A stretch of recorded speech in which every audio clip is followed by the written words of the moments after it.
Okay.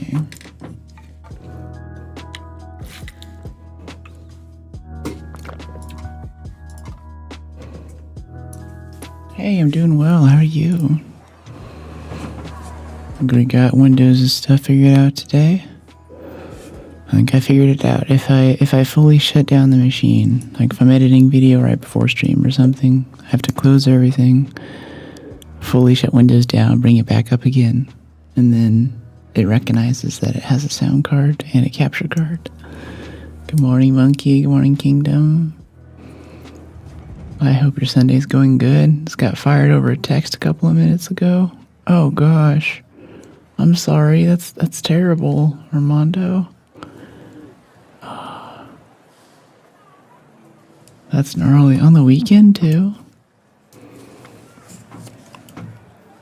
Well, I don't know. I hope that stream today can help you through it. Welcome back to ArcSMR, Arc Raiders with an ASMR voiceover. You are my Space Marine, and I am the voice inside your helmet. It's good to see you guys coming in today. Fine, thank you. Good to hear it, Kingdom. It's an opportunity. Okay. You don't sound too sad about it. I know we had a few other people in the Discord who were talking about some big career changes right now. And it's tough moving. I think that it was, I think the stuff that we were chatting about was some jobs pay more, but they also suck. And it's kind of nice it sucks giving up the extra cash, but sometimes for, your mental health, getting rid of that extra commute or whatever it is can help a lot. So maybe it's one of those things where you're kind of like, like I've had a few jobs like that where, I don't know, it's, I've never been fired or anything, but, or let go, but there's a few things where I was walking away from it and I was like, you know what, it sucks losing this, but I'm really happy not to have this place in my life again. Like I'm walking out on my last day and I'm like, I'm really happy that I never have to come back here again. That fills me with quite a bit of joy. I don't know what's going to happen next, but at least it won't be this. And typically it has been too. I found a lot, I think you hear me say this a lot, IRL and on stream too. Like no matter how good you have it, there's always something better waiting for you. Change can be scary, but trying new things, being open to new experiences is how we learn and grow as people. It just sucks in the moment because you're like, oh my gosh. Yeah. Hey Mustafa, how you doing? Let's see, let's get a few more shield chargers before we head out for our first raid today. And just like yesterday, we'll be taking all of our cheap stuff because we tend to get a rat during our first raid. And we don't always win, but I have started bringing the El Toro for these little rat runs that we do in the beginning. Not with a nice silencer on it. In fact, if we could swap this out for like a Renegade that's almost busted. Yeah, let's do that. Let's bring our busted Renegade for this, so if we get killed, we don't have to repair this one. I think if we get ratted, it usually happens in the first minute or two of the match, and we just have zero chance of surviving anyway. So risk management, great way to prevent rage in this game or any other game. Just don't, adjust your level of risk for the likelihood that something's going to happen. There's a bit more to that. I have a short coming out where I chat about it a bit more. If you were here a few streams ago, though, then you kind of know what I'm talking about with this. It comes out of business. Yeah, my equipped firearm is damaged. Yeah. That's because I might donate it to a rat. Thank you for letting me know, Bark. I appreciate it. I'm trying to tuck in my shirts lately, but it's not working for me. Open Sauce is in town right now, which if you're big on YouTube and you follow anyone like Michael Reeves or some other major content creators like that, it's basically a convention largely focused on those types or science creators who build crazy stuff, or I don't know, chemists or people who do science and technology or engineering, 3D printing based stuff. Hey Jamie, how you doing? That's right down south of San Francisco at a convention center called Cow Palace. What a lovely voice. Thanks, S. Glad you're digging the vibe. Good things, yeah. Good to hear it. You're always here right at the beginning. I love that. A lot of times you're the first one in. Yeah, happy Sunday. Happy Sunday indeed. So I've had stream for most of it. I tried to make it out this morning to go see a bit of it. Today is the last day of the conference. Or the con, I guess I should call it.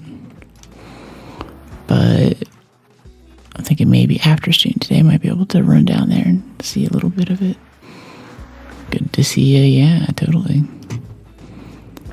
There's some friends in town, particularly for open source. They're really into YouTube and stuff. They were telling me about how the floor was today. They're surprised like Adam Savage doesn't show up.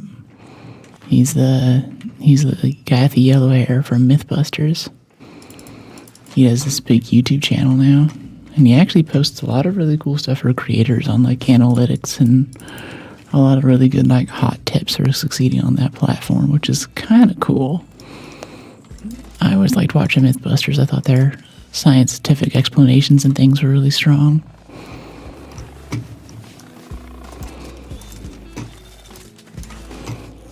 Is this a silencer or a compensator? Oh, there's a Bastion right there. Hi, Bastion buddy.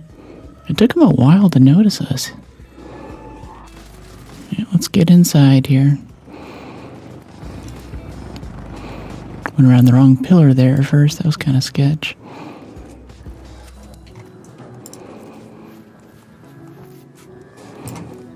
Okay, I just want to wait here for a second so we can heal up before we go upstairs. Don't want to run right into a bunch of pops in a turret or something. Or a PvP or whatever. Okay, that's healed enough. I feel comfy. I can roll with that. What's going on in this room?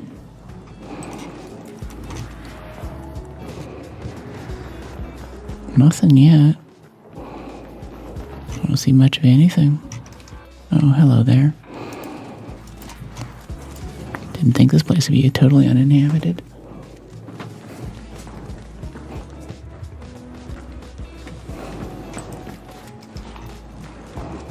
Okay, I have a Rocketeer out there. That'd be kind of fun.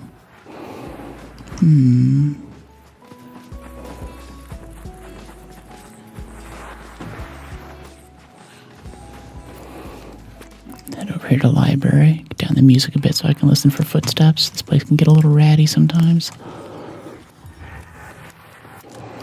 Arc machines destroyed. I love the slip and slide perk so much. I think I'm going to prioritize it after this wipe. It's so much fun just to slide around. And if I got better at it, I think we'd save a lot of stamina too. I'd have to use less adrenaline syringes. We wouldn't be critically low on plastics like we are now. We have stamina at home. Who didn't enjoy Mythbusters? I don't know. It kind of took some of the mystery out of the world with urban legends and stuff. But it was a cool era for TV. Kind of like, what was it, around the same time, there's that cooking show, Alton Brown, was it? But he had these really cool scientific explanations for what was happening in food. He kind of treated food like a chemistry set. Little tips. Yeah, good eats. Yeah. You like put lemon on. I just happened to be watching one of his things a while ago for like how to deal with onions, and I thought that I had all the onion tricks down for how to not, how to peel them more easily and how to avoid crying and everything. But I was still picking up new onion tips. There was new onion lore that I had not known because I missed this episode, I guess. I was like, wow, this is, and you can tell too, like it's pretty old. Maybe it's been downloaded and re-uploaded a few times, but you can tell it's from a different era of television. I was like, wow, this guy still has knowledge that I don't have. Honestly, I've put enough work into bread and sourdough. I bet he has some bread specials that I could get a lot of great knowledge from. I've never looked to the man, the myth, the legend for bread knowledge. Onion lore, yeah. And bread update too. I made another set of baguettes yesterday. They also split again, so I guess the yeast and salt balance isn't solid yet. But next I'm trying this thing called the Japanese milk bread, which is very fluffy and very soft and a bit sweet too. If you're ever at like a Japanese market or even a Korean grocery store, sort of have their version too. They'll have a little, like, there's like an H Mart or something. They'll have, you see, that guy's just pouring bullets into this thing, and as soon as we just touch it once, it starts shooting at us. I don't know what's with that. I don't know why these arc like us so much. Why can't I shoot like that when I'm under fire?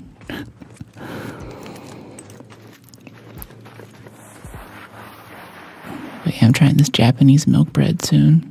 But I checked the overnight rise this morning, and it looks exactly the same as it did last night. So either this is a very dense recipe, or it didn't rise at all. And I'm kind of afraid that it's the latter. So I've only made it a few times before. Onion lore. They made a new season in 2022. Really? That's cool. We got Clone Wars and more good eats. There's a YouTube channel where he kind of does the same thing to an extent. That's cool. Yeah, I like some of the funny stuff, like with the onion thing. He had this guy in this traditional chef uniform with this really overwrought French accent, explaining him things about les oignons. And the comedy bits are okay, but I really like his scientific explanations where he's talking about how the pH is changing things, and the acid and the bases in the foods can make things easier, make them taste better. Sweetbread's so good. Yeah, it is. Usually when I'm going for a sugared loaf, I usually don't call it sweetbread because I'm thinking of the meat variety like tongue. But whenever I go for a sugared loaf, I usually go for the Jewish breads, challah and babka. It's got all the egg in there. It gives it really great chewy texture. Like a challah has like 6 or 7 eggs in it. It's nice and moist and yummy. It's got molasses and a bit of sugar in there. It's nice and big. And I add in some allspice, cinnamon, a few other kind of pumpkin spices with some pumpkin puree. The whole house smells so good. It's just a giant scent bomb that you can eat, basically. I love it so much. I have to try it. Yeah, it's quite good. I definitely recommend challahs. It's a very fun bread to make. Hi, I made it on time for once. Hey, Bim, good to see you. Welcome in. Yeah, right here at the beginning. You're part of the early crowd. Jamie's got some up-and-comers now.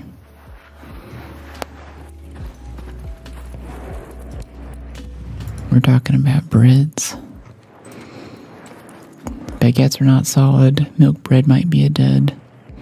So I'm a little sad. There's hard times in bread life. The graphics are good, but the mechanics suck right now, basically. The stream is rising. Yeah, we've had some really cool growth lately. I'm liking it. I mean, I've also done this radical thing too, where I basically have disabled all notifications relating to analytics and little thing afterward, like, come check out your stream summary. I think that stuff just messes with my head, so I just don't look at it anymore. I don't, I think once a month I'll dump it all into an Excel sheet and I'll run some trend lines on it and stuff, and I'll see, but I don't think it's a good idea to be looking at that every day. It smells so good. Yeah. Hey, Gustav, welcome back. How are you? Sounds like we have a bombardier on the roof. Let's go for that one. Our renegade's about to break, though. I brought the busted one in case we got ratted in the first game like we usually do. Go on. You can go. Keep going. Keep trying to jump when I'm grabbing it. It's sending me downstairs. Alright, there's the spotter. Where's our bombardier buddy? Oh, he's down there. Okay. I'm surprised we didn't see him when we were down there. He must have just spawned in.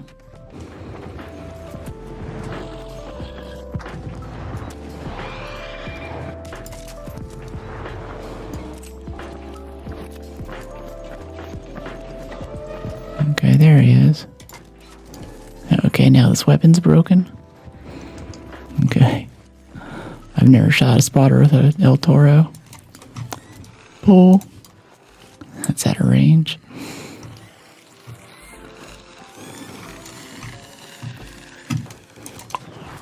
Got it. I love trapping skeet. Little clay pigeons like that are so fun to shoot at.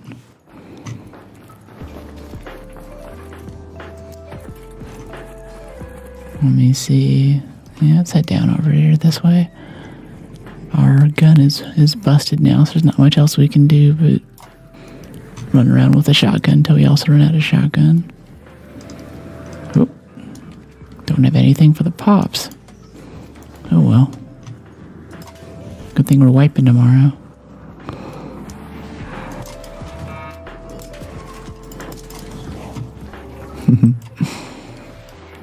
Fun. Oh no. Aw, it's too bad.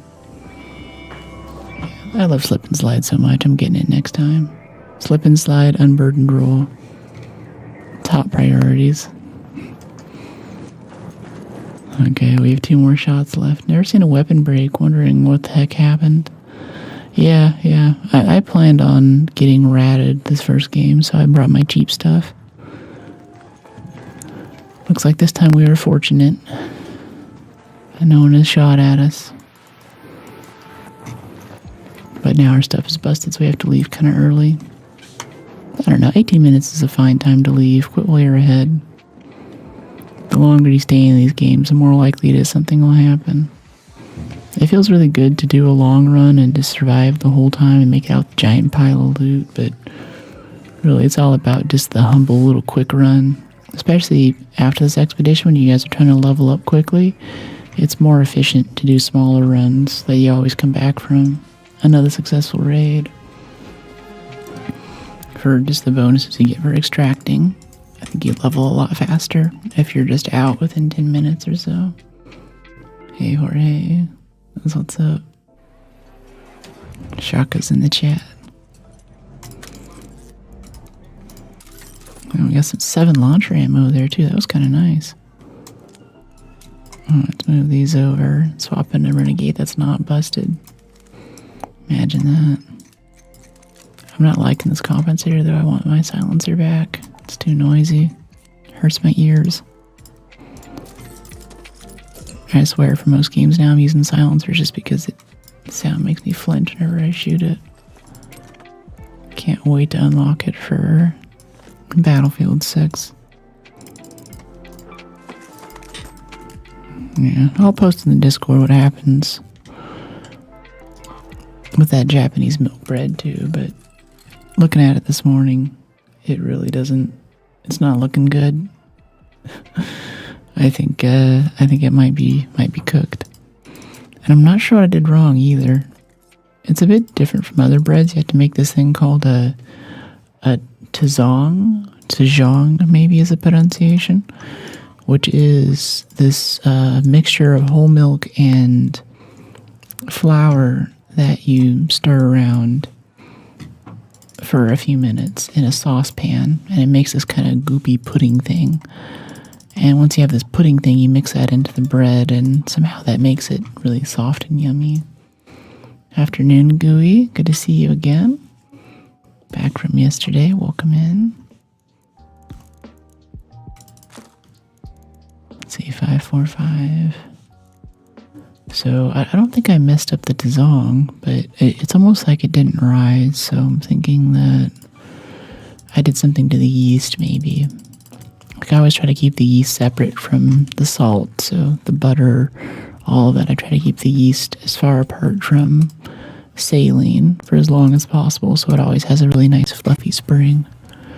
And I did that with this bread, but maybe it didn't really help that much. What languages can you speak? I only speak English, really. I speak a little bit of Spanish, but more like I grew up in LA sort of Spanish. That's about it. We're talking about okra? Nah, I've been trying to make French baguettes lately. They keep splitting. So my last batch split. So last night I mixed up Japanese milk bread and set it for an overnight rise. And this morning, yesterday, the dough ball looked like this, and today it was supposed to look like this, and it still looks like this. So I think it's cooked. It's cooked, it's not baked. So I'm just not sure what I did wrong there. But I was looking forward to it though. I've a few folks in the neighborhood who just like the middle fluffy part of the bread. So whenever I give them the bread, a lot of times they'll kind of eat around the crust and just get that fluffy bit in the middle. And Japanese milk bread is really a good way for maximizing that. It's a very, very thin and kind of almost flaky crust. Maybe with a bit of egg wash, but I think most of the time traditional recipes don't even use an egg wash. So it's just this big block of fluffy bread, basically. Alright, we just anchored the shredder. I'm kind of down, but there's also a radiator cache right here I want to hit up. Can I jump, please? Okay. Yeah, I think it's up here on the bridge. Wow, I really can't jump on things today. What is with this? Oh, there's a turret right here, too. Here, hold on, let's get this. I know there's a sniper turret about to shoot us in the back. I'm hoping I'll be able to kill these fast enough before it turns around. Oh, there's a rocketeer right there, too. This is kind of bad. Let's run away for a second. I don't want to fight the rocketeer and these things at the same time.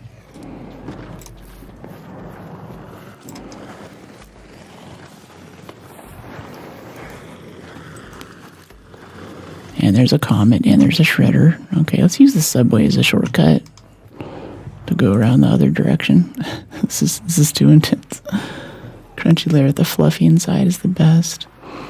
Yeah, it's not so much crunchy as it's like flaky, like a crouton is how to describe the crust that I'm going for the Japanese milk bread.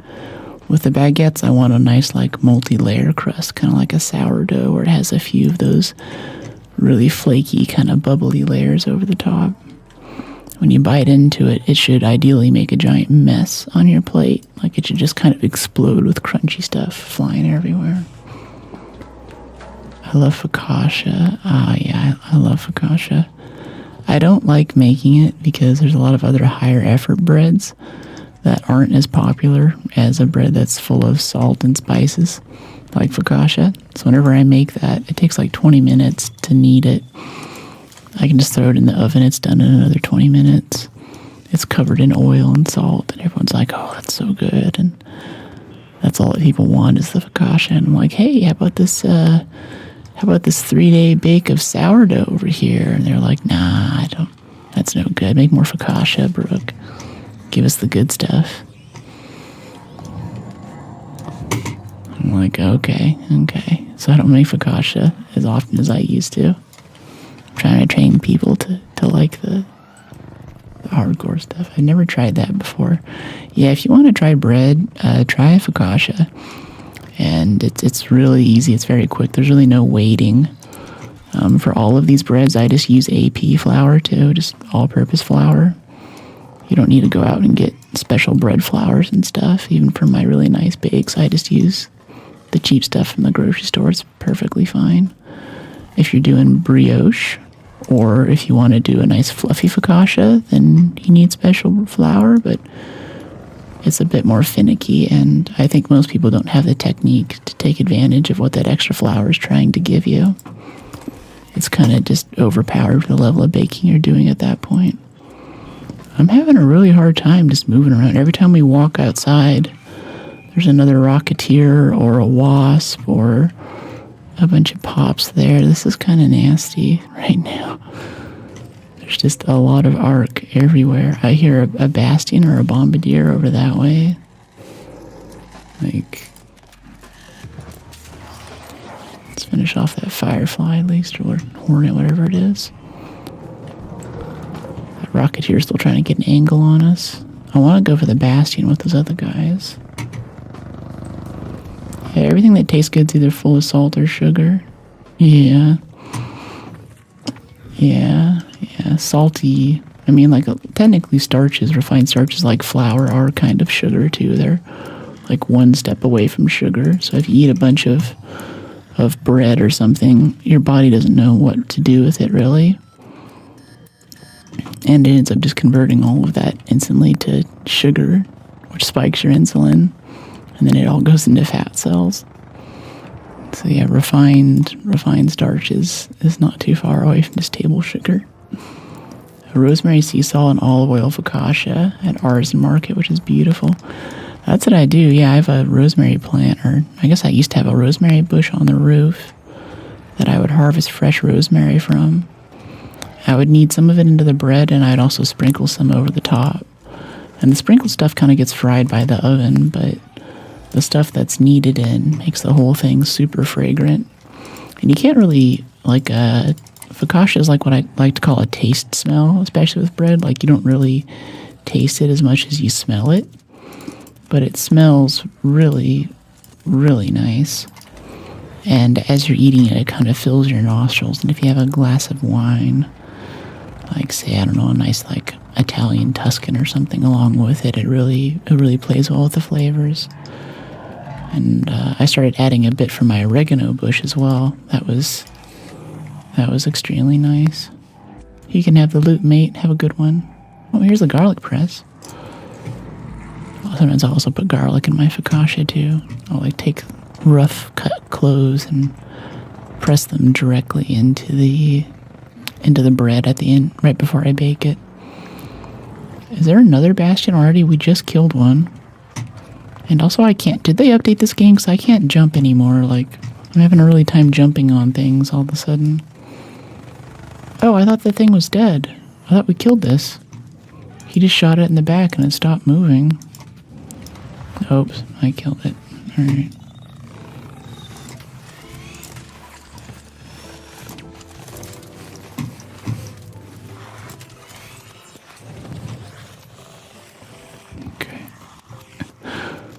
Jeez.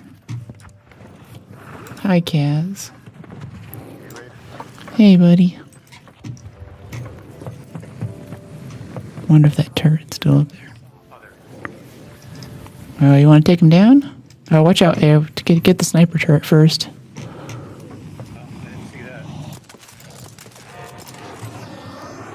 Don't want to take on both at the same time.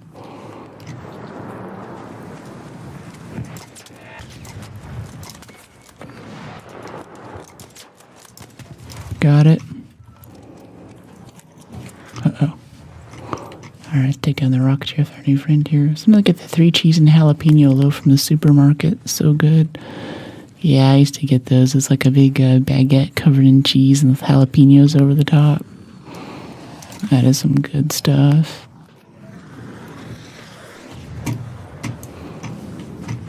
That was close. I love slip and slide though. It's so nice. It's a bit like a dodge roll, but extended, Gives you so much more movement optionality. Lets you keep your momentum up while you're sliding around. Especially if you're chaining together jumps off of roofs and things. Get to preserve all of that hard-earned momentum.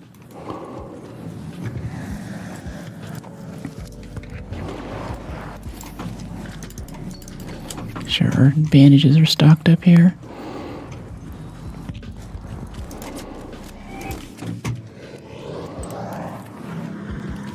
Please go. Please go. Oh, man. That sucks.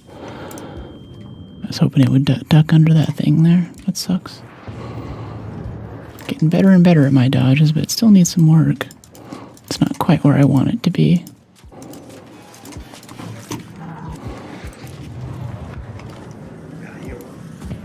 No problem. I'll keep him busy.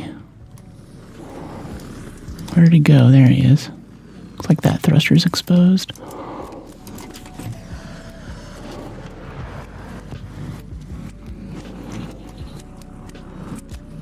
Where'd he go? There he is.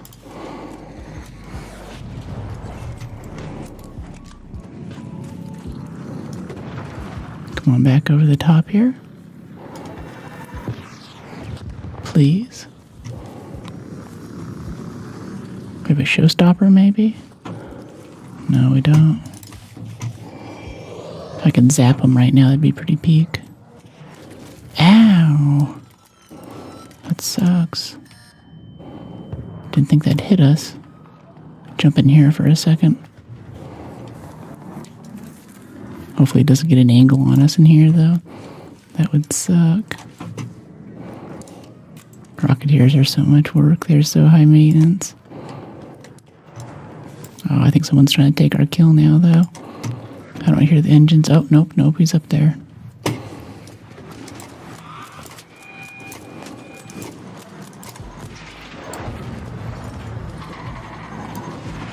Oh, nope, that's gonna hit us. Okay, run before the next one comes or we'll be dead. Oh, move, please move. Okay. Oh, that's so sketch. Broken shield. Oh, our shield's straight up broken. Yikes, okay. Oops. Broken shield, broken gun.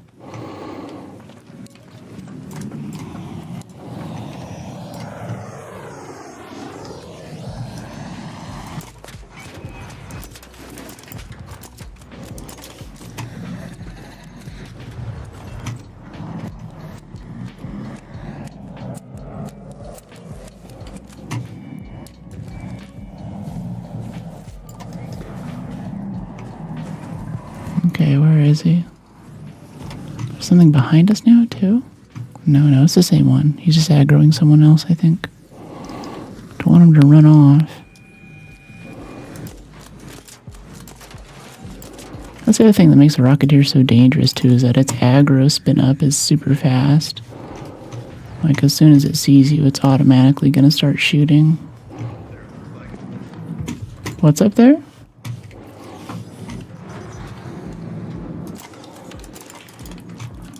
Get this. Kill these ticks so they don't bother us. Alright, where'd it go? There he is.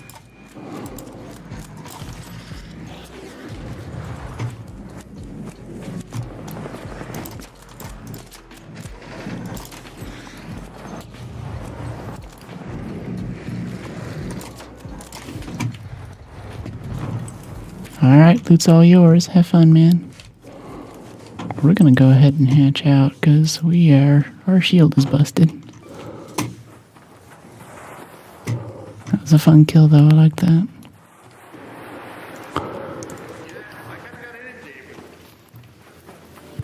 Bearded Potato is this guy's name. Another successful raid. Great physics. Thanks.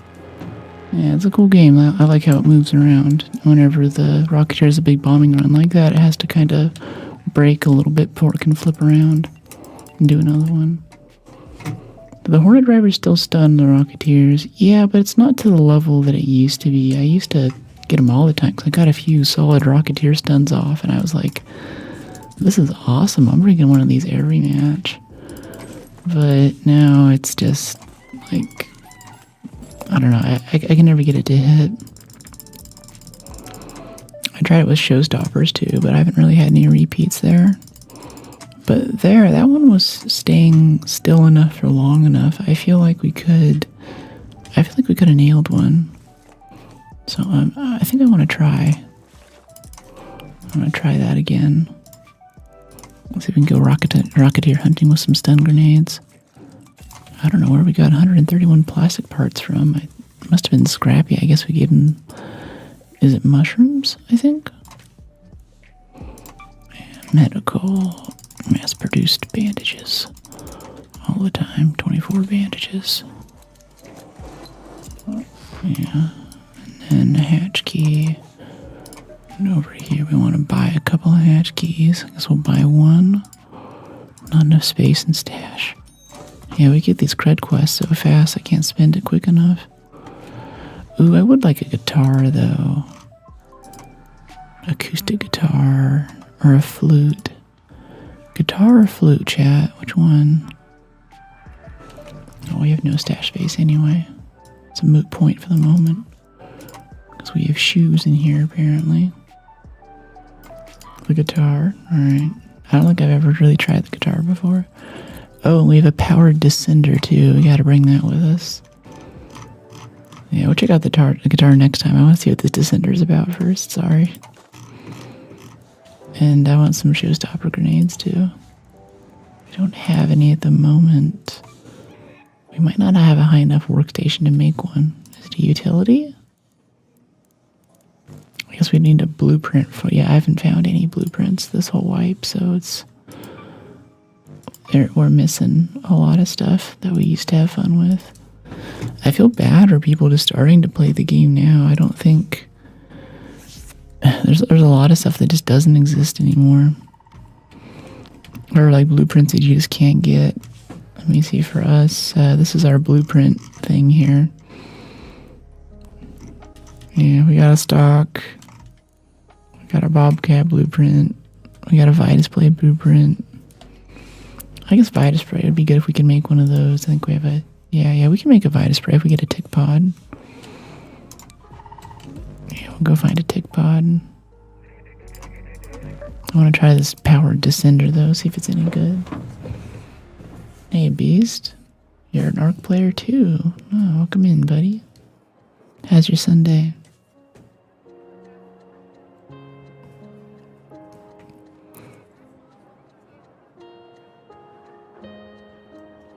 I'm kind of getting in the mood to do some sourdough again, but I think I want to get my baguettes together first. I never watched, but watch streamers play. That's cool. I have a few games like that too. Like I've watched a lot of Tarkov, but never really played it. That's all I play. I'll shoot you a follow. Appreciate you. Thanks for the follow, Beast. Welcome to the fam. Character looks like you. That's so cool. Yeah, it's because I don't cosplay enough. So my character's cosplay is me. I play scum mostly. No, I appreciate rats. I think they do a great service for the game. The PvP aspect is what makes the game unique. Yeah, sorry mate, no DMs or ads, but I'm happy to have you in the community.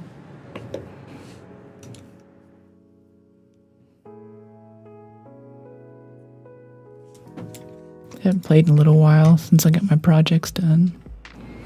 That's cool. We're still stuck on the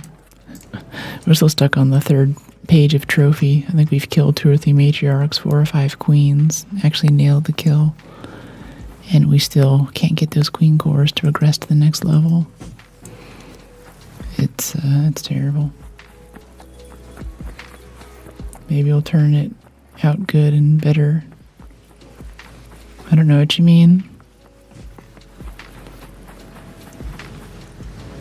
There's usually a husk right here we can loot for some launcher ammo. Not this time. Okay, I want to try out this powered Descender though. I don't know how far you can fall with this thing. I guess we can try the roof of library and see how that goes. If you're in a PvE demon library, it's really hard to get those cores. Yeah, I think that's it. When was the last time a raider downed you? Yesterday actually, the first raid of the day on this map. It tends to be a PvP map, and there's a guy up, I think on one of those buildings over that direction. We were already taking damage from Arc, and he gunned us down with a Pharaoh. And that was it. Free kits are really, really strong. And that's what I keep the El Toro on for. We sacrifice a lot of carry weight just to have a shotgun. And it used to be that we won a good chunk of our fights, but I tried just PvPing with the Renegade lately. And as we discovered, the Renegade is really not a viable PvP weapon. Once the shield's down, I can headshot him no problem, but it's one of those games like Apex or something with the stupid shield mechanic. So you actually have to have an automatic weapon to wear down the shield first before you can start doing a weak spot damage. So it's just, if we're going up against someone who has anything automatic, we'll have like a Stitcher that's level 1, about as far away as this Firefly is right now, actually. And he'll just be running by. He'll do like a spray for a few seconds. He'll get off like 400 damage. Meanwhile, we might get off like 200 or so and have to reload immediately after. So I think it's just not a good PvP weapon until their shields are down. I think if I had a Stitcher and a Renegade, maybe that would be good. Or just something, some kind of machine pistol to kind of wear down that initial shield damage. TTK is what really kept me from getting into Apex a lot. Yeah, especially at the higher level games. If you watch the competitive matches, it's such a great movement shooter, but so much of the meta turns into just standing behind cover and taking essentially pot shots at each other. I really don't find that compelling. I'm not as milsim hardcore as I used to be with TTK, like, you know, Counter-Strike and stuff, but I just don't like Bullet Sponge Simulator in single player or multiplayer. It's not a good time. And that's what I like so much about this game with the Arc, is that these things have weak spots and there's strategies. You can time their reloads, you can kite around them, like shooting these little engines off these wasps right now. This is fun, this is cool. And if the shields had like maybe even like a 1.25 damage multiplier on heads, then I think I might actually PvP a lot more. But if it's just us holding down the trigger, pointing at each other like some kind of hit scan game, seeing who can land more bullets, then that's not a compelling play style to me. They need to nerf free kits even further. Yeah, they got nothing to lose. You can't model them. They're not trying to make it out alive. They're just there to murder you. And I'm seeing this in BRs too. Like, I had some folks in chat a couple of weeks ago who were keen on me trying Battlefield 6 RedSec, and I've been doing a bit of Battlefield 6 offline. I know we played a bit of the beta on stream, but it's like, okay, I'll try this RedSec, you know, their version of a BR basically. And I kept having this issue where there are people who aren't trying to actually survive and get to the last ring. They're just out there playing bad team deathmatch basically, and I'm fighting these guys and I'm talking to them like, hey man, you know, you're killing both of us right now, right? Like, neither of us are going to make it out of this. We're both dead now because of you. You understand that. You understand you just wasted the past 20 minutes of your life getting to this area and chasing me across the map.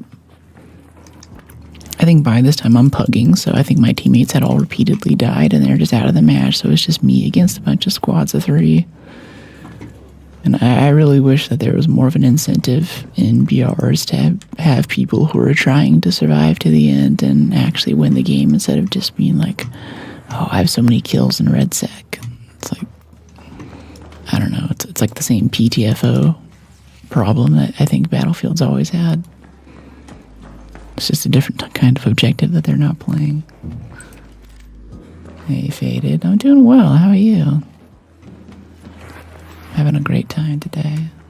Yeah, I hate those. Yeah, there's just nothing you can do. And that just makes me not really want to play Apex or RedSec anymore. It's all about just kind of doing that. And I could really care less. I'll just go play Team Deathmatch. I'll go play the finals. You know, yeah, 1v1 me. Come meet me in the finals. We'll see how you do then.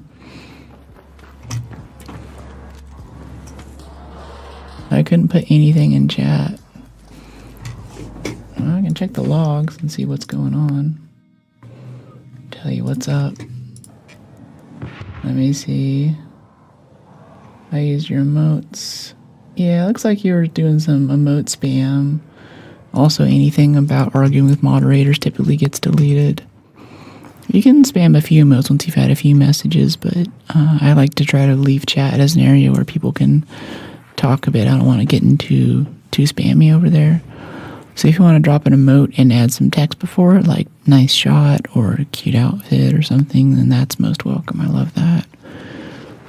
But it's really tough for me whenever I come into a new stream and there's a bunch of these, especially animated emotes or stickers in chat, and it's hard to focus on the game, and I'm not really sure what the implication for all these things are. Which hurts me with the rankings. It's definitely not good for hyping the stream or algo or anything, but I think it makes for a better long-term viewer experience. Finals gunplay is fun. Played it for that skin. I didn't think it would be. Yeah, it's really nice. It's been out for a while. I can't hype it enough. I think it's the best PvP shooter on the market. It's just not popular for some reason. I mean, like, Marathon's also good, but its player count is also abysmally low. It's just missing something.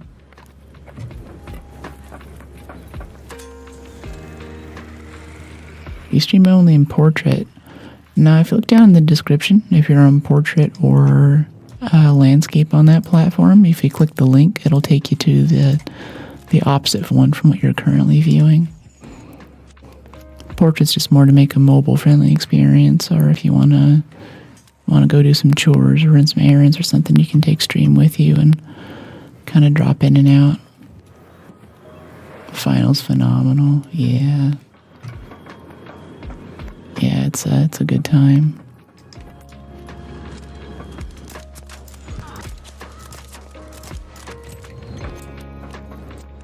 Really, really fun. Our little random stream a couple of weeks ago, I think it was a Saturday night.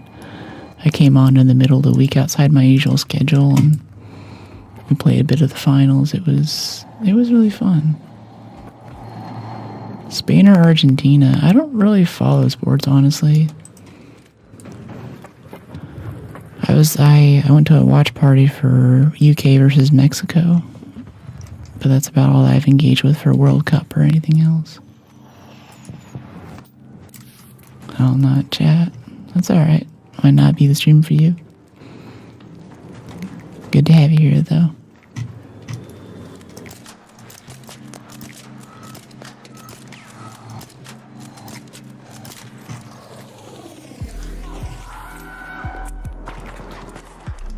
Felt like a troll when Embark added a PvE mode to the finals before adding one to Arc. Yeah. Yeah, that was kind of hilarious. I was thinking that they would add one to this, but now I come to find that the Chinese version with the PvE mode is actually just a 10-cent thing, so it makes me sort of doubtful that they're actually going to add it to this version.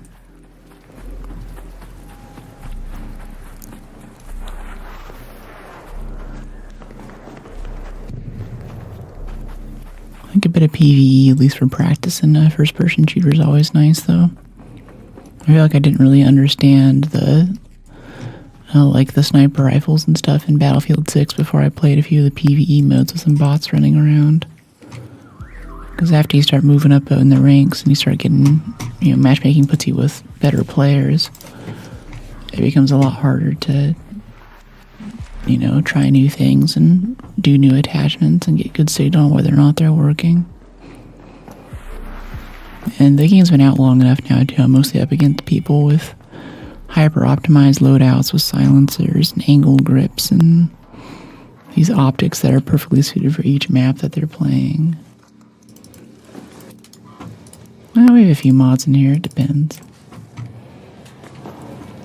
When I clip your landscape link, it takes me to your Tomb Raider video. It's full screen, but it's not your current live version. That's my bad. It's probably me messing it up. If you go back to my channel page, there should be a live now thing up at the top that'll show you. And one of those will be my thing.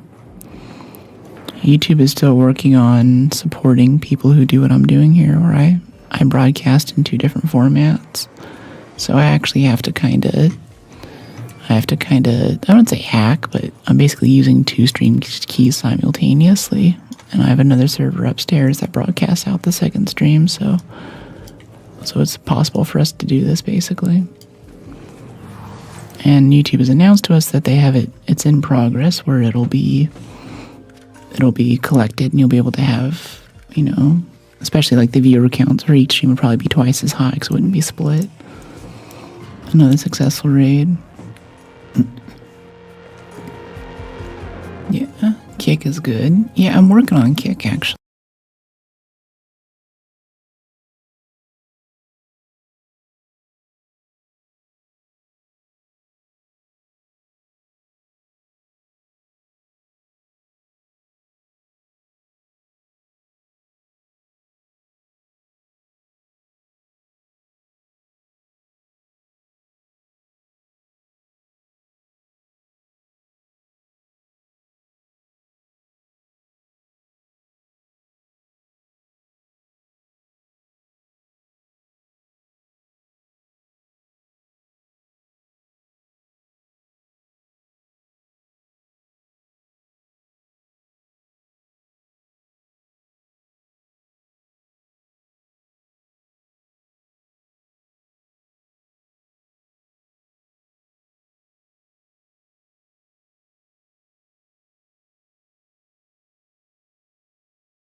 Oh, there's some kind of sound coming through. Oh, that's cursed.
see what's going on here. Multi-track expanded. Mixer.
Okay, I think we're getting some stuff coming through. Hey, what's up? Sorry about that. Yeah, Windows just decided that my sound card wasn't attached anymore, so it was just everything was gone. And I really wish there was a way to fix that without having to restart the stream, but it's just Windows. It needs to be. Most ways to fix things are is rebooting it, which isn't super great, honestly. It's okay. One day we're going to be away from all of this Windows stuff. We're going to be on Linux. And especially once the stream PC is built, if there are any issues with Windows, we can just restart Windows as many times as we need to. And my sound at least won't cut out, and the camera feed and the music won't cut out.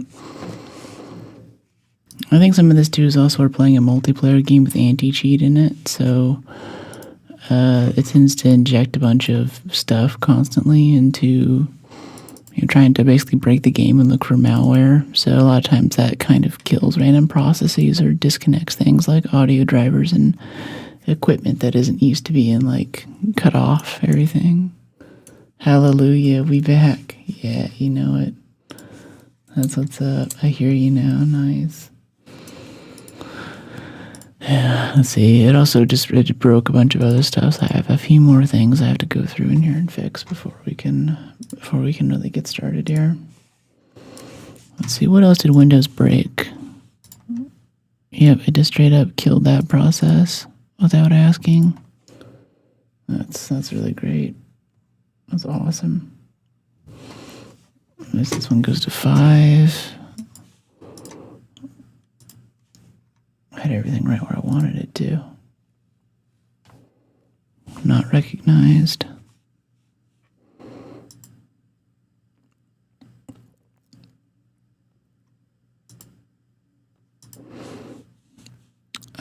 Game output. Okay, the people who play me a game, you guys can hear me.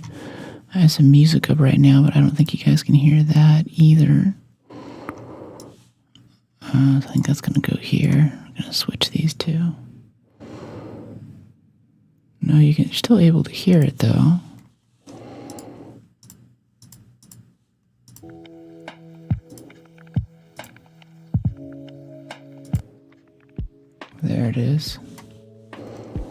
Okay, and if I switch this off, there's also this thing where Windows' audio devices get out of sync. So I have a panel over here that shows me where the sound's being routed, but it'll show one thing and it's not actually being routed there. Okay, cool.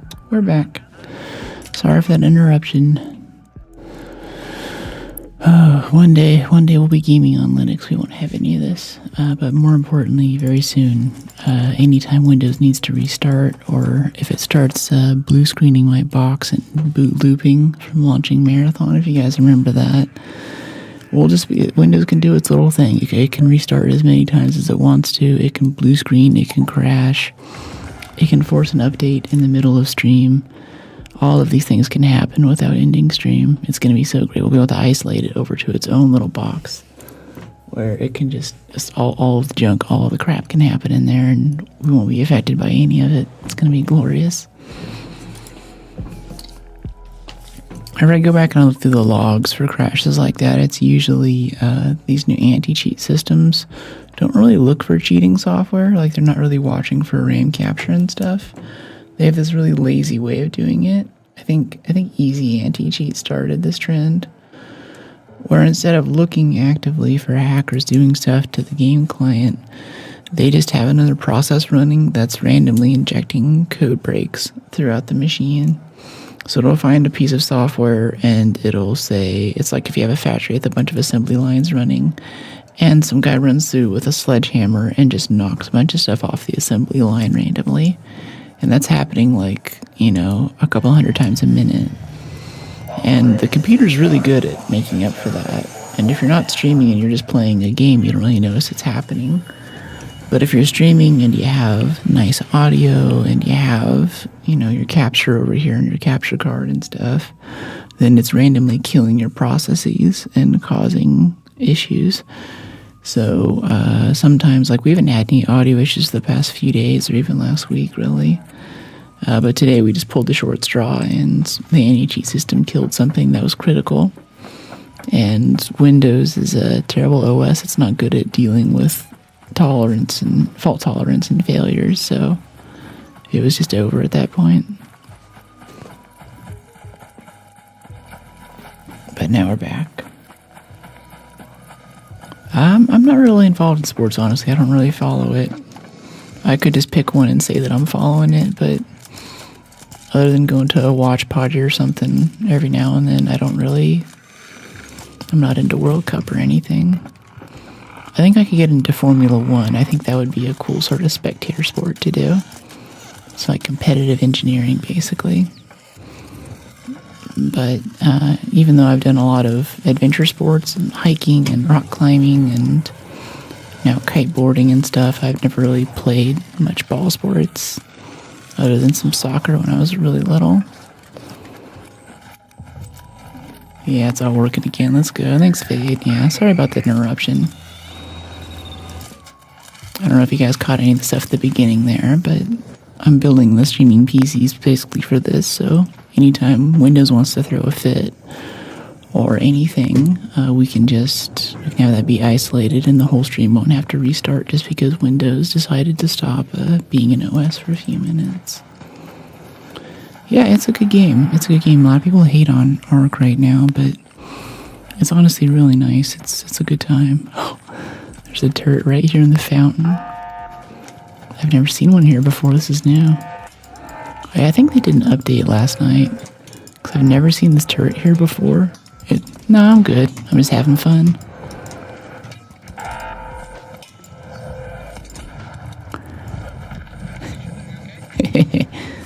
I'm good. What's up?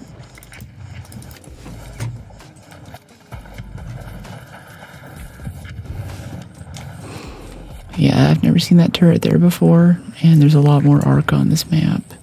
And jumping and vaulting over objects has gotten really difficult for no reason the last few matches. I feel like they changed a few things last night. Sorry, talking here. What do you mean? It's all good. I don't watch sports much anymore. Yeah, it's never been a thing. I mean, I'm in San Francisco too, which is like nerd central, so no one here really watches sports. My dad was never into sports or watching sports, so it's never been something I've been around. My favorite sport's boxing, so that's what I'm involved in. Yeah, that's cool. Something I have enjoyed watching before is like X Games stuff. Some of the mountain bike stuff and some of the BMX runs. And some of the snowboarder things, like that stuff I've done. I know what it's like to be on that board and to do what those guys are doing. They're really talented athletes. Or even American Ninja Warrior too. I've done enough gymnastics and things that I have a lot of appreciation for how much work it takes to get on that level. And I think it's important if you're watching a spectator sport that you've spent some time doing it, so you have that relation to it. Otherwise, it just kind of goes over your head. Like if I look at them playing a soccer, like I was watching that match with Mexico versus the UK, and at this watch party, and Kane, I think it was running around doing stuff, and I don't have any idea of like how big that field is, or how much jogging they're doing, or how tired he is, and how he's thinking about how he needs to pass the ball, or even how the timer system works. Like they keep adding time for reasons I don't fully understand. So it's tough. Hey Storm, welcome in. Central Coast. What about Central Coast?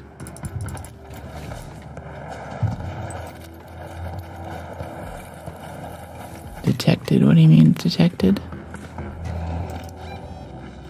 Let me see, let's go throw this thing in the field depot up here. Those are fun to do. I think they're fun. We don't get shot while we're doing them. Hey, there's no more door there. I thought there was a door there. I guess it's just a window. Technicality, I agree. Every sports has its own tech. Yeah. And if you haven't done it, it's just hard to, like, you look at it and it's like, okay, I'm trying to imagine what it's like to be that guy doing that thing. Hey, Bima Squad, welcome back. Yeah, sorry for the interruption. Windows is being Windows. I was saying I live in California too. Okay, cool. Yeah, it's a great state. I spent most of my life here. It's hard to imagine being anywhere else.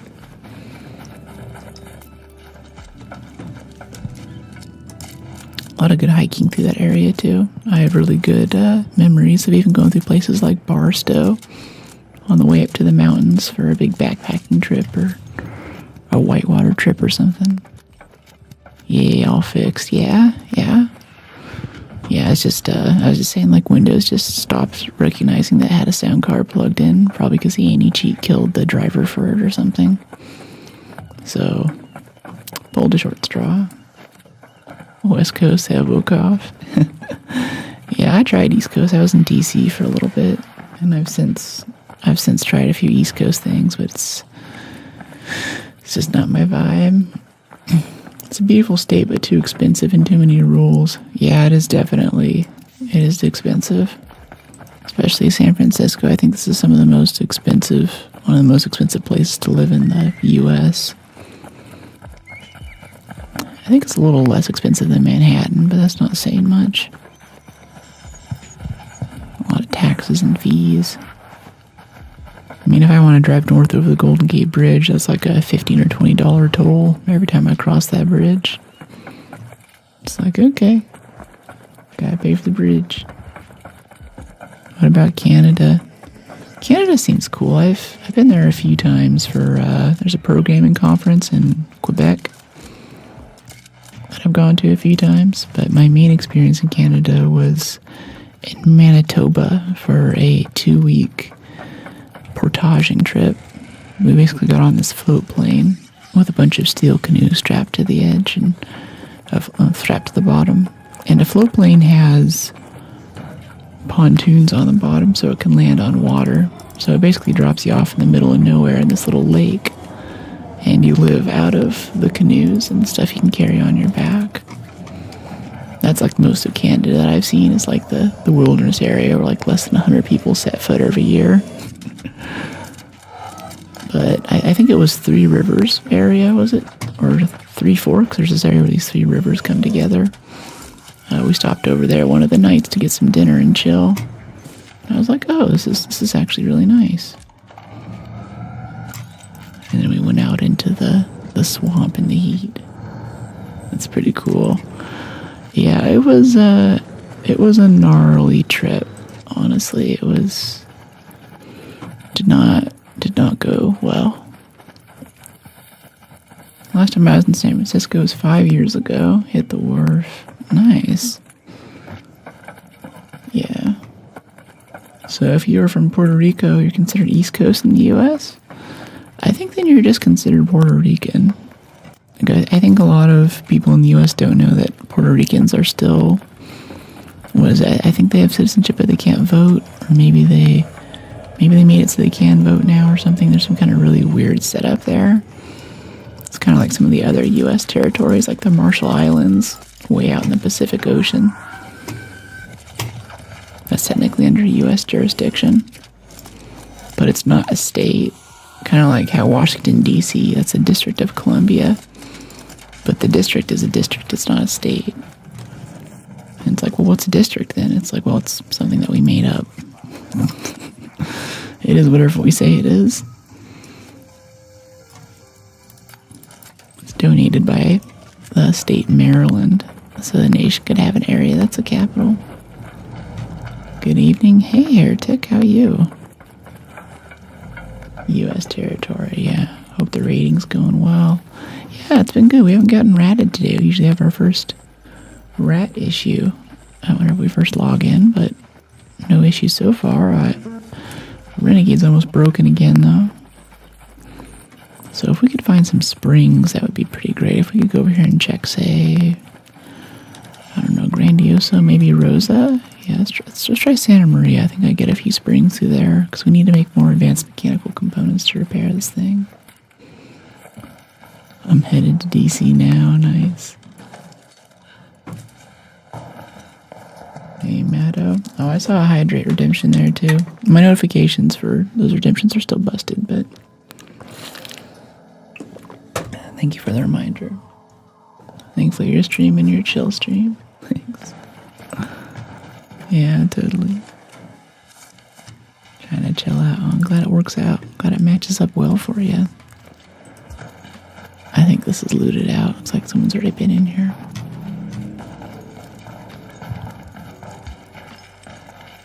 Yeah, we're not going to see any springs. They were pretty thorough. No leftovers. Been 4 years in Connecticut, 22 in Puerto Rico, and 10 in Utah. Utah, all right. Some friends from Utah. I personally went for the first time when I did a mountain biking trip through Moab. Did Slick Rock, and it was like a week where I was just living out of my car, sleeping under the stars, and just mountain biking all over Moab. Then I went to Zion for a couple of days too. It was very crowded though. I didn't realize how much an amusement park it had turned into. I want to hit that shredder. Stay still, buddy.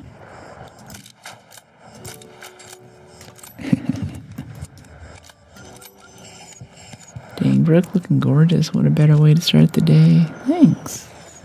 Glad you're starting your day with me. I'm flattered.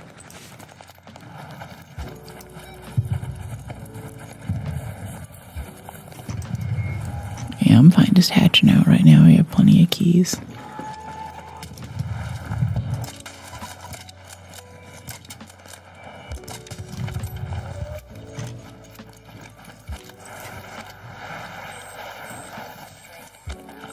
Thought we could jump up from a slide like that. I guess not. They've been designed. Went there to see where they do the Red Bull Rampage. Oh yeah, they do that there, don't they? Another successful raid. Dang, Brooke looking gorgeous today. What a better way. Oh yeah, thanks. I already got that one. I like Logan, Utah. Logan. I don't know Logan. I mostly know like St. George right outside of Zion. And there's Cedar City to the east, and I've seen a little bit of Salt Lake City too. I really want to visit California. Crazy people assume I'm from there. They think you're from California, you've never been. You're like, why?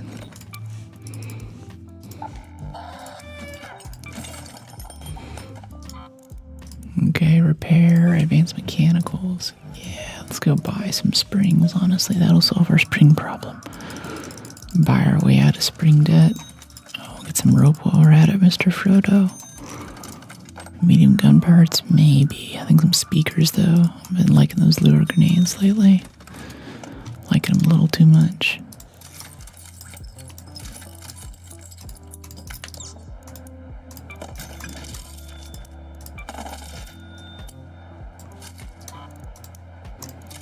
See, I'll get to your chats in a second. I just want to get us back into the game as soon as possible. Get this stuff all cleaned out.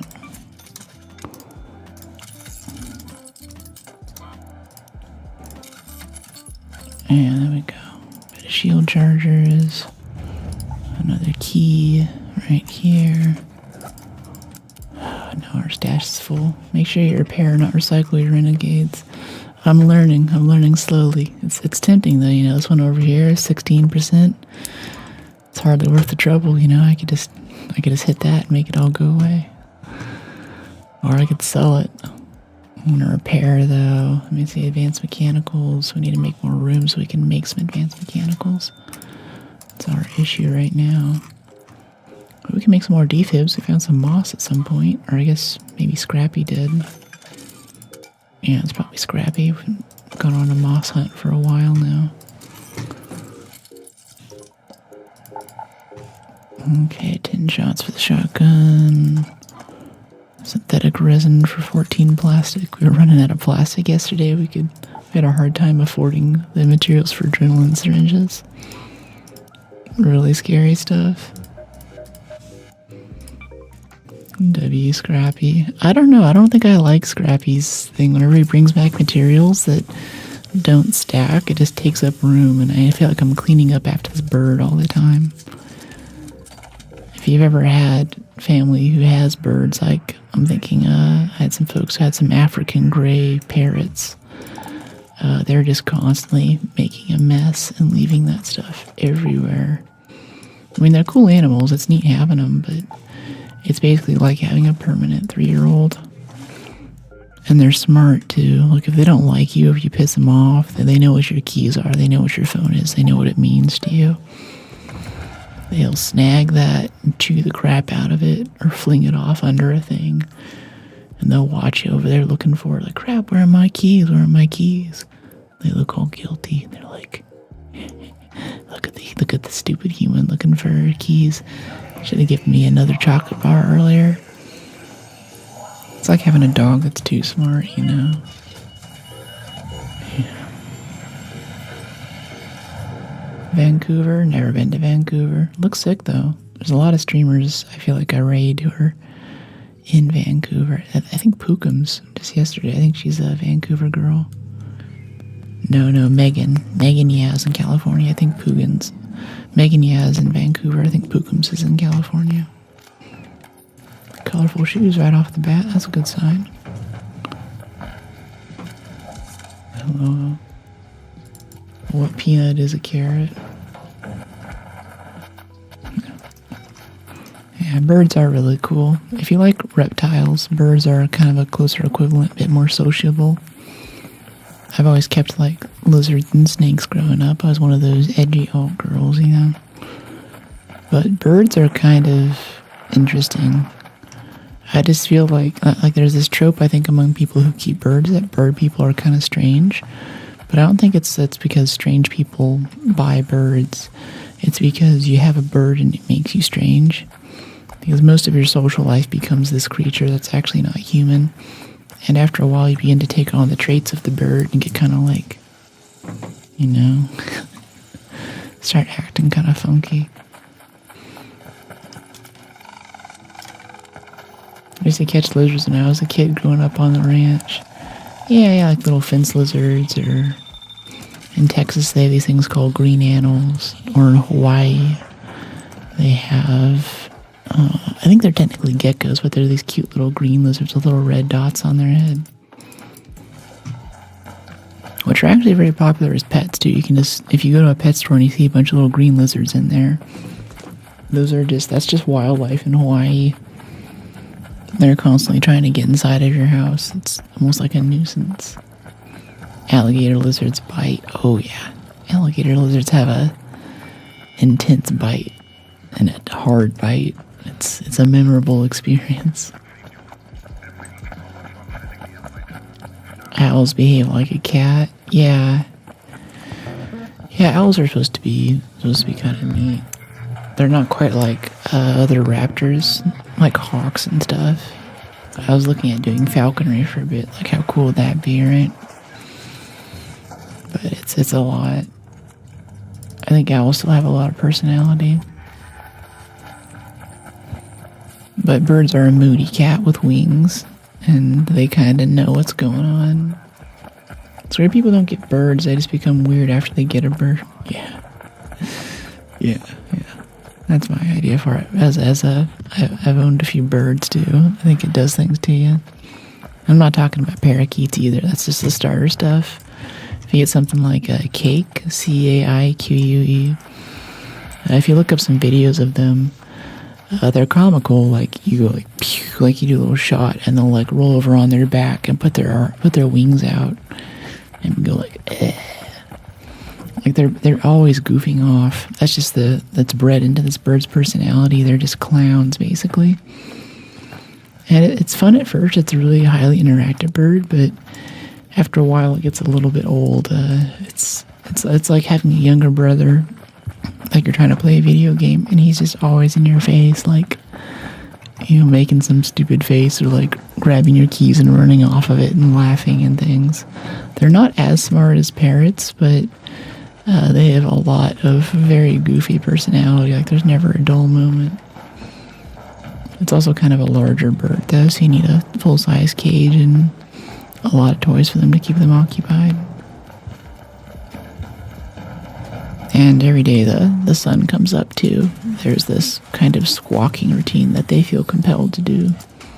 I guess it's a way for calling to the flock to let everybody know it's time to take off and fly, but everyone in the house will wake up. Like you will become a morning person with one of these cake things. It's just every morning, 4 a.m., 5 a.m. Wah. It's like, oh my gosh. I start looking forward to the winter months because you're like, my goodness, I'll be able to sleep in a bit. Yeah, a very cool creature, though. Very interesting, very fun.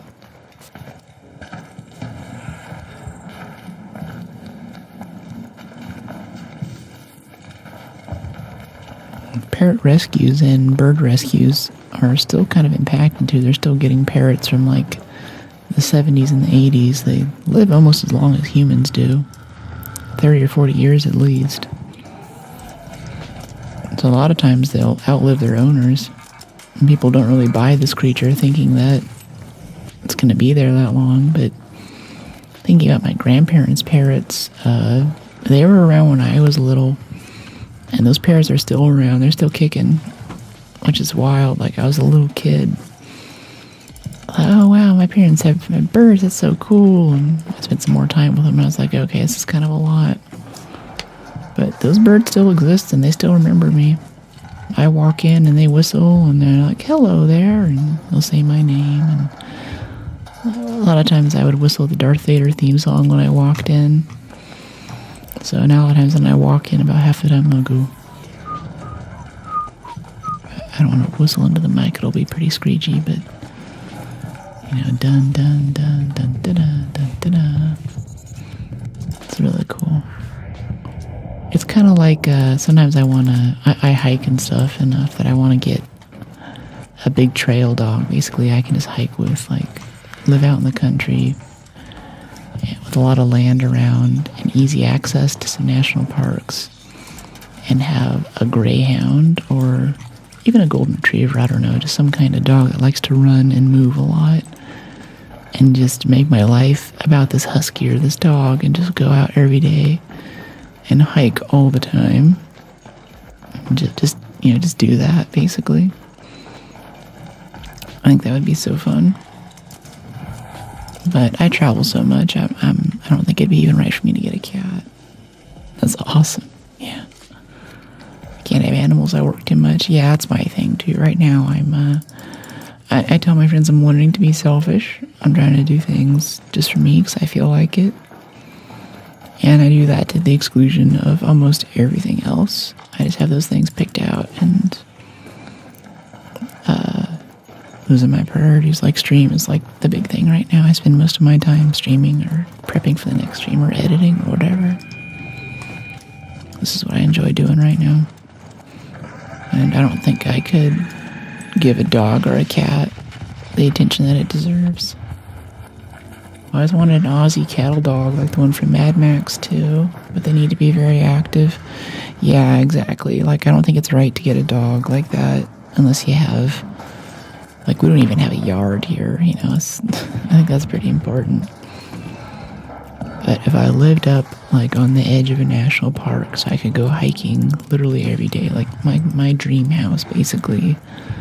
Well, other than the one that I'm in, I think I'm already in my dream house, but if I had a second dream house, the alternate on the city urban art nerd enclave that I live in now, the only improvement I can make would be to have a place up on the edge of the national forest with like a blacksmithing thing and a big obstacle course that's like 2 or 3 miles long, like the Beast from the Witcher books. Hey, buddy. And every morning I could wake up early and just go run 2 or 3 miles across this obstacle course and climb things and hike and just get super like fit, you know? And then I could take a shower and just ride into stream after I've had my run and my climbing and everything, and just be super peachy and feel super good all the time because I'm just constantly getting those exercise endorphins, you know? If I had that and I had like a dog that's out there like running with me, that would be really fun. Especially too, like maybe a bird dog. There's some invasive birds in California, starlings. You see them a lot. They're black with little yellow eyes, and they're quickly multiplying and eating. You know, they're out eating all of the other birds around. It's causing a lot of issues. Wow, this thing's already dead at 20 minutes. That's insane. It'd be cool to go out and get a bird dog and basically do hunting, but hunting basically for ecological preservation. And then train the dog to go out and like pick up the birds that have been taken out. I've never hunted before, but I always thought that'd be a cool way to do it. Kind of like the scuba divers who go out and another successful raid. Lionfish are invasive. They have venomous spines, and they're basically people's pets from their aquariums that they've let go. They've multiplied. But the way that lionfish eat is that they just have a big mouth on them, and they walk up to whatever they can fit in their mouth, and they just go, and they suck the whole thing in. So they eat everything, and nothing can really kill them without dying itself. So the population explosion's been insane through like California and Florida. So a lot of places have a thing where if you bring back a lionfish, they'll give you like a reward for it. So you either get a little spear gun and you can go out and you can hunt them, or I see some guys on Instagram. They have these special like pistols basically that work underwater, so they basically go up and just like shoot the fish and then they grab it and take it home for the reward. I think that would be really cool. Kind of help out a bit. Hey, I love the bread chaka. That's nice. I love that Oreo. You seen that guy is a farmer of a lot of fruits on YouTube? I love his farm content explaining a cool fact about the fruit, and his finish line is, which is pretty insane. Yeah, it sounds like me.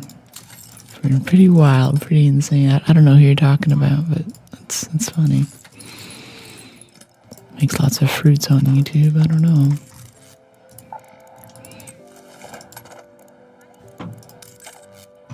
Lately I've been watching, Channel 5 News will come up. Same guy used to do all gas, no brakes. Goes to these wild conventions and interviews people. It's a good time.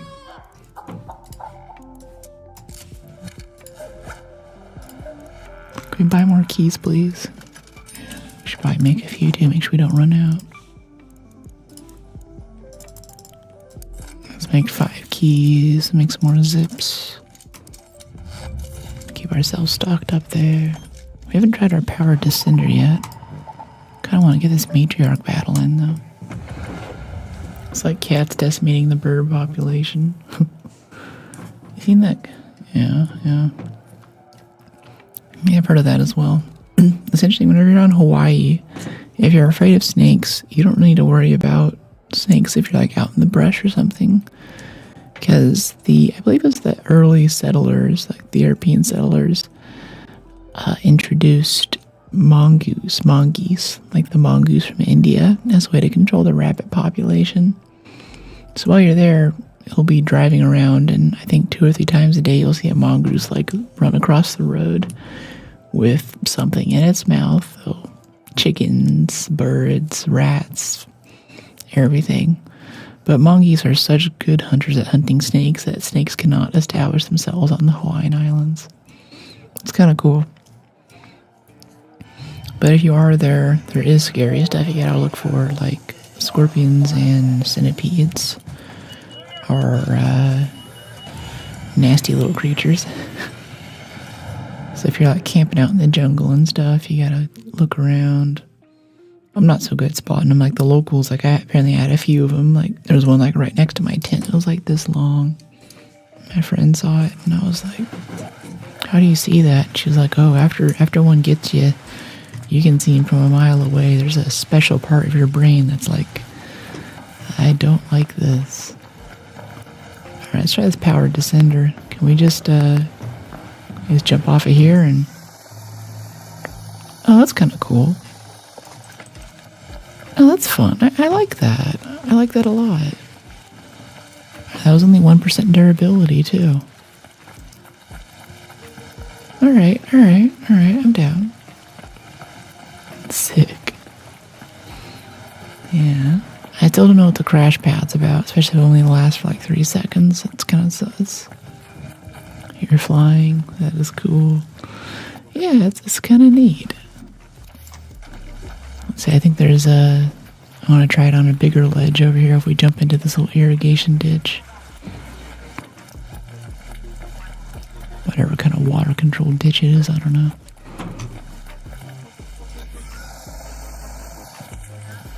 Still took damage. Okay, so as soon as you jump off, you have to get it out immediately, or you're going to take damage from the fall. But still, that's kind of nice. That's like a 30-meter fall there. 56 by our measure. Let's see, we could take a detour through hydroponics and get some moss, but I think we just need to book it right from matriarchs. We're there before the fight's over. It's just giving us these spawns on the opposite side of the map. It's not helping us right now. I haven't seen any players. Yeah, I don't hear any fighting going on. I think by now we would hear some explosions or the cruise missiles or the big face laser thing she does, but if there's nothing by now, I think it's over already. We can always use more moss for defibs. Helping people out.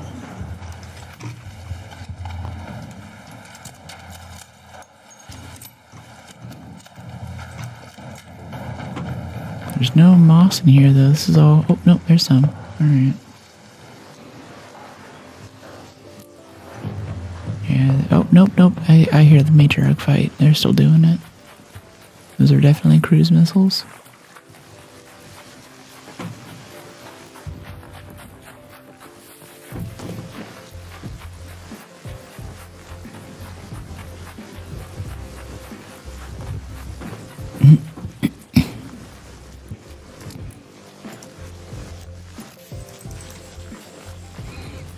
I should keep an eye out for mushrooms going through this area. See if I can at least spot the new spawn locations for next wipe. I feel like I still don't have my mushroom farming down that well. Much to my detriment. I wonder too, what happens? Do we run faster if we take off our shield? I've never tried that before. Yeah, I think we're moving a little faster. Yeah, actually, I have all the perks to make the shield carry penalty lower, but This is kind of nice. I like this.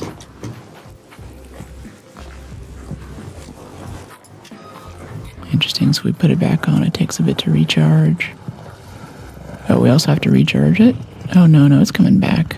Don't want to get hit while it's recharging, though, or it won't do it all the way. I bet that's how that works. People aren't just taking their shields off and on all the time in combat. That would be such an irritating mechanic.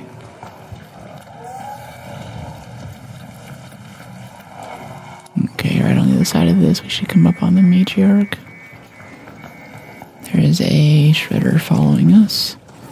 Just gonna lock him in there. I don't hear any more explosions. I think it's over. Yeah, it's gotta be over. Yep, they killed it already. Gonna play scum for a bit. Totally. Thanks for going back to tank. Sorry about the audio issues there. I think we'll be getting upstream PC this week. I'm excited. Hello there, Rocketeer. Nice to see you. I missed you. Ow. I think he's probably gonna take us out right now. We'll have to crawl to the extract. Yeah. That's okay. Thanks, buddy. Nice to see you, too. I could try to run the whole cracker there and take him down, but I don't know. There's just no cover up here. Like, if I was on the opposite side and we had a chance to get to the building, maybe, but I don't have a lure grenade. There's not much I can do. Dang. Yeah, I don't know. It's fine. I got nothing to lose. They're just really annoying to fight. And with the new bombing run thing that they added, you'll get them down like halfway and they do that bombing run stuff. I'm typing. GG. Aw, thank you. I was 100% certain that he was going to lean down and finish us off there for a second. And I was like, go, go, go, go, go. Hey, Smooth, how are you?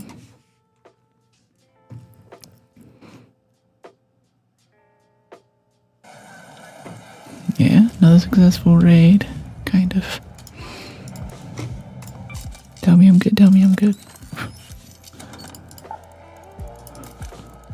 Alright, got that, and I want some more adrenaline.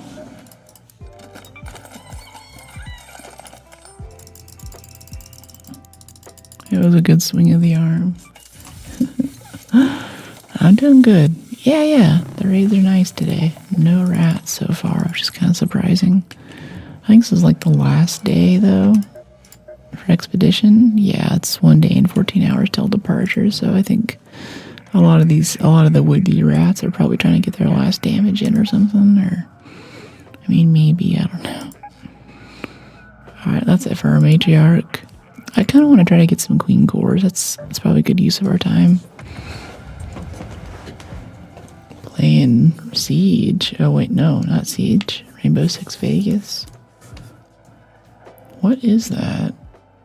Like, I don't know, are you in Vegas maybe? And you're kind of doing a low TTK single player? CQC game?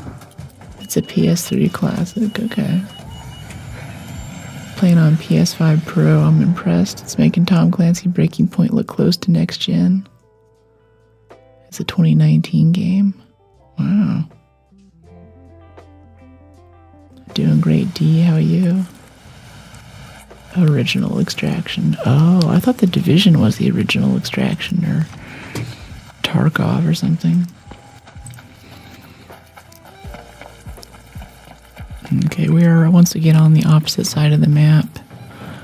I don't want to walk all the way across the map again just to have it already be dead, so we're just going to hatch out and try for a better spawn. I'm not really up for a walking simulator right now. Another successful raid.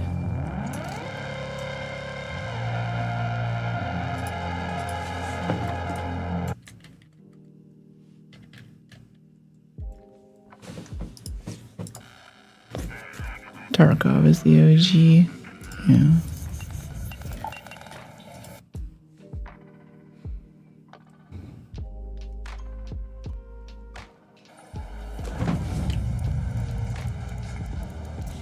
Okay, 80, 24, 3.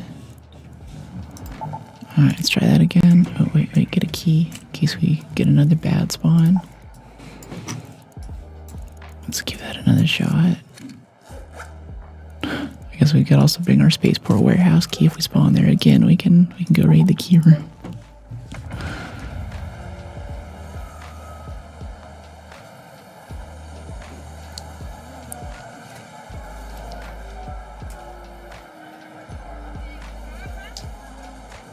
I like this outfit, but I wish I could get rid of the elbow pads and the knee pads. It looks a little roller derby. No offense to roller derby, but it's just not my thing.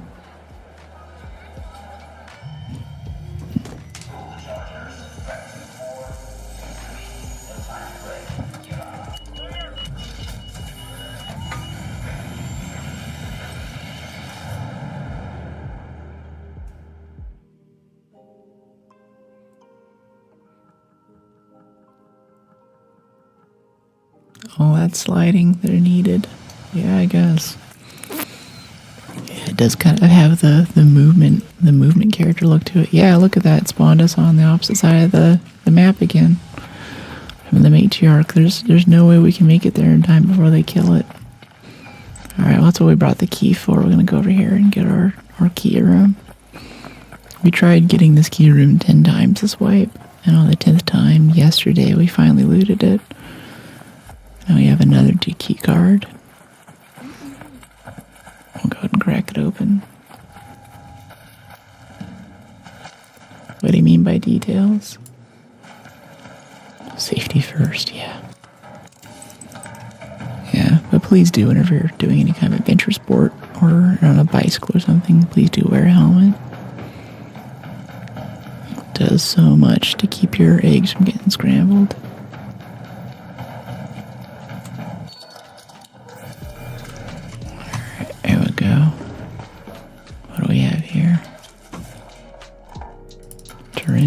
Torn blanket,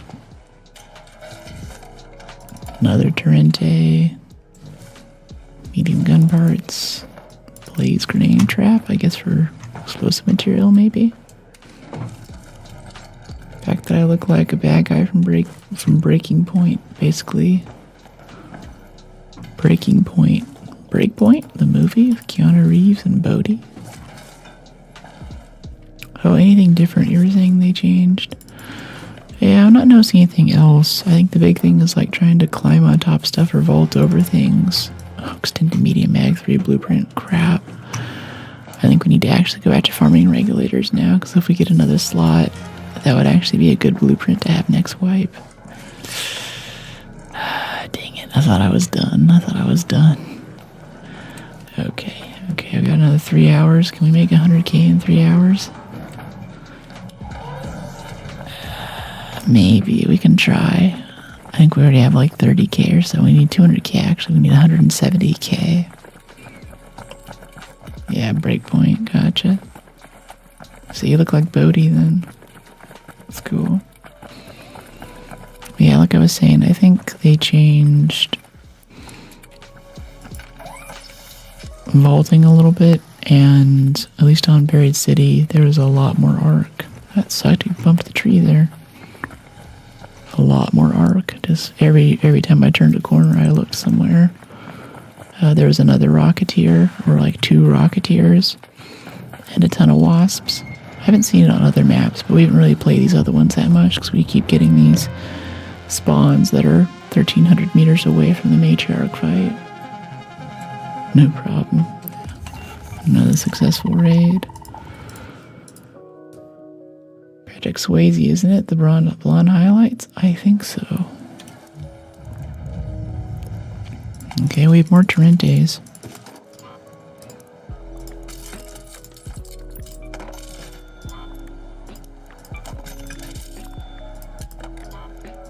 Bit more seeds, and yes, extended medium mag too. That's kind of nice. kinda want to revector our priorities here and go for some more stuff. We have something. We have an assessor matrix and a bombardier cell to get us started. Yeah, I can recycle the padded stock. We don't need that. Let's see. What do we need to try and make that happen so we can bring this tier 2 magazine into the next wipe? What would be required of us? Over here in trader, nomadic. We have 11,000 of 200k. We can try for it, I guess. Yeah, hurricane. There's gonna be free kits though. Yeah, no free loadout night raid riven. That sounds cool. Increase loot value. Yeah, let's give it a shot. I want a lure grenade though, in case we get in a bad spot. Utility, lure grenades. Yeah, give me 3 of those bad boys. Get rid of this silly powered descender. It's not gonna keep me alive. Kinda tempted to start using a Vita spray too, but I don't know. Okay, hopefully this night raid will be good. Because it's the last day of wipe and people should be there. No free kits allowed, so everyone in there should be just whomping on the arc. Hey, loving the shakas, thanks DNA.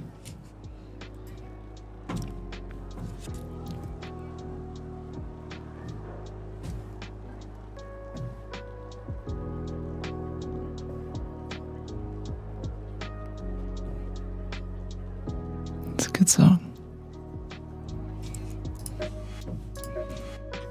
Yeah, trophy display. We have 1 green reactor. We basically have to beg for him. Hope someone takes mercy on us. And then we'll need a Geiger counter from Stella. We're not even to the hard part yet. The Exodus is easy. Bombardier is easy.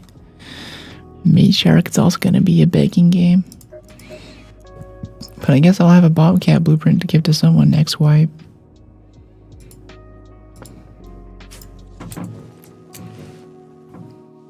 Thanks, Fade. String ties? Oh, there's little string ties you can put on your legs. I didn't notice that. Looks like I didn't attach them quickly enough.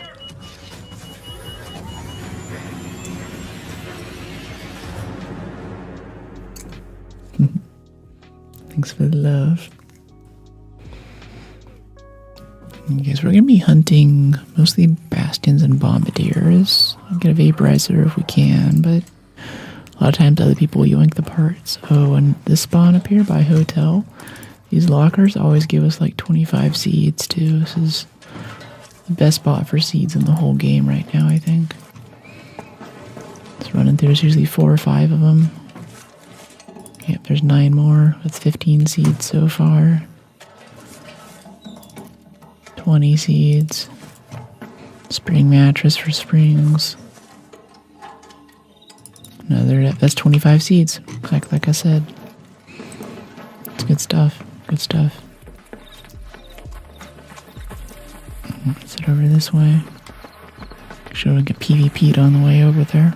Once we get to the middle of the map, I think there's generally less PvP, but out here on the edge like this, it's a little sketchy.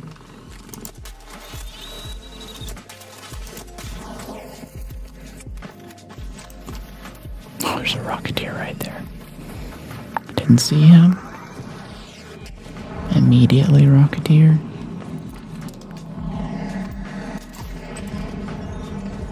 I want that mullion for the seeds, but I don't want to die for it.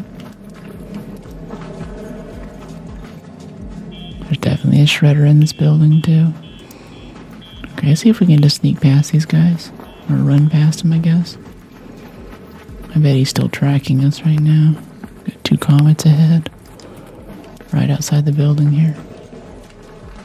Shredder on the left. Wasp. Try to keep moving. Don't let stuff build up on you like this.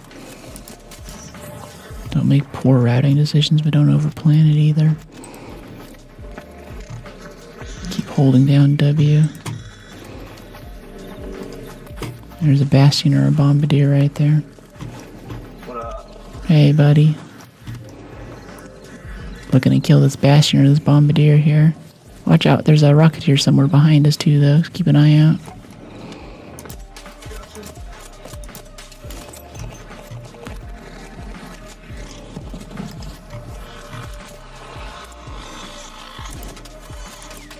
Nice. Alright, get a canister shot on this guy to get us started off. Get a couple leg hits in.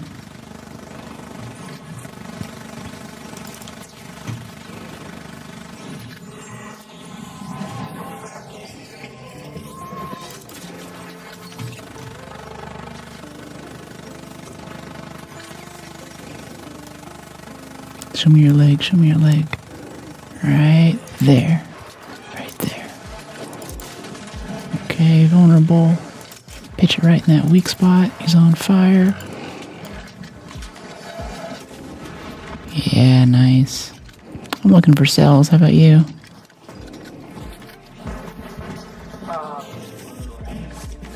Alright.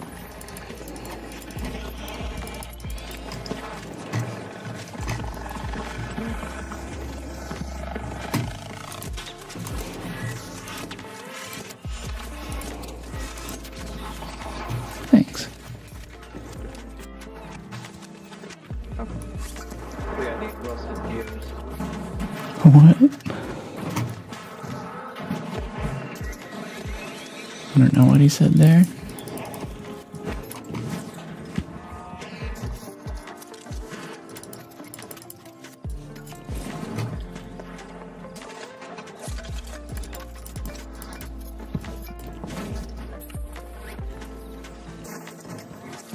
What server? Who knows? Grand mystery. We're already looking for the Discord server. That's right here. If you want to get notifications every time I go live. Instead of relying on the platform to send out a notification to a statistical representation of people who are likely to click on it. You can actually be here every time if you so wish.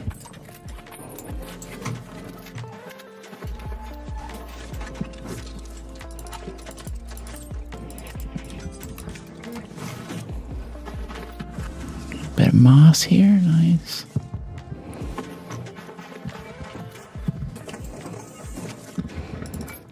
Alloy motion cores. Check this Hornet really quick just for funsies. Oh, I think that just spawned in, was that a bombardier right there? No, those are just wasps. Yeah, spotters don't make aggro noises. They just start shooting stuff. Alright, come here, little comet. Good boy. Got the notification this morning. That's cool. Like, did you get it like through the Discord or from me? Well, I used to have it automated so the Discord would notify you, but YouTube's gone through and basically disabled the API. The API basically disabled all the bots that send out notifications. So now I do it a bit more manually with a button here on my Stream Deck. Oh boy.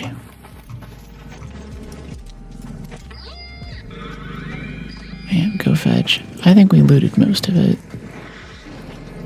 I'm fine taking the 5 and heading out. It looks like seaside elevators are our closest option here. We could also just kill this thing too. We're in the market for drivers. It's not that hard to kill. Oh gosh. Yeah, as I say that, I get shot in the back.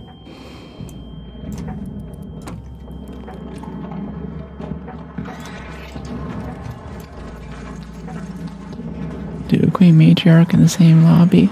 I'm good. You guys can coordinate a thing in the Discord, that's fine, but otherwise I don't really do solos or duos or squads or anything.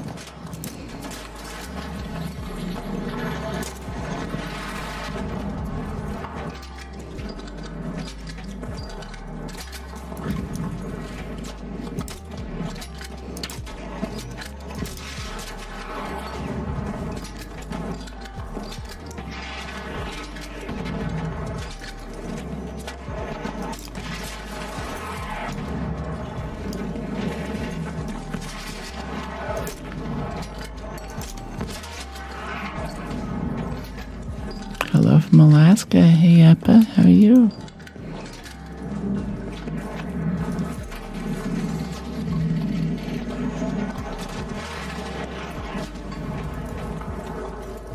Nice.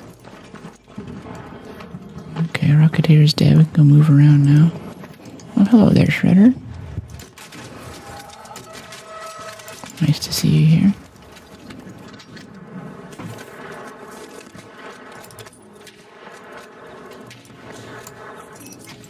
Get the Shredder gyros from Mechanicals. Keep up with repair costs.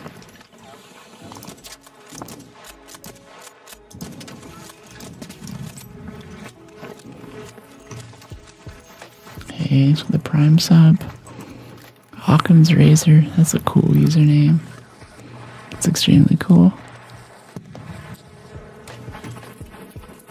Hawkins Razor, Murphy's Law, 80-20 rule.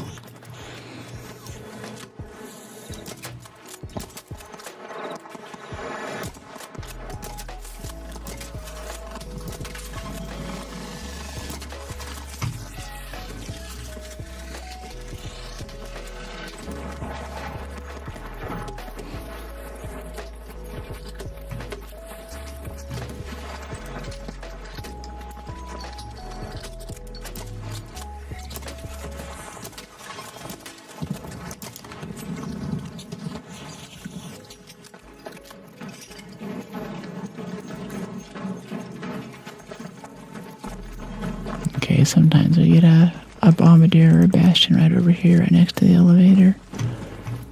Oh, we have a minute left on this one.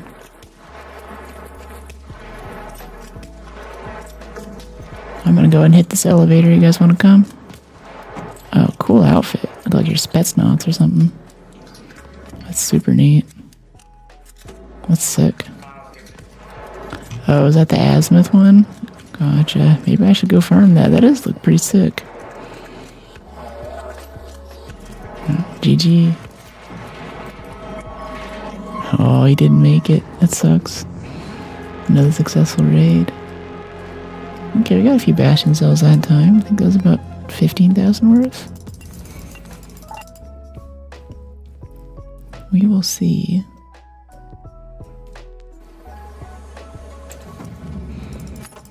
Oh, you think the notification came from me this morning? That's cool.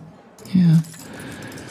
Yeah, it's nice. I think YouTube is trying to get more people to turn on notifications for their app, but for a long time they had it so every channel that you subscribed to would send you notifications. So I think people just turned them off and left them off.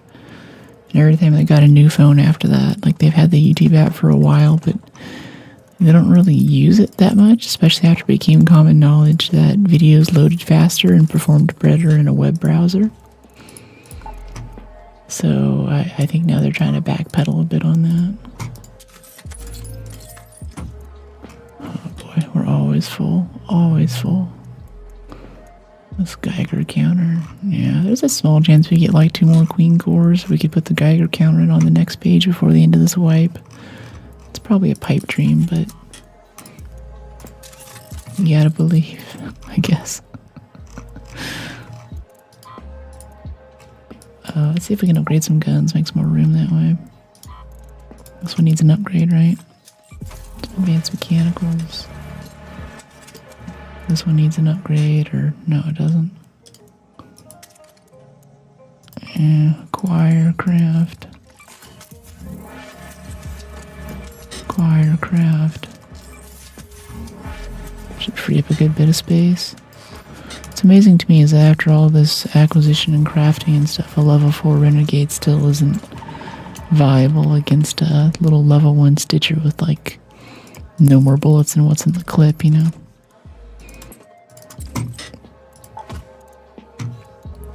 Hey clan, how are you?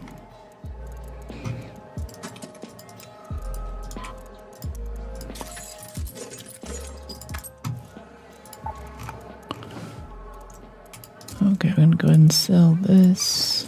Wow, we're up to 115 seeds again. That quickly. I've started logging in on days when I'm not playing Arc even and just spending the seeds on stuff. You can get so many seeds so quickly, and it's so good for buying springs and medium gun parts, because we didn't get a blueprint for medium gun parts this entire wipe.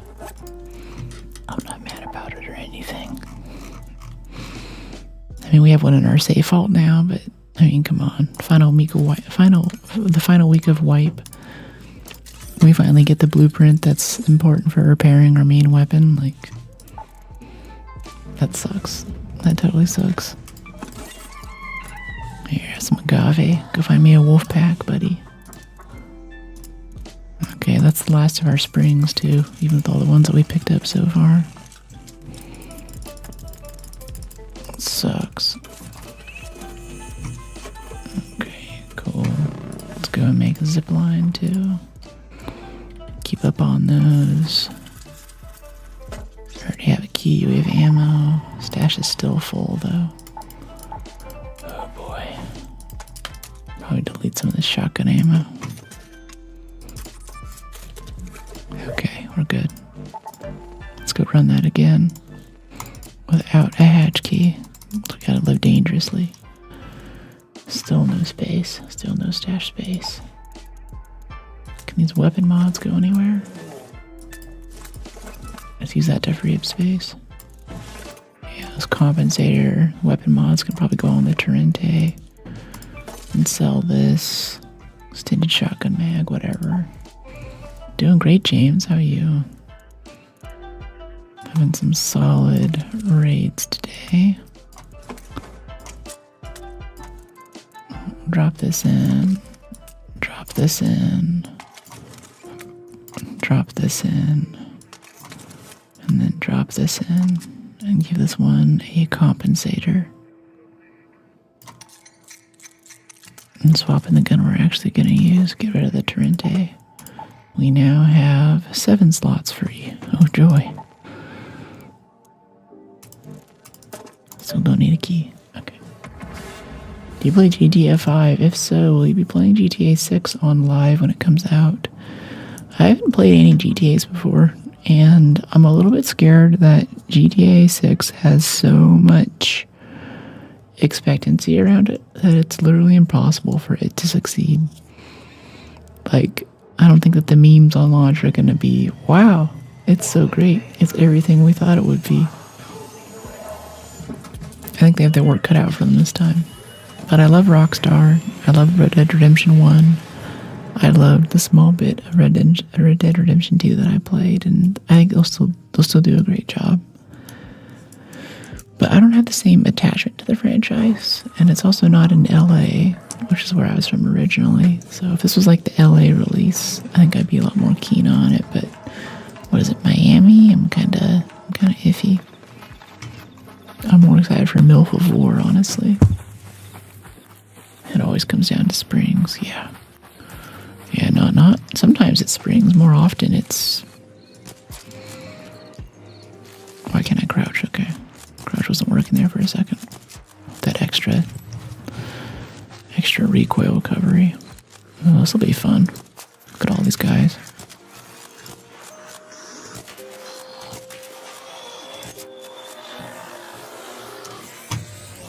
Of course, the Hornet can still fly with three thrusters.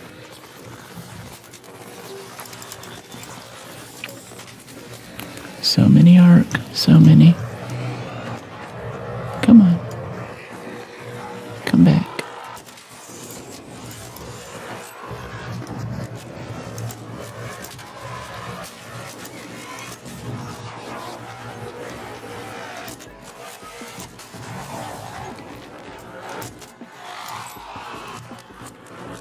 We're playing Red Dead Redemption 1 right now.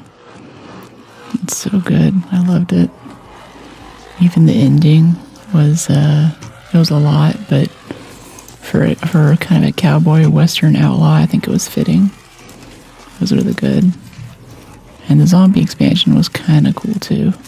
Got a bit tedious. I never really finished it. It didn't feel like it was really building up to any great conclusion. It was just this weird alternate timeline. I was just happy to see them back together on the ranch right at the end there. I was like, oh, this is how their life could have been.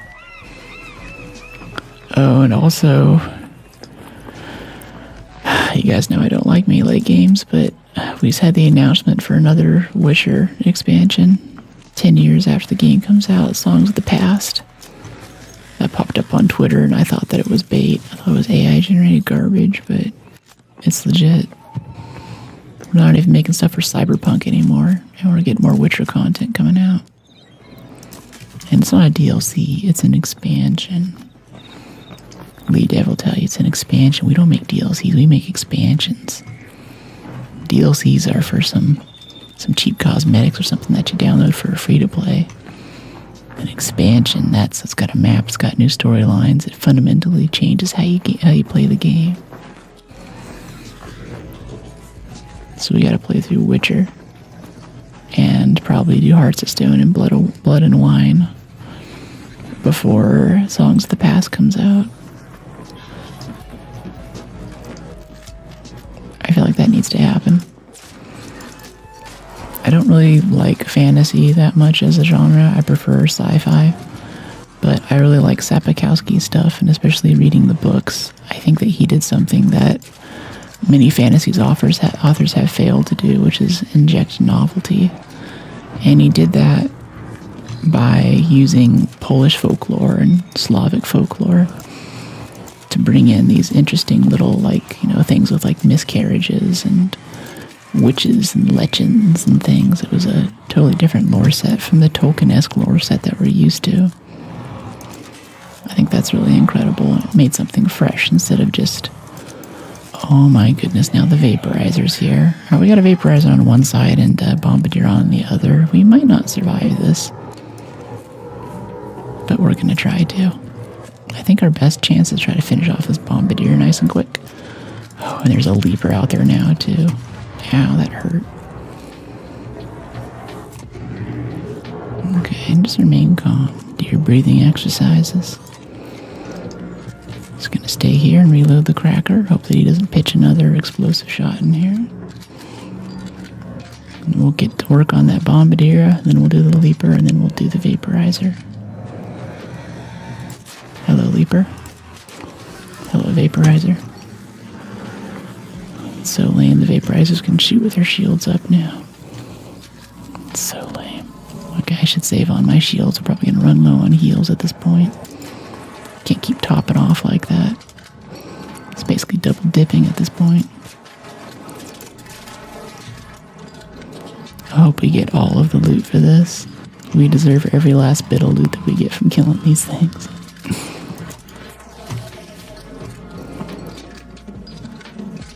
Okay, Bombardier's down. Leaper is distracted. Vaporizer is nowhere to be seen. There he is. Hey, buddy. Ah, he still roasted us there. I wasn't quick enough. I was ready for him, too.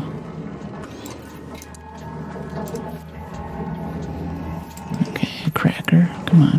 Come on. Where is he? There he is. Okay, there's the vaporizer. The AoE is rough. Yeah, the little trail of fire that it leaves. I think you really have to leave early. You can't wait for a last minute like you can even with a Rocketeer sometimes. I will see with the Rocketeer, I'll try to get it to fire so it hits an object a few feet in front of me, so there's no chance that it can hit something behind me and kill me with a rocket AoE. I think they just killed it. Yeah, I think they just finished it off. No, he's still there. He's still around. What's up, Gerald? I decided that his name is Gerald. Okay, let's get some heal bandages over here, yeah. Sorry, Gerald. Okay, we didn't get roasted that time. That's good.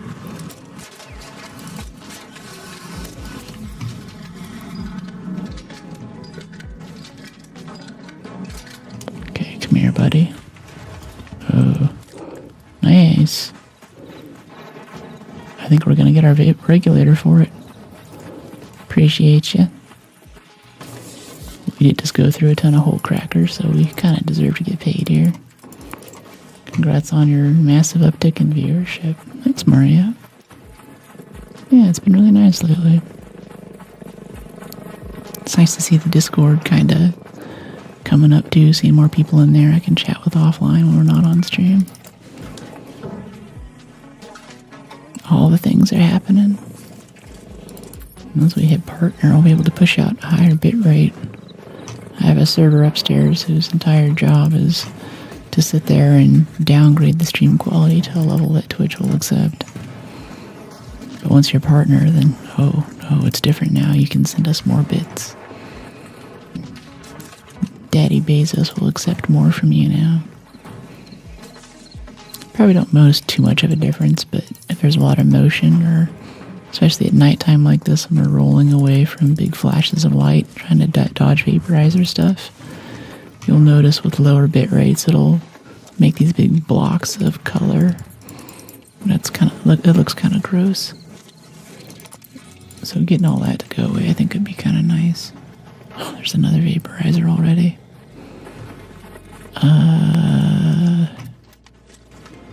Could try to fight him from under here. Yeah, I think this will make him come down and get close to us too. Or he has a harder time running away or avoiding our shots. Where is he? It's up there. Daddy Basis, yeah. Yeah, it's Amazon, so they go as cheap as they can on everything. Oh, there's a rocketeer too. I only have 11 shots. I don't have enough for a rocketeer and a vaporizer. That's not a good idea. Maybe if some other people help, but I'm just gonna hatch out. It's not worth it. It's gonna be so much drama if we do that.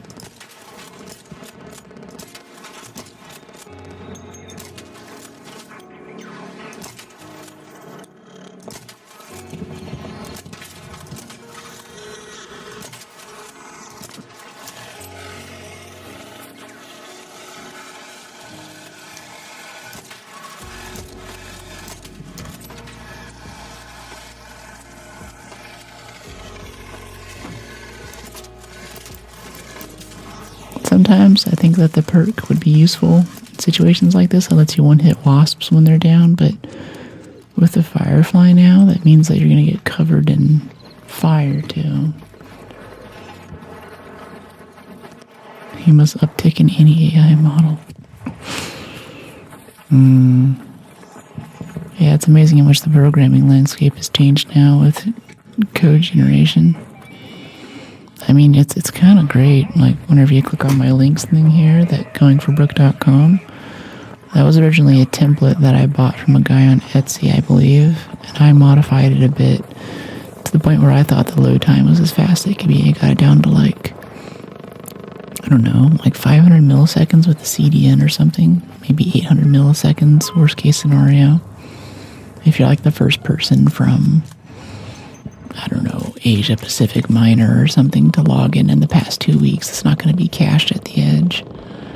I thought I had that super solid, but I had ChatGPT look at it, and in less than an hour or two, it had found like 4 or 5 things I didn't even know about, and just optimized the crap out of it, and even did stuff like image compression and getting the video to lazy load, and just all of this really out there stuff. I was like, oh my gosh, I just set this to work on things and walked away from it for like 2 hours even, and it's already done, and it's so much better than it ever could have been if I just stared at it forever. It's very, very impressive. Very good for sites.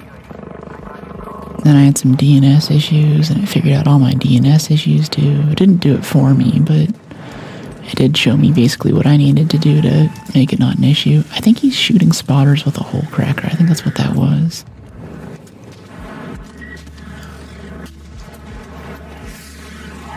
Yeah, that's coming for us. He sees us now.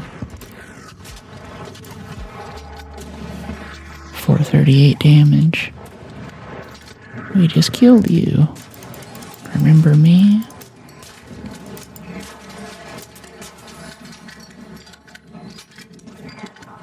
2,600 damage right there. Nice.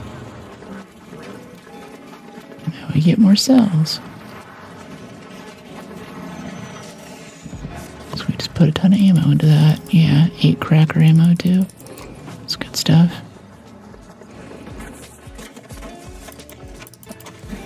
More motion cores to make more cracker ammo. No cells yet. Well, there's one.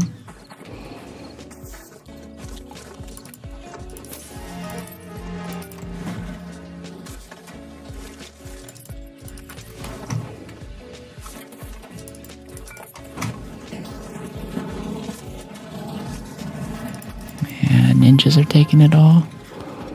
Scavenges, loot ninjas.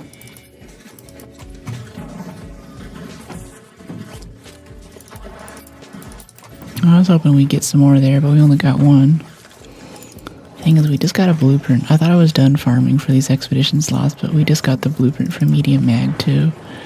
I'm like, oh man, I could come into next raid with a blueprint for medium gun parts, a silencer 2, and a medium mag too. That would be so amazing. I would love that so much. So that's what we're trying to do right now. But we don't have much more time to do it.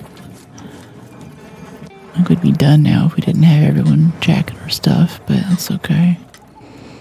Yeah, we got another 6 that time and a vaporizer regulator. We're probably up to about 50k, another 150k to go.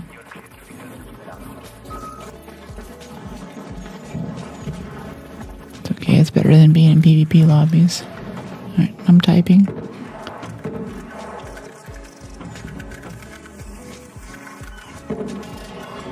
Another successful raid.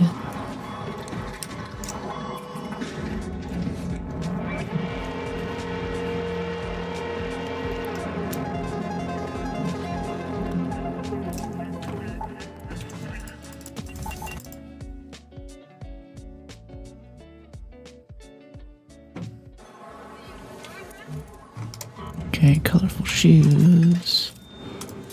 Bit of that, bit of that. Some rubber is always good.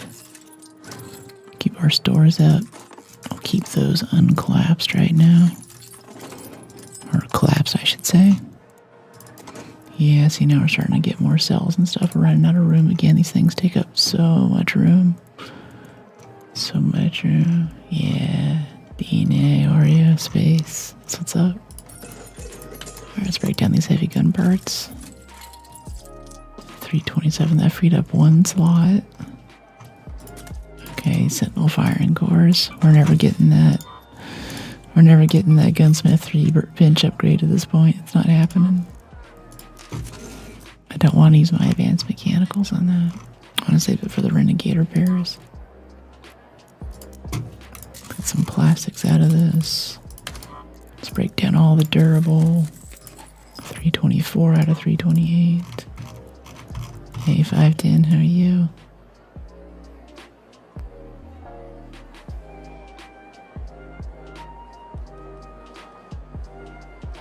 Been away this week. Went to see Stonehenge and Magna Carta at Salisbury Cathedral. Very cool. Yeah, I did a UK trip a few years ago. Saw Stonehenge for the first time. Went to Wales and all that. What'd you think?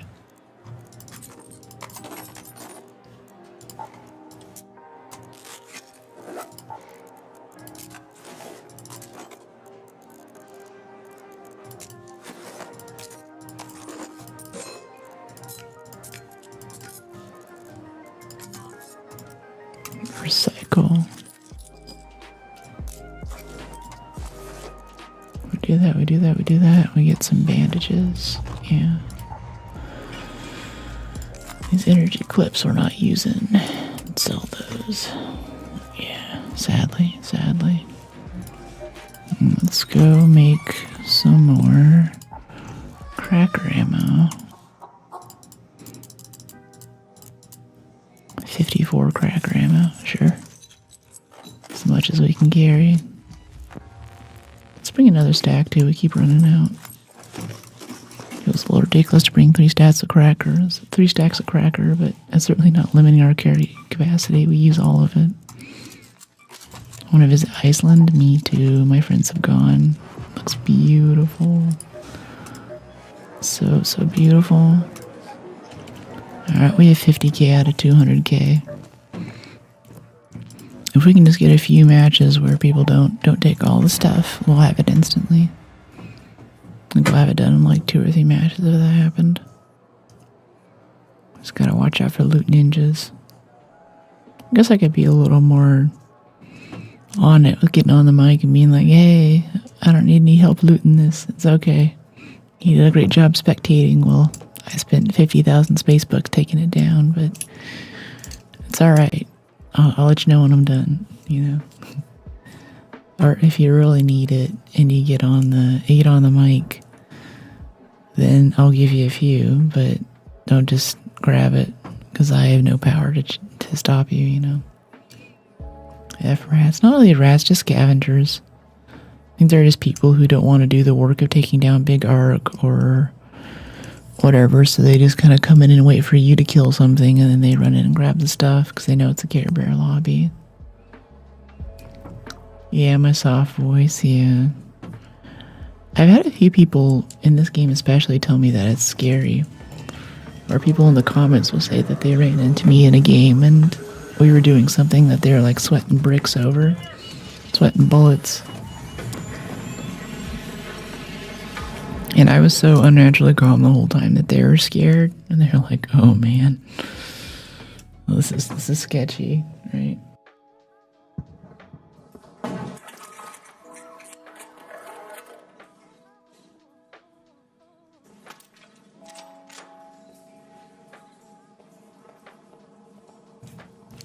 Really? Yeah. You're a great shot. Thank you. Appreciate it, Ty. It's great having you in chat last few days, Ty. You're a fun chatter. Appreciate you having me around. I was thinking about that last night. I was going to bed. I wanted to go out and go clubbing a little bit, but I don't know, that workout yesterday morning. Come on. I'm just not hitting any of these shots now. Focus, Brooke, focus.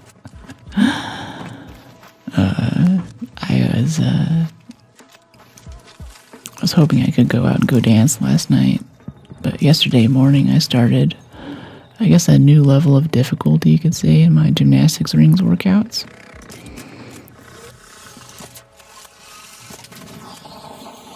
I wanted to pull this guy so he'd be over here by now. I wouldn't have to wait for him to get closer. Didn't really work as well as I'd hoped.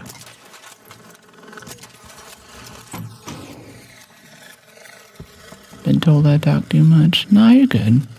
I like a very chat-forward stream.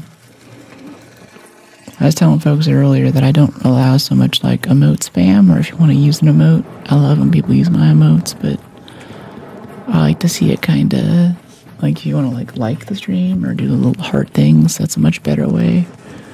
Because otherwise I feel like if chat gets full of all these little emotes and stuff, it's hard for new folks coming in to know what's going on.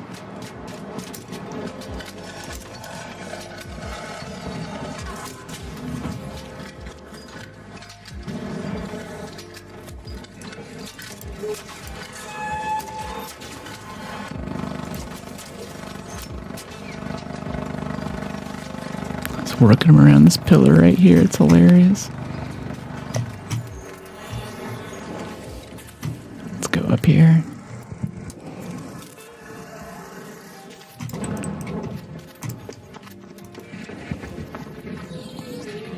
Where is this thing? There he is.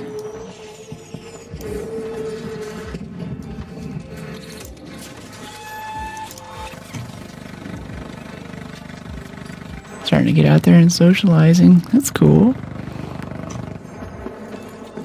What has that looked like for you lately? Oh, there's a vaporizer right there. Hope he doesn't hear this. I don't want to fight 2 of them at once.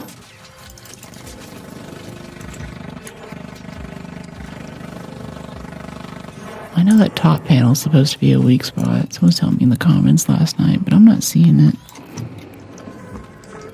It doesn't ever break off. There's so much more you can do with like the back panel or the legs, even from long distance like this. Yeah, 1,000 damage right there. It's much better than hitting that top panel. Even though it looks so big and inviting. Wolverine? Not really. I don't really have any connection to comic book stuff or melee things. I know a lot of folks are excited for it, but I like my shooters. It looks cool. I think they did a really good job of it from what I've seen in the trailers. I know Wolverine fans are ecstatic about it, but yeah.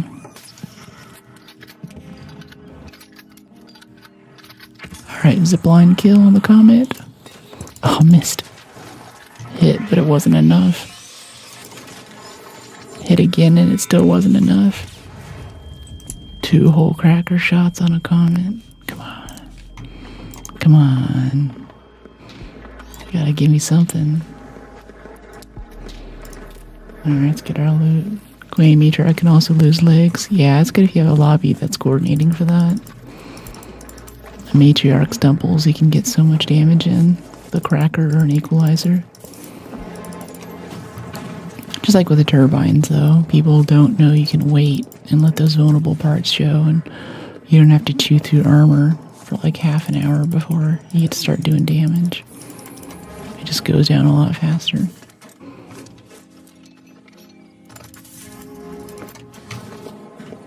I don't know what that means, DNA.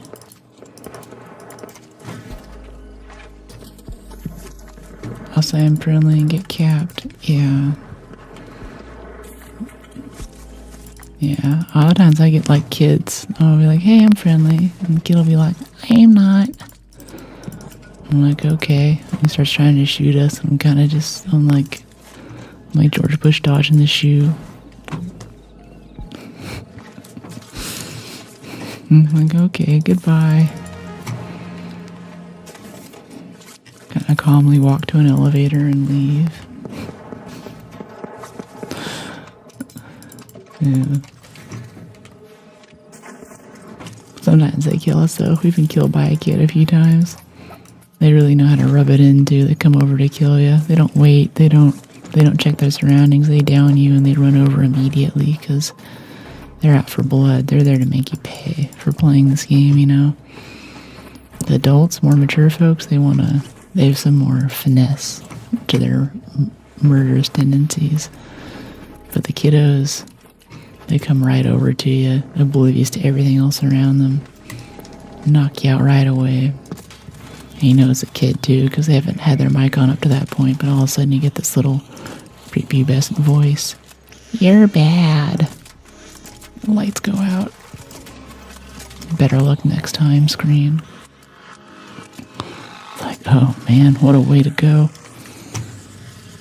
Child soldiers and arc raiders are the worst.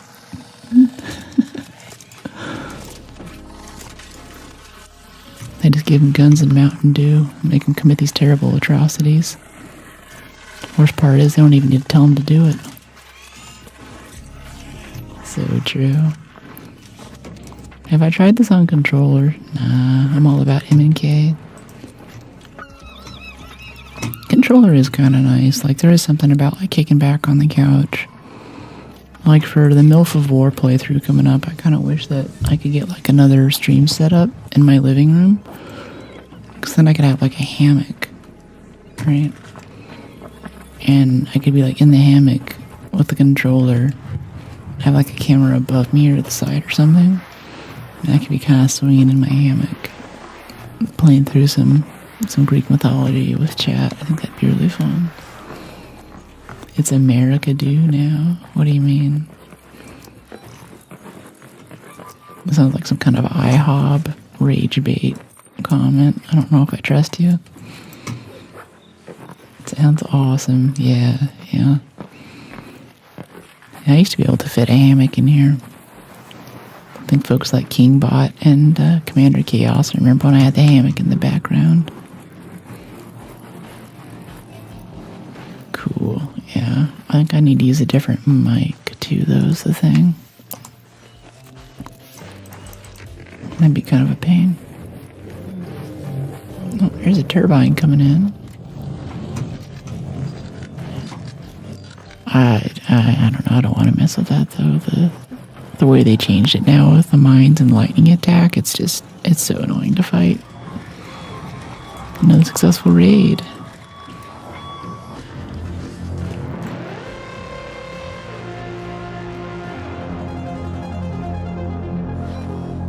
He has cat-like reflexes. Yeah. My bad if it's not called Mountain Dew right now. It's America Dew. Okay, we got a nice pile of cells there. You see, if no one steals the cells from us, we get 7 cells easy every match, and that brings us immediately up to 71,000. So we'd only need, in theory, let's see, like about 15,000 to 1, 2, and then 1, 2, 3, 4, 5, 6. 2, 6, 8. I'd say about 8 or 9 more matches, and we'd have our requirement for another slot. Big difference, right? I think we're also starting to run low on motion cores and stuff. We've got a few that time, but not enough. That means that we won't be able to make cracker ammo to keep doing this. Good luck on the raids. Thank you, Alex. Appreciate it. Yeah, tactical Mark III healing. We can get rid of that. This cooling fan. This can be explosive material. Can we get a spring out of this extended shotty mag? Yeah, get 2 springs out of it. All about that life. Processors, power cable for wires. Sterilized for antiseptic. Yeah. Great mulling to seeds. Yeah, all of that. There's a big pile of arc alloy in here somewhere, right? Must have gone past it already. Arc alloy, arc alloy, arc alloy. I don't see it.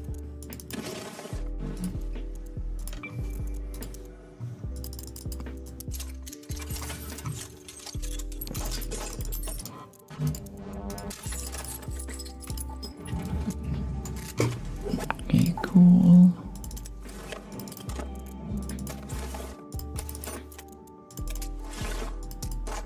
Nice, ready to go. Let's go hit it again. I like this no free kits. It's nice. Doing great, Eric. How are you? Thank you for the compliment.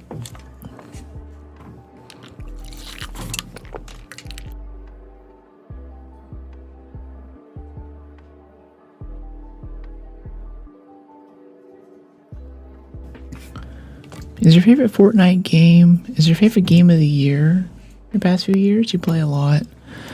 Yeah, honestly, I have a hard time making it more than like 100 hours in any game, but this is a perfect blend of stuff that I enjoy. It's got a little bit of PvP to keep it interesting. It's got weak spot damage on robots, which I like from games like Horizon Zero Dawn. And yeah, I think we have a bench ready, but I think I have over... Last time we checked, it was like 210 hours topside.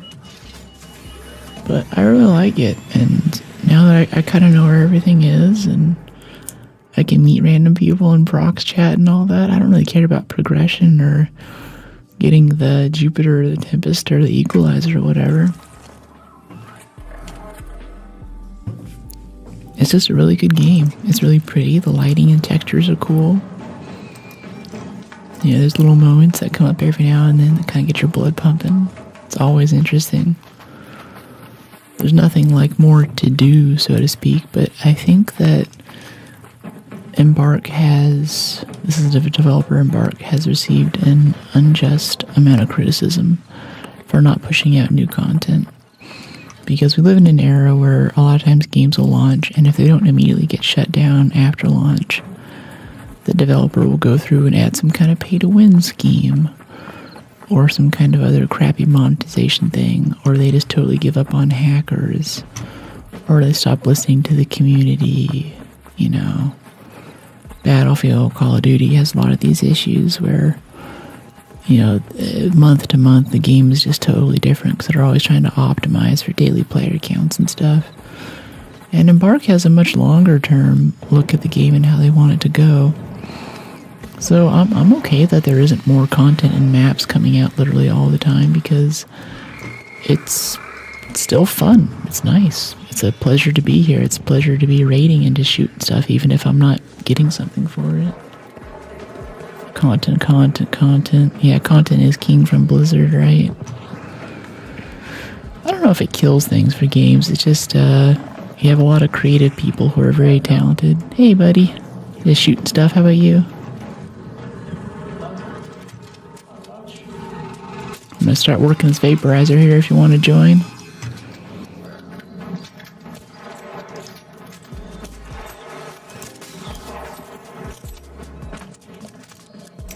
Dune Awakening in-game was meh. I heard they changed it. Before it was like in-game was PvP, but now it's something different. Had a big spike in player count a while ago. And that developer too, like the people who make Conan Exiles, I think they're pretty cool. They have a very certain look and feel to their games, and they're good at making them and keeping that community happy. And I think that's kind of nice. It doesn't need to be the biggest, latest game that everyone's playing. It just needs to be consistently good in a style that works for you. Otherwise, you can just play something else. I'll have to check it out. Yeah, I played it a bit on launch. And friends and I went and made like a little base, and I guess like, not really a spoiler, but it's not actually the actual Dune universe. It's like an alternate universe, so there's a lot of the stuff is active there. Paul Atreides isn't really there. I guess it gives him some storytelling ability, but I thought that was kind of unnecessary. The old story. Yeah, I don't know anything more than the beginning section. And it just feels too much like Star Wars retcon, Jacqueline Kennedy, and the new movies when they came out. There's so much extended universe knowledge I have now I feel is like sort of relevant. Like now the Mandalorian stuff is out now. A lot of people know about that. But a lot of stuff about Han Solo's kids and everything is just kind of, I don't know how much that is real or not real now. It's kind of in this weird middle ground. Or a lot of my like Grand Admiral Thrawn stuff. And I feel like whenever you do that and you split a franchise like that, then you're not really adding to the world and the ethos anymore. And it's a pain to work with a developer like Games Workshop or an IP owner like Games Workshop for a 40k game or something, but technically every 40k game is adding to the lore set, right? That's all one continuous world in which things between games are still valid. And I really appreciate that. Otherwise, it's just a different game. You know, it's Conan Exiles with a theme or a skin, right? Which is still cool, but it's not what it could be. Yeah.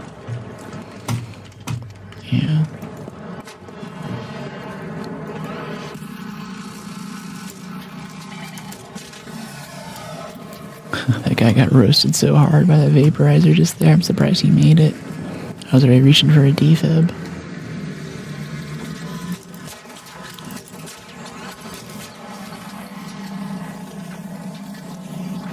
I really want this regulator.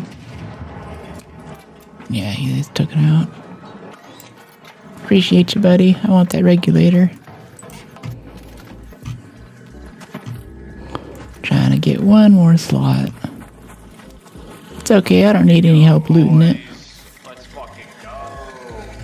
I don't need any help looting it. I'm kind of looking for that regulator, honestly. Want one more slot.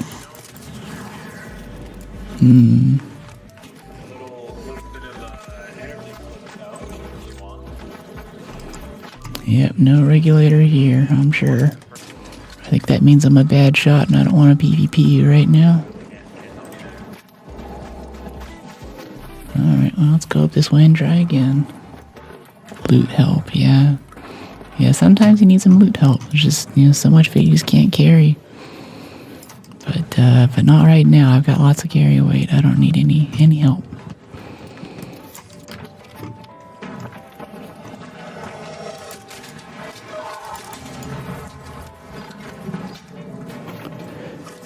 Okay, we didn't use that many cracker that time, though. The thing that sucks is just running out of cracker ammo. You can't, it's fun to shoot stuff, but if I'm farming these things, I really need to be getting the stuff for it, I need to be actually harvesting some stuff successfully. Do you need a revive? Are you down? No, I'm good.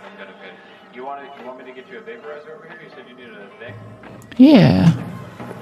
That'd be awesome, mate.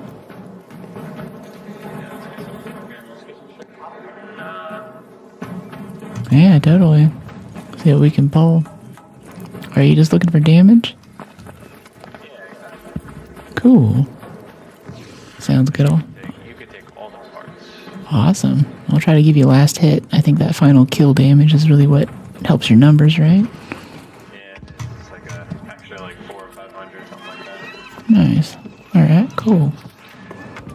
I'll try to pull this Rocketeer over here.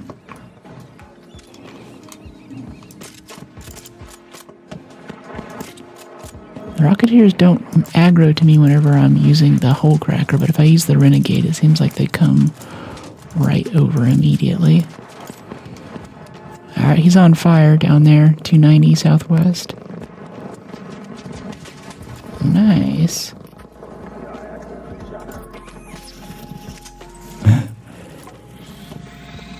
I'll take some of that.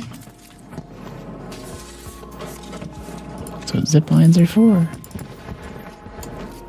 Yeah, we get some cracker ammo out of it too. That's the other thing. If they just looted the vaporizers or the cells and they left the cracker ammo, it wouldn't be such a problem. But if they're just taking all the cracker ammo too, then I'm like, you give me nothing here, You don't have to tip, but I do need to get paid. Alright, there we go.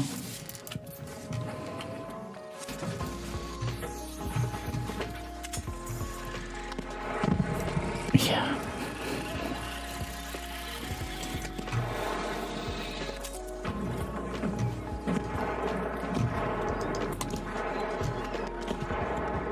Okay, he's got that covered. We don't need to shoot that for him. Let's see, can we pull a vaporizer from over there maybe? Or we can pull this wasp for him. Knock off an engine maybe. Oops, killed it.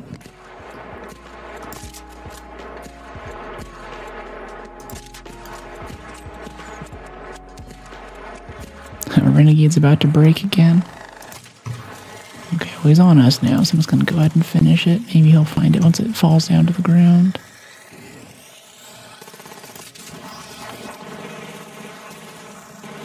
Whoa, is that PvP? You see that?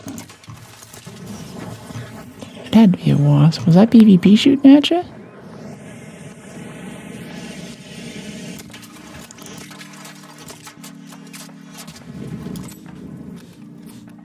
You okay, buddy? What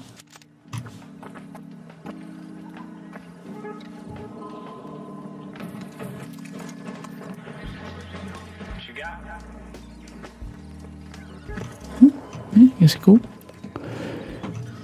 Let's see. Vaporizer. No, alright. Let's see. Go peek around the corner, maybe.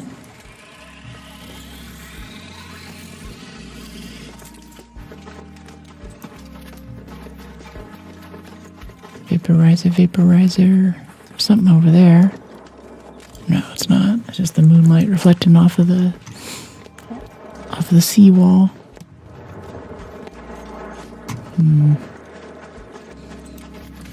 Yeah, I think we're cooked. I don't see anything else spawning in. There aren't that many medium-sized Arc in this game. I haven't seen any bombardiers or bastions really. Yeah, I think we just go reset this. It's not giving us what we need.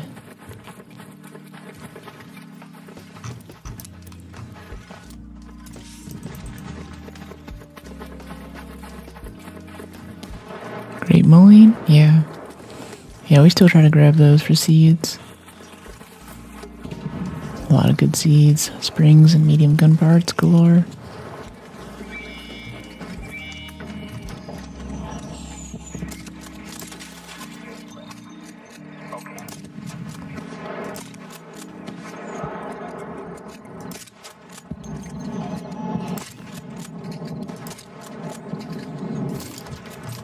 It's so far away, it's so hard to see.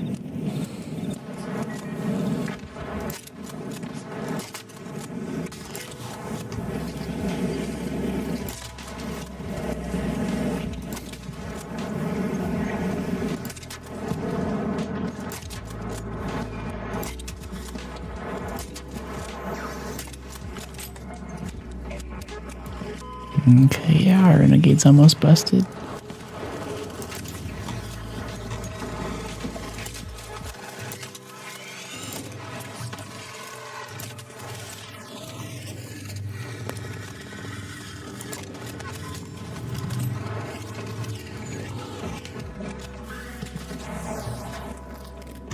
Alright, I'm typing. Let's get out of here.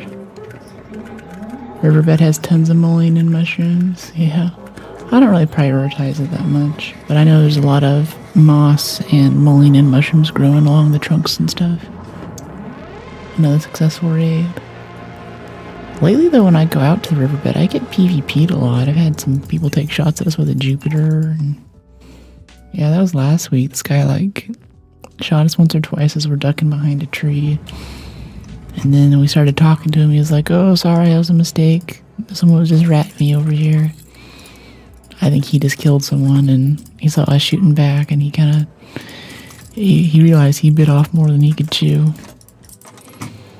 Interesting nonetheless. Okay, we only used 8 cracker shots there. It's not bad. Oh no, we used 32 cracker shots actually.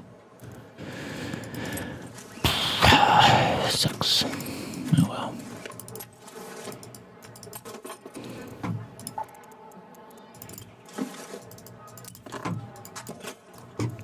Alright, cool. Repair. Do we have springs for advanced mechanicals?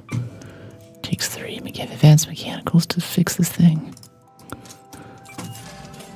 I remember he was a lion rat. Yeah, I think so. I think so. But honestly, this renegade it's not been impressive for shooting back with PvP, so he probably would have won if we tried to keep going. Okay, let's try to go in Buried City again. See if we get better luck there. Moonlight reflecting off the seawall. We're really all just slaves to the beauty and professional temperament. That's funny. That's funny. Thanks, Digital. Moonlight off the seed wall. Hey, Funky, how you doing? Funky Tarantino. Alright. Are you an auteur? Do you only shoot on film?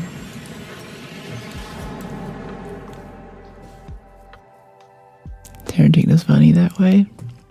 Most directors, or at least a good chunk now, I think, just shoot on digital cameras. But he shoots on actual films. Whenever you're watching one of his movies, if you look closely, you can see the grain of the physical film. Now that has to be digitized at some point, probably by the editors as soon as possible, so they can actually edit on that stuff. And like whenever you hear me talking about cutting video, that's actually a reference to how they used to do video editing. You had a strip of film and you had a little razor blade, and if you wanted to make a cut in the scenes, and you cut it here and you cut it there and you put the two ends together and you taped it, and that was your cut. That was video editing. And then the digital editors came out and it became a very different thing. But yeah, Tarantino, he starts with that. He's an auteur, which is like an artist, but it's fancier. He creates the highbrow stuff. Shooting on film. None of that digital crap. Great times, yeah. Heck yeah. His favorite movie of mine is actually his first movie, True Romance. Which, if you haven't seen it, it's good. It's very Tarantino. but it is a romance. But it's a Tarantino romance.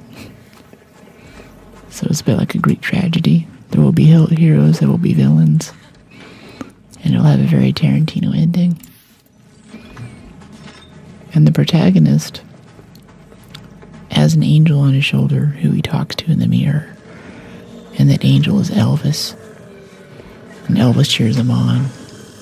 He'll be like, I liked you. I always like you. I think you're doing the right thing. That girl you got, she's hot. You're going to make it out of here. No one ever notices. I don't think there's ever a point in the room where someone else is in the room while he's talking to Elvis in the mirror. Otherwise, he's a normal guy and he's trying to make his way in the world. Live out his dreams and all that. Usual Tarantino kind of storyline, screenplay. But he's talking to Elvis in the mirror. So at the end of that movie, I feel like whenever he really gets to know his love interest, at what point does she see him talking to Elvis in the bathroom and realize that she might have made some mistakes in choosing her husband?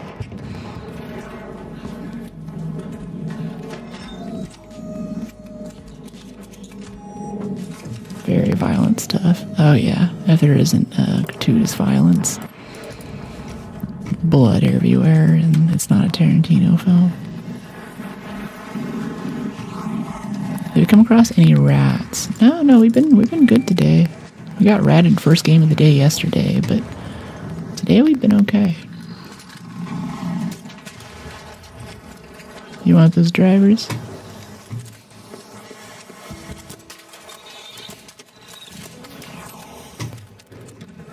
I assume he just wants damage. Yeah, totally. You want the drivers? I appreciate you, mate. I was trying to get one more slot. It's okay, we don't need any help looting there. I appreciate it. What's your name? No names? I'm Laura. Hi, Laura. You need the drivers for something?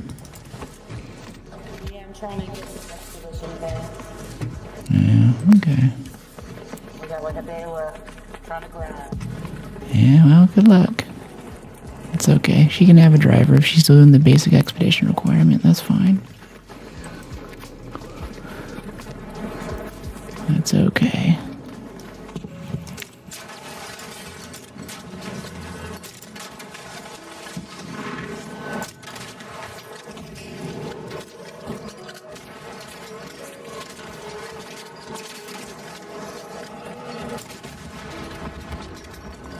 Free for all. These give like one lever cell.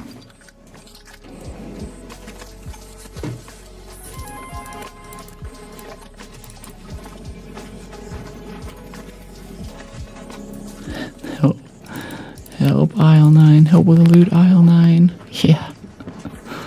Yeah, exactly. I don't care too much if we don't make it out with this extended medium mag blueprint. I'm just so used to having an extended mag on the Renegade. I've noticed that whenever I have to go down to a tier 1 mag after a rat death or something, I'm actually running out of ammo in PvP fights and stuff. So it'd be kind of nice if we could pull it off. But yeah, it's just like with the Queen Cores, it just really depends on the mercy of other players. This is for you, man.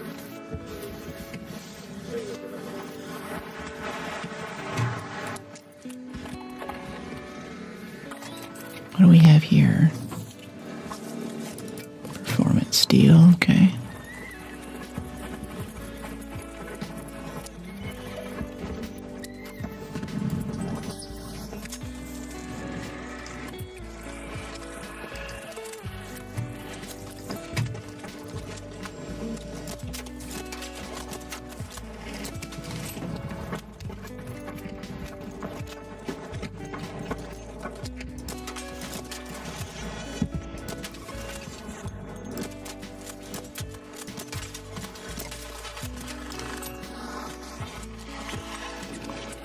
As soon as someone else starts shooting at it, I'm just not interested. They make it move around too much. it's flying in a straight line and it's not dodging too much, it's a much easier kill.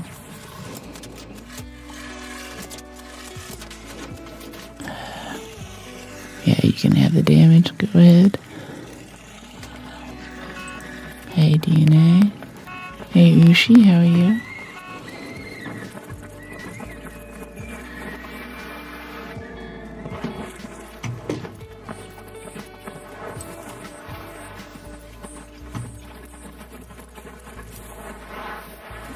I love slip and slide so much. It's so good. Hey, Beware. Welcome in. Thanks for checking us out today. Hope you're having a good day.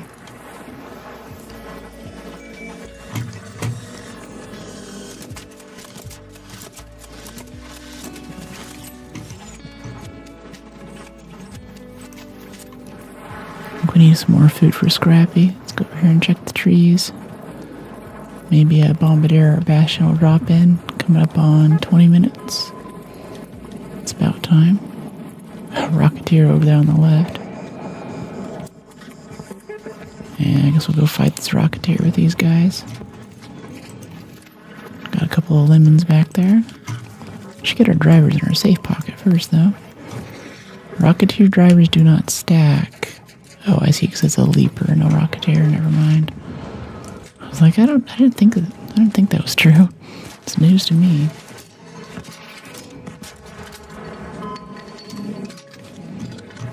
They look exactly the same. I think one of them's like slightly bigger, or the Leaper one has some little flanges on it that come off or something. Okay, where is he? Tempted to zip up there, but we have a climbing perk, so we don't need to be lazy. Love your outfit. Thanks, Raz. Appreciate it.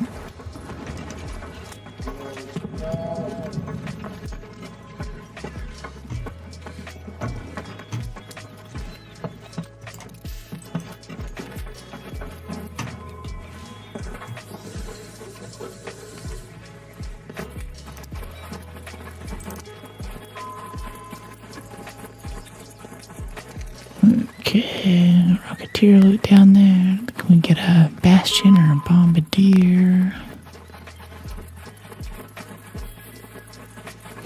Appreciate you, thanks for the hype.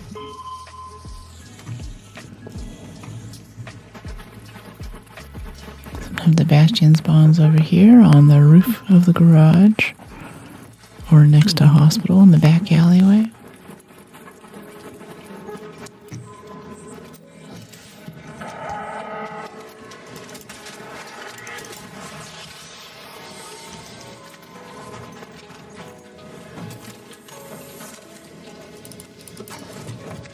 Okay, common igniter, chemicals. Okay, and right here. No, nothing but wasps. Okay, I guess we'll hatch out. Not much response this time. Got the Leaper and the Rocketeer. It's kind of cool, I guess. Not much for the value that we're looking for if we want to try to make 170k today.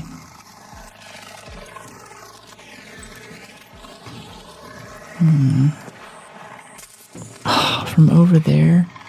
Really?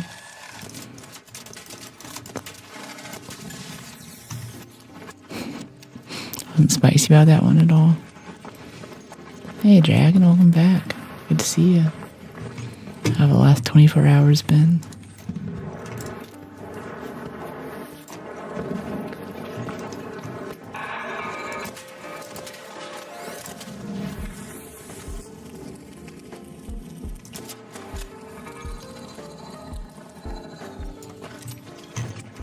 Come here. Okay, cool.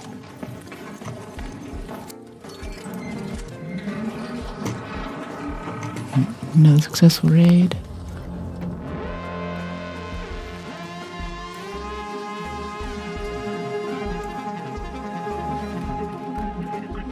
No, nothing's wrong. Or what are you seeing that's wrong?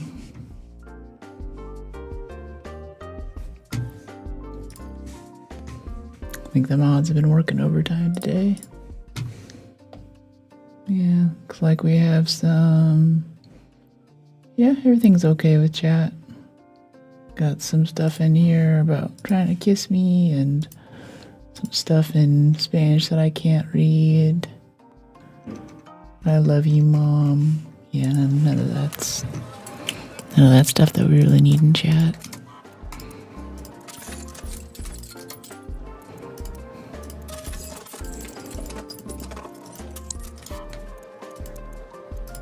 Bye. Bye, Dragon. See you later. Thanks for dropping in.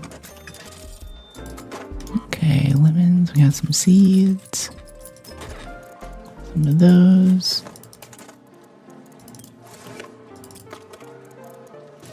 And how about some whole cracker? Yeah. Okay, I'm still a little bit low on motion cores. That's a bit unfortunate. Okay, 47, 80, 50. Let's grab another key. We haven't had to make keys for a while. We're doing good enough with farming the cosmetic cred. We can buy it all ourselves. Arc Raiders, just like always. What you up to?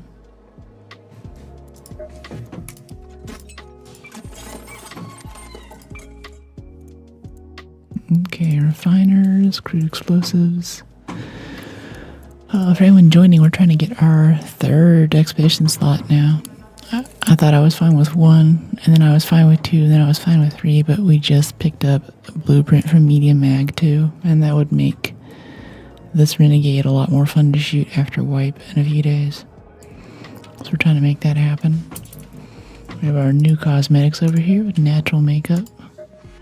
I guess we'll see whenever we jump in the pod here. But otherwise, up to this point, I've been exclusively rocking the red eyeliner. That's as close as I can get to the makeup look that I do for stream.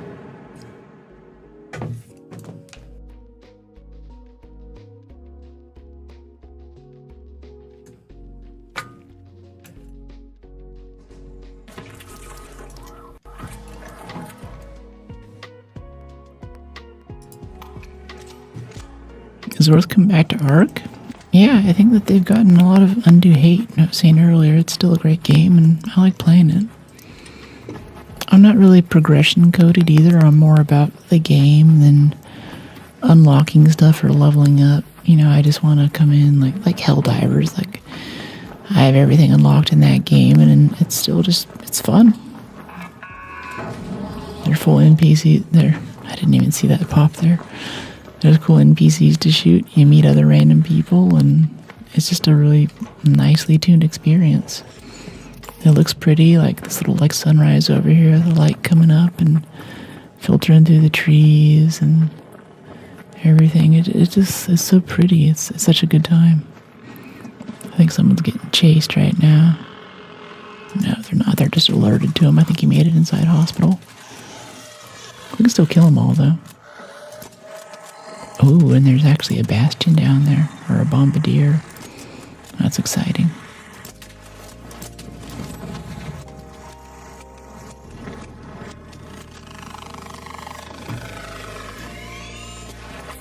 Ow. I thought we had the roll on that.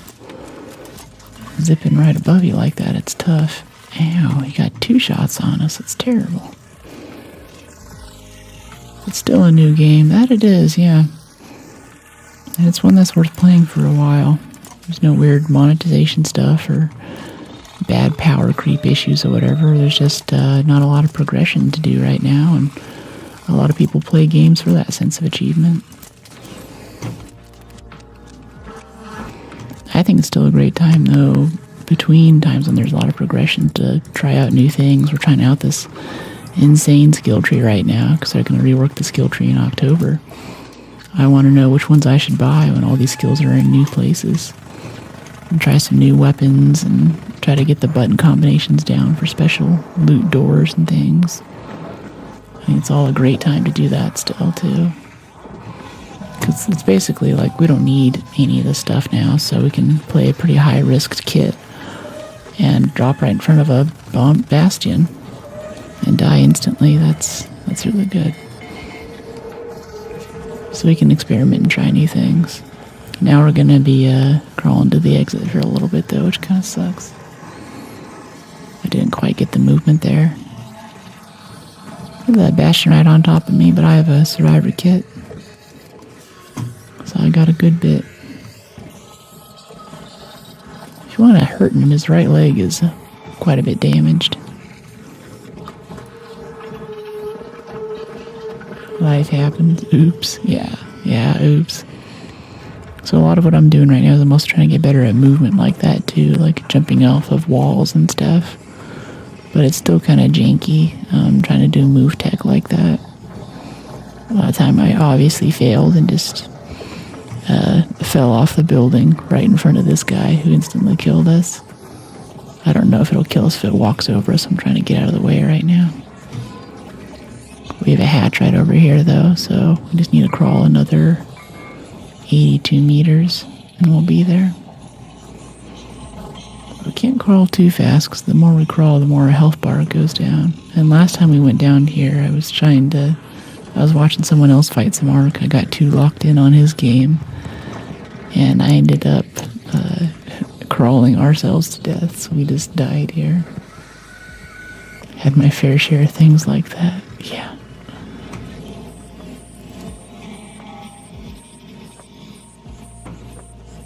Yeah, things happen. So I'm playing kind of silly right now. And I'm actually liking a lot of the skills that we picked up. I picked up a lot more from the endurance tree this time, and I found quite a few that I liked that are actually stamina related. I thought that I had all of my stamina stuff from the stamina tree and survival trees already. If anyone has a defib, I appreciate it. Or even some bandages so I can crawl a little faster.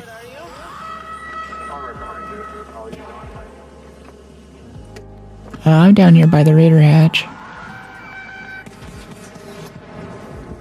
Or if you just want to bandage me a bit, I can crawl the rest of the way. That's cool too.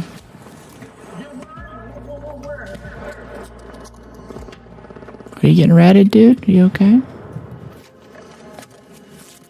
Where you at, man? I'm right here. This guy's got me. There you go. Appreciate you so much. You're awesome. Roger. Yeah, let's get this Bastion. Appreciate you, mate. You're awesome. Alright, someone got us up there. Cool. Love Care Bear lobbies. Never know who's gonna shoot you in the back, but you also never know who's gonna save you, too. Let's get that leg right there. Alright, he's vulnerable. Let's get it right on that weak spot. 1, 2, 3. That's a kill. Nice.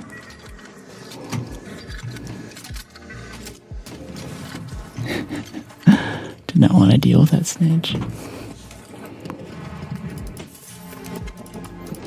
Okay, that's one cell so far. Got one ninja looter here, so I expect to get it maybe 3 or 4 before he takes the rest. If he was kind of moving all the junk out of the way, that would help a lot. Be easier than sifting through all the pieces if you're trying to get the select thing to proc. One shot, nice, yeah. Yeah, straight above like that, it's not too tough. Otherwise, arcing it when those things are moving is a tough time. Let's see, if you can give me cracker ammo, I'd like to replenish my ammo stores. Wait, what you have for? If you have cracker ammo that you're getting from this, I could always use more cracker. I'm starting to run a little low. I didn't get any, and I used like at least half a stack myself, so. Alright, cool. I guess we're about even then. Cool. So it looks like I got 2 so far.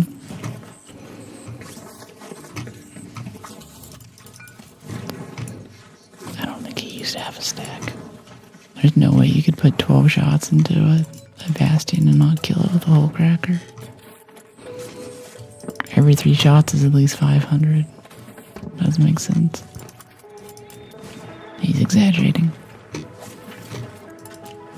A little bit of rubber. Yeah, I think I'm good to dip right here. little situation. Well, we got to take vengeance. A nice person got us up. I dig it. Another successful raid.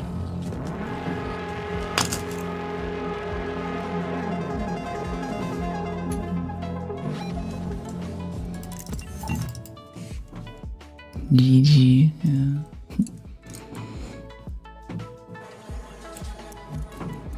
I started a new book last night. I was posting about it in the Discord.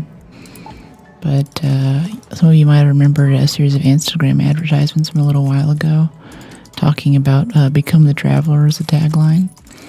And it's the Exodus trilogy. Usually I see ads for products on Insta, and right away I'm kind of sus. Like, there's the whole hoodie that looks like a knight's armor thing, and fidget toys, and some of the stuff is good, but you never know if you're going to buy some kind of China junk that just doesn't do anything that it said it would do in the advertisement. But this one caught my eye because the author was one that I recognized. I read a lot of sci-fi and especially space operas. And the author is Peter F. Hamilton, who wrote the Night's Dawn trilogy. And in that moment, I was so excited, not only to see one of my favorite authors in there, but also to see that somehow a publisher or a game company had convinced this man to write a book that is less than 450,000 words. The Night's Dawn trilogy is a series of 3 books. Each one is at least 350,000 words long. I have a few of the copies in my library. I think I'll bring them in here sometime, but it's a doorstop of a book. And if you complete the trilogy, then it is the equivalent of reading Moby Dick like back to back 3 or 4 times in a row. It is ridiculous how prolific this man was. Like, oh my goodness.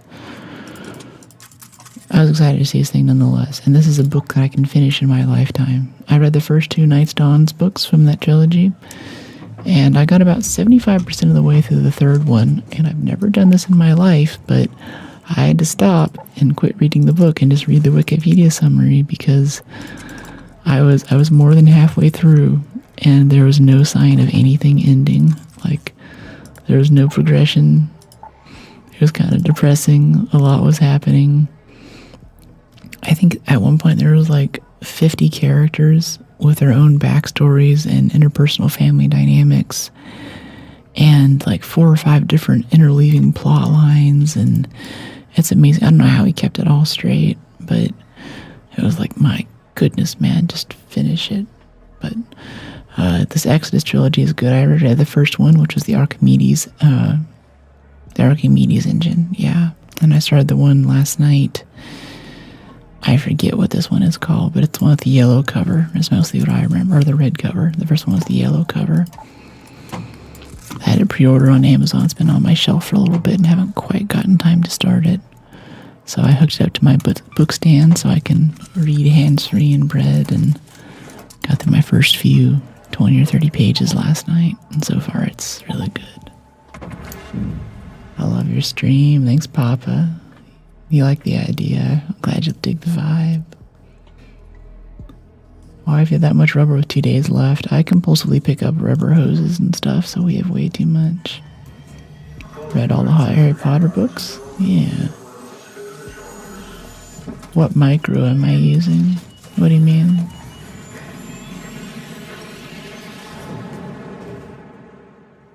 Or what mic am I using?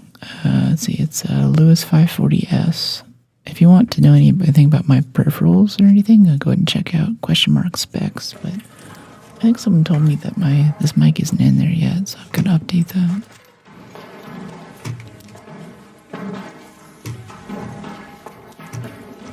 Air freshener. Always a good sign. Been sliming down the stash the last couple of days. Nice. Answer.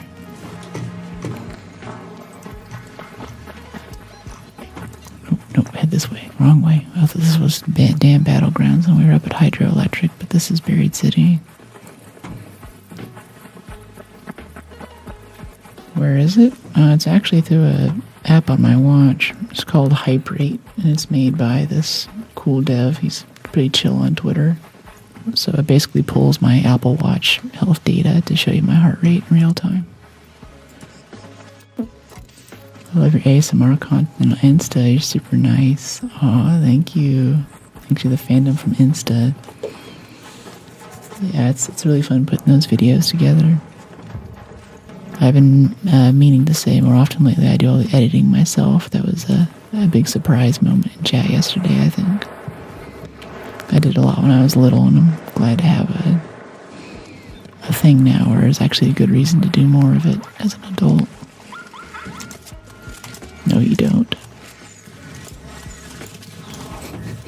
Determined.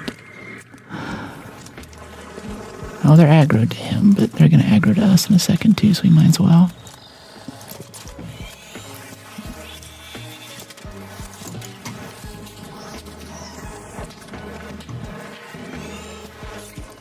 How dare he calling a snitch on us?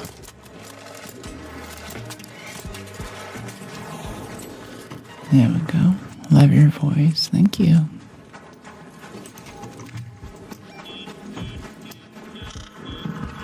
Okay, there's a rocketeer down there, or a vaporizer at the end of the alley.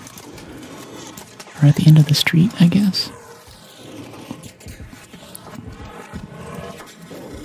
Is there a case here for us to grab? Yeah, there's one right there. No, there isn't. Yeah, there's one there. I just like doing these little supply cache returns. It's kind of fun. There's something just satisfying about it. You're so chill, not like most. Bless your voice. Thank you. Glad you're digging the vibe. Yeah, I try to bring together all the elements of streams and YouTube videos that I like and that I want to watch. And I'm glad to see it catching on and people kind of seeing my vision for what I want this to be. Oh, there's a leaper. Hello, little leaper. Don't mind me. I'm just passing through. The itsy bitsy spider was climbing around the sand. Up came the raider. Oh.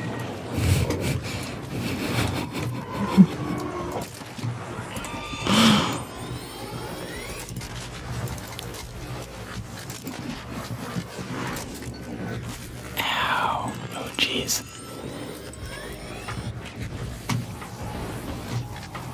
Let's back up for a second and heal and reload. Mugsy for the battery, exactly. Rude. Uh-oh, we might die right here. Can't get away from this. We're down to like 1%. Something breathes on us right now, we're dead. I'm gonna go run in here.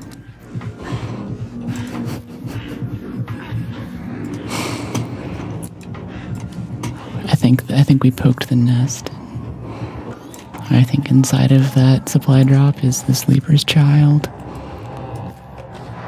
Give me this look when I gamble. We're practically gambling now. That's what I love about the India Expedition, though. You can do silly stuff like that. Try to sneak past the leaper with supply cache. It's so good. Yeah, pop or a tick. That's what I was expecting. A little tick to come out of nowhere and just give us a little face hug. Okay, back to business. Yeah. Good raiding with you. You wanted my supply cache. I think it has his child inside. Not good, thanks. I say he wanted my supply cache. I'm making a joke. Oh.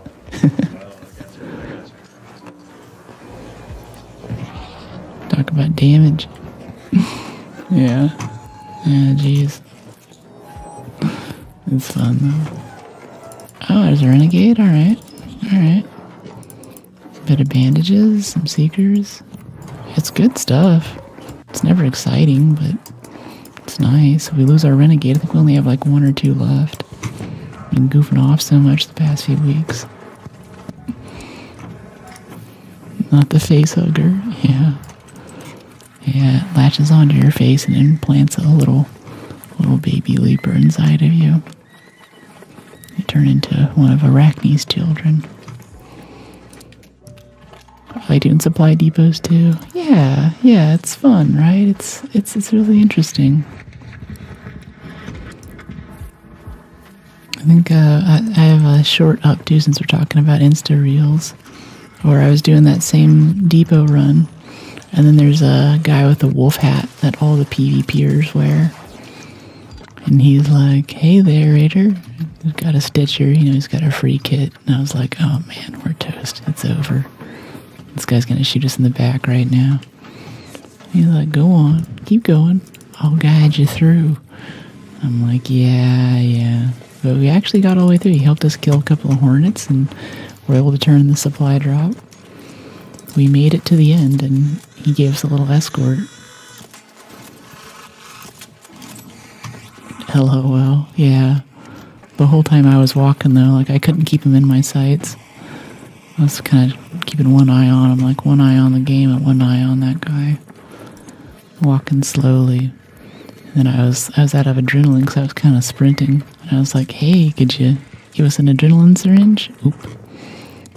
That was a bad zipline placement. I was like, "Hey, can you give us an adrenaline syringe?" And he actually stabbed us in the back with some adrenaline so we could keep running, too. I was like, all right.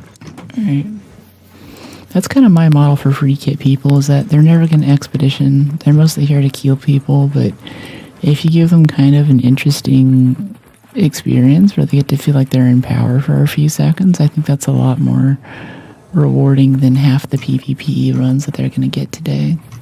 Because I have to imagine it's like a predator, like, lions chasing zebras, their success rate's probably like 20%, right? Ha ha hee hee, yeah, that's right. Yeah, he had that silly laugh. I think a lot of people in proc chat in this game are playing up an accent. "Hey, buddy," or something. And I love it. I think it's awesome.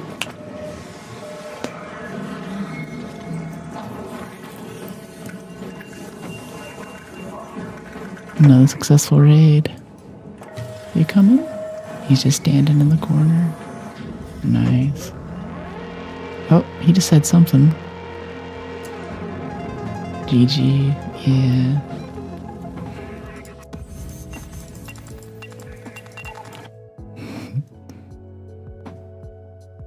I love the shotguns in chat.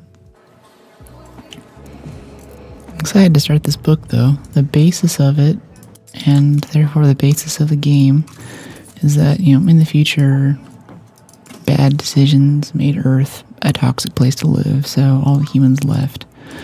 Some humans left before other humans to go out and look for other habitable planets. Kind of got a head start, and once they found habitable worlds, they sent out what's called the Green World Signal. They said, "Hey, we found a place that has life and water, and we can inhabit these worlds and make a new Earth," basically. So they went out and they found that, and Earth got the signal. People started building ships, and they left Earth. But they didn't know what they were signing up for. And these ships that they built are about, it's kind of close to modern day, like maybe 100 years in the future. I'll get to that in a second, Addie.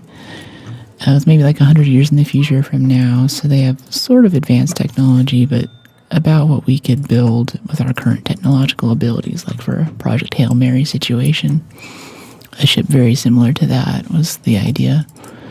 So they built these things and headed out for Earth, but by the time they showed up, it had been 4 or 5 generations that had been born and died on these ships coming across the galaxy.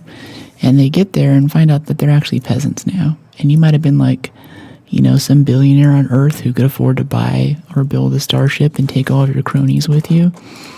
But then you show up, and people have been there for a while, and the humans that got there first have been genetically modifying themselves so heavily that they become this elite class of aristocrats that lord over the rest of everyone else. And they basically give you a reservation on a planet to go and live out the rest of your days, but you don't get access to the same level of technology that they do. So the regular humans, like you and I, kind of get the short end of the stick. They're like the underdogs. And the Celestials, the humans who got there first, the aristocrats are called, they're super overpowered. They're almost unkillable, and they have insane god levels of technology. So there's kind of the human angle where some of the humans are kind of rebelling against that and trying to stick it to them. And a lot of the story revolves around this planet called Dolod or Dolid, which is an iron exotic, which is a small moon that's almost completely made of iron.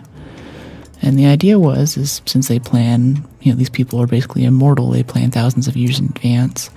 They found it in a different solar system in the Centauri Nebula where they had found these habitable worlds. And they towed it using a thing called an Archimedes engine. It's a bunch of little thrusters basically that can slowly push a planet ever so slowly from one area to another so you can extract its resources. And the idea was to tow this iron exotic planet within the orbit of a habited star system, so you can heat up the iron and make iron rain. The iron will evaporate and then it'll rain iron on this moon. And that means instead of having to mine it out of the ground like the humans have to do, you can just send a ship in to kind of scoop it out of the atmosphere as it's falling as a liquid. So it's a much more efficient and very cheap mining method. But only the Celestials have the technology to send in a scoop to mine this stuff. So there's going to be this economic consequence where all the humans in that solar system are going to become super poor instantly, just because there's going to be this massive inequality between the amount of iron and goods that the Celestials are able to get. So this team of humans get together and they're like, you know what, we're just going to re-vector this planet so it goes a different direction. And if we can't get it, no one gets it. And we're not going to put up with that. We're going to keep things exactly the way they are. We'll still be on the bottom of the heap, but it won't be that bad, right? And that's the setup for the book. So I'm kind of getting back into that. It sucks whenever you read a book with a series that's still being developed, because I read the last one like 6 months ago or something, and since then I've had to wait, not knowing like what's going to happen to these characters or how it's going to turn out. So it's really exciting last night to open it up and get into those first 20 pages. Sounds interesting, yeah. I don't know Pandorum. The name of the series is called The Exodus Trilogy. It's by Peter F. Hamilton. It's Exodus something. The second book is called... I don't know what the second book is called, but the first one was called The Archimedes Engine. The Moon as a Supply Depot. Yeah, kinda, yeah. Yeah, the Celestials are... I think they're like 9 feet tall. They're basically immortal. Whenever they die, or their host body dies, they call it, they actually have clones of themselves who they grow up as children, and they select one of the clones to receive their memories. And as part of that, there's a long-standing tradition that the previous host body dies, so your consciousness doesn't go through the insanity of knowing that there are 2 copies of you. Like, it's great anathema to have copies of your consciousness in multiple places. That's not allowed. And where it becomes interesting for a video game is that there's this era, I guess in ancient history in the game, or ancient history in the universe by then, called the Remnant Era, where for the most part, where the book is written, it's a time of relative peace. But there was a time when all of the Celestials, the aristocrats, were fighting a lot. So you have a lot of these highly technologically advanced societies who for hundreds or even thousands of years are just hell-bent on killing each other. And during that time, just like with war, we get things like GPS and the microwave. They just made a ton of really nasty weapons, which are incredibly deadly and powerful. It's kind of like in Halo, like what did they call that? The Forerunner. It's like Forerunner technology. But you could walk into a facility, it might look something like this, and you might step on something, and there might be like, the whole place just explodes, or released a toxic gas, or there might be this foam that fills up the room and suffocates everything inside of it, and then the foam freezes and turns to concrete. That kind of stuff. So the humans can kind of try to get the upper hand, because the Celestials just don't go to those places. They just like, no, that's dangerous, I'm not going there. We don't need that stuff, we're beyond the age of war. But the humans kind of go out in their little scavenger ships, And you're basically going in as like a vermin or insect is how they view you, and sneaking through this facility with all this scary stuff around, looking for a piece of remnant technology that you can take back and either sell to make a ton of money and, basically become a multimillionaire instantly, or something you can use to fight against the celestial oppressors who are keeping you pushed down.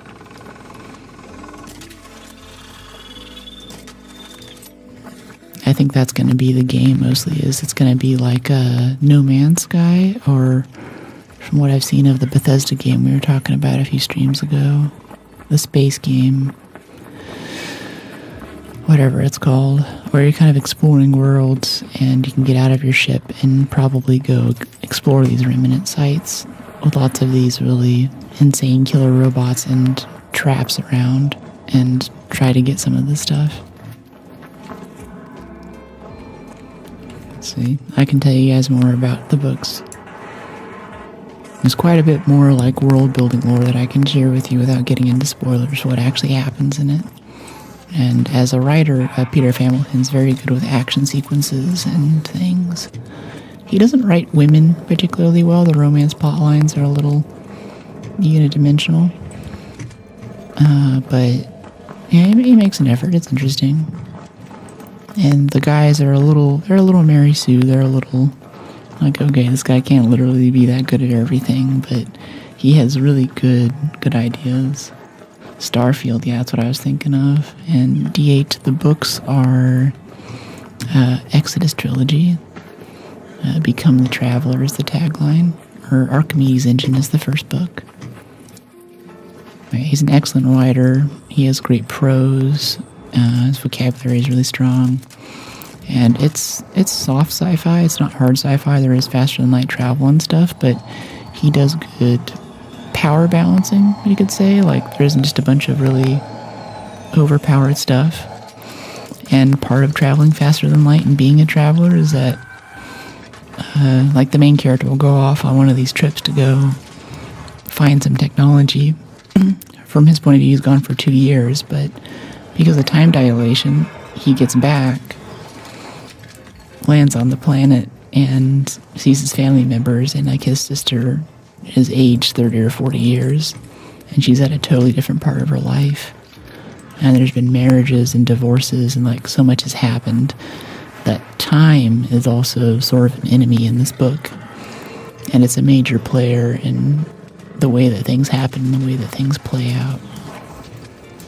And it's sort of horrific in a way, too, if you're gone that long, like how many things change. Yeah, Forever War. Yeah, that's a good one, too. That's a much shorter read if you want a nice kind of space opera military intro. He drew on a lot of his experiences from Vietnam for that one. And especially the end of it, too, when he comes back to well, I shouldn't spoil anything, but I thought that was poignant. How the world is at the end. Same thing, time dilation. Yeah, exactly. Yeah, really interesting stuff. Yep. I think something that people forget about, too, with the Vietnam vets is that they left one version of America, and by the time they got back, hippies were in full swing, music was different, attitudes around war and combat were different. There have been a lot of technological changes. And it's interesting that you're away fighting this war and you have this idea in your head of what you're fighting for and something that you'll go back to one day. But then you show up and everything's completely different. Yeah. I just found them on Audible. They've got 2 there. 31 Hours is the first book. Yeah, thank goodness. Only 31 hours. It's quite good, though. I think I binged the crap out of the first book. It was quite nice. If you really like his stuff, then you got Night's Dawn, but like I said, that's Moby Dick back to back 3 or 4 times in a row. It's a lot. And before you went that route, I have lots of other space opera you could go check out, like House of a Thousand Suns. This was really, really excellent. Nice little one-off. That was more of an introductory read to that author, because I want to get into, I think it's the Leviathan Wakes trilogy. It's supposed to be excellent. There's a town, or at least a chain of independent bookstores in San Francisco called Borderland Books that exclusively sells books for sci-fi and fantasy. And it's a little pricier. It's not what you can get on Amazon, but the recommendations there are so good. And it's also one of those things where every one of those turbo nerds in that store has read everything in the store. And like they'll even like call a friend who has read a book if you have a question about it or something or want a recommendation. And I'm glad they made it too. They were struggling during COVID. They had to look out for community donations so they could survive. And the community stepped up for them and donated a ton of money to keep this bookstore open. Now they have a new location. I'm going to put it right over in Haight. One of my friends happened to be one of the people who donated to keep this store open, so I got to go to one of their meetings where they're talking about how they want to spend the money. And afterward, the owner of the place took us and a few other folks over to where they were building the new bookstore. It was just concrete floors and big dangerous holes in the ground. Like, I bet he did not have the insurance coverage to have us in there looking at all that stuff, but it was really cool to see what it would be one day. And come to think of it might be done now. I might want to go check out the new location. The complete Exodus trilogy. Yeah, there's only 2 in there. He hasn't written the 3rd one yet. The second one just came out, and I think the game that they're going to make based off of the world is still coming soon. But if I had to guess, it's going to be like summer of maybe spring of next year or something. That's so cool. Yeah, it's neat. That's the stuff that I like about San Francisco. You don't see so much of that stuff anymore after the pandemic, but that's what really makes the city special.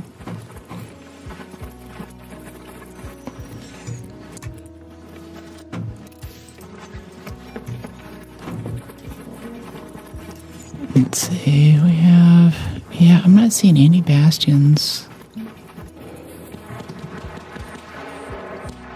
There's a lot of wasps and hornets, but no bastions or bombardiers for us.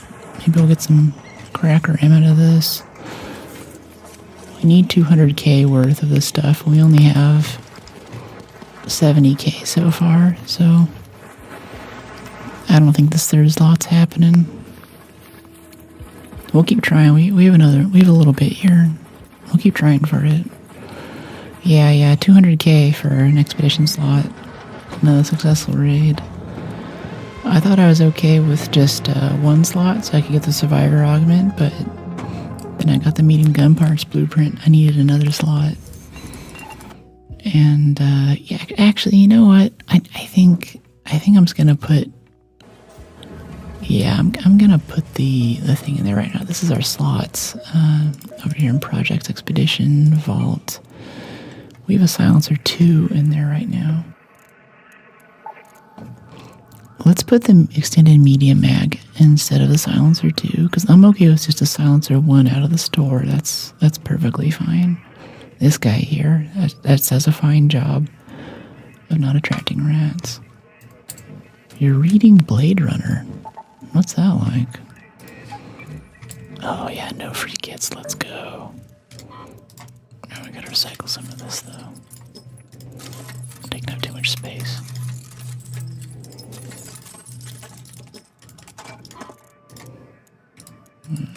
Yeah, I love the shotguns.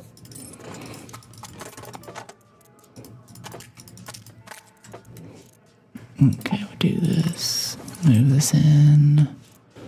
A little bit of adrenaline would be nice. Yeah, I think a bit more adrenaline than that.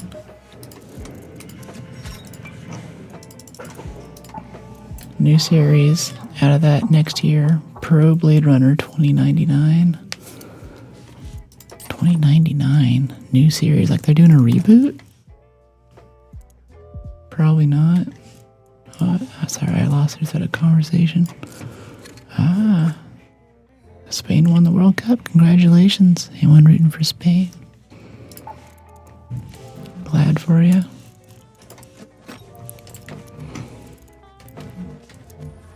No extension. Dang it, Spain. Oh, no expansion of the story. Yeah, so it's going to be a full reboot then. The real name is, oh yeah, Do Androids Dream of Electric Sheep. Yeah, it's the guy who did iRobot, right? Arthur C. Clarke, I think? And Foundation, stuff like that. I have a few friends who are fans. We're so out of space, yeah. Yeah, I think it's about due for a reboot. The 2049 wrap up and all that, and I did like the trope with, I don't think this is a spoiler, but you are not the main character. That's one that comes up a lot in sci-fi that I really like. Finding out that you're not the main character and the world and the plot line is much bigger than you. Oh, it was Philip K. Dick. Never mind. Oops. Sorry. My bad. How many mechanical components do we have? It's okay. 1, 2, 3, 4, 5, 6, 7, 8, 9, 10, 11, 12, 13, 14. 14 rows of 10, 40 a row, 14 times 10. 440 mechanical components. He has some wild background stuff. Oh, like some background around the greater world and things. Yeah. Yeah, it's like that with, can't talk about Mad Max enough, and the world building in Fury Road. How well built out it is, and how every little piece of junk that they have welded to those cars has a purpose and a lore reason for it being there. Like the bullet farmers actually are bullet farmers. They farm bullets. It's down in the soil. They drag these hooks through the ground and pull these, sift the sand and get bullets out of it. It's cool. It's cool.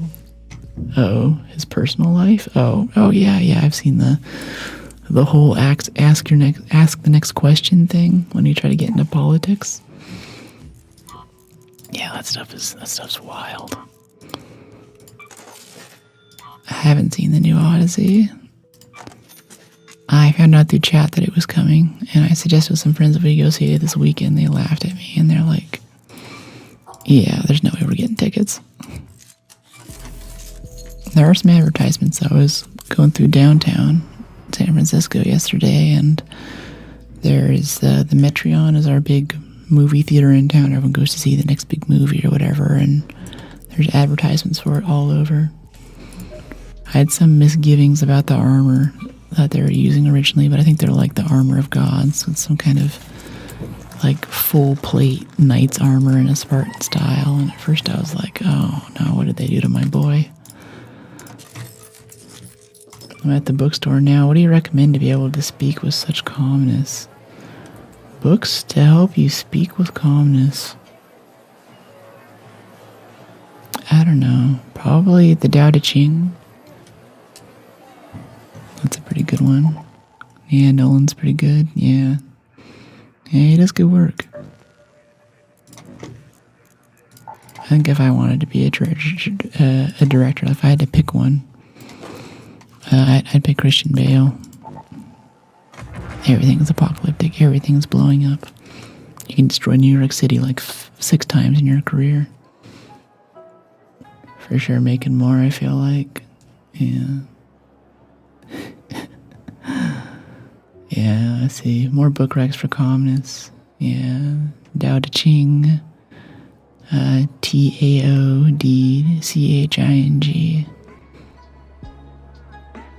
Has really great quotes like accomplish the difficult task by doing it in a series of small parts. Art of War is also good, kind of in that same sort of East Asian thought era. Marcus Aurelius and Stoicism, and maybe Epicurus has some good stuff on Epicetism. That was a personal problem. The movie was good, but not as good as his other films. Yeah.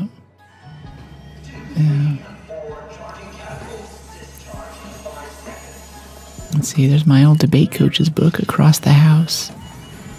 Speech and debate stuff. That's more about rhetoric, though.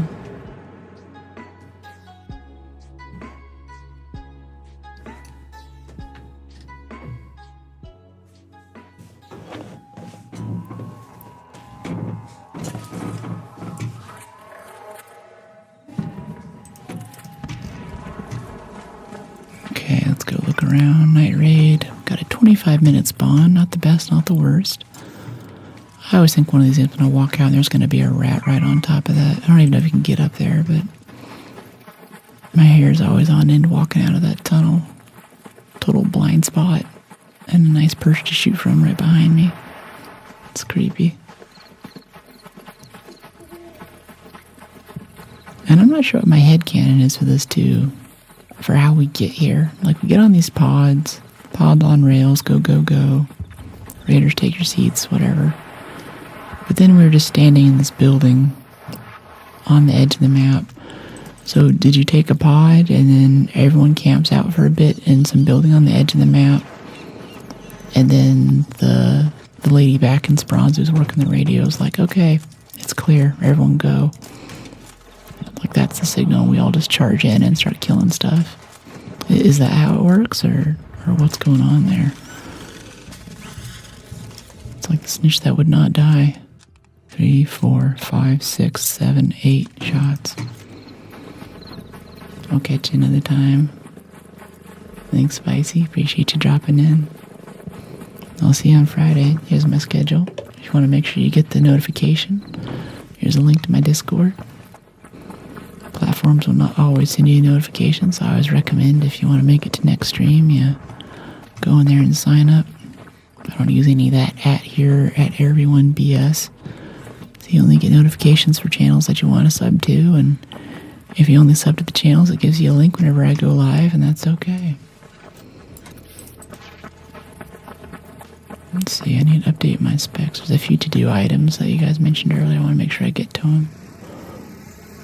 Need to add the mic to the specs, and what was it? Oh yeah, the link in the description isn't actually linking to landscape. Gotta fix that. I'll have to write that down in a second when we're not fighting stuff. Where's this pop? I saw one pop, I know there's another one. See, what's so good about slip and slide is that you actually regen stamina while it's happening too. And you look really cool.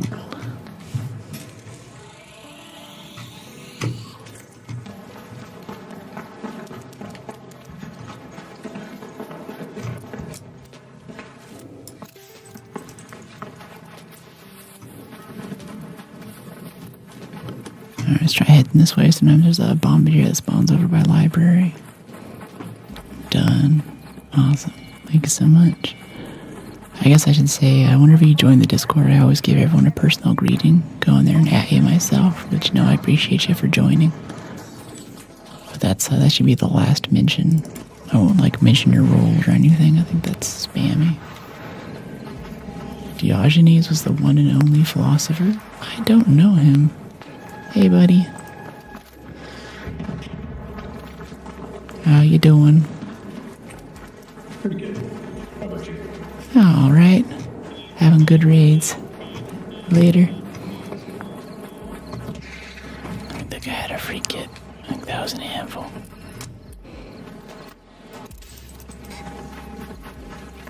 Yeah, if you could link to some of his stuff, Trebor, I'd be interested to check it out. Always up for new philosophical texts. Oof. Yeah. Yeah, but I see a free kit person and hey buddy, give him the benefit of the doubt. Shoot stuff, getting cells. You too? Yeah, just trying to get full up the rest of it. Yeah. I'd trying to get one more slot, but it's not too important, you know? Oops. As I fall on my face.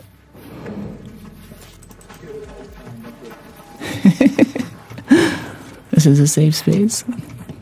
Admitting you have a problem is the beginning. Got issues with gravity. It's an allergy.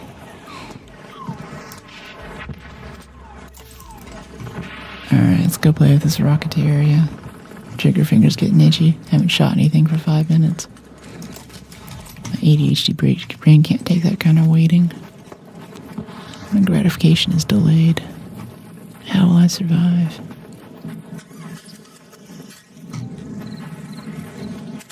I see you want the damage on this? I'll give you the last hit. Take it as a yes.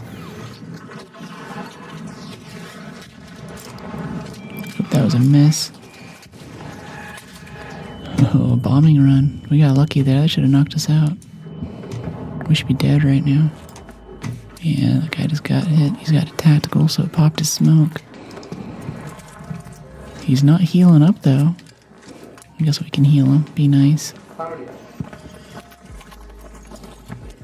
Here you go. Oh, if he stays still. I'm trying to give you a shield charger. He's like, nah, don't touch me. I'm gonna start shooting. Yeah, I know. Pick something, pick anything, start killing it. Let's go grab this supply drop. I guess we'll hatch out. There's like nothing here. There's no bombardiers. There's no bastions. Algo's like, you've gotten enough. You got enough loot today. We need you to log in tomorrow. Go outside. The graphics are great.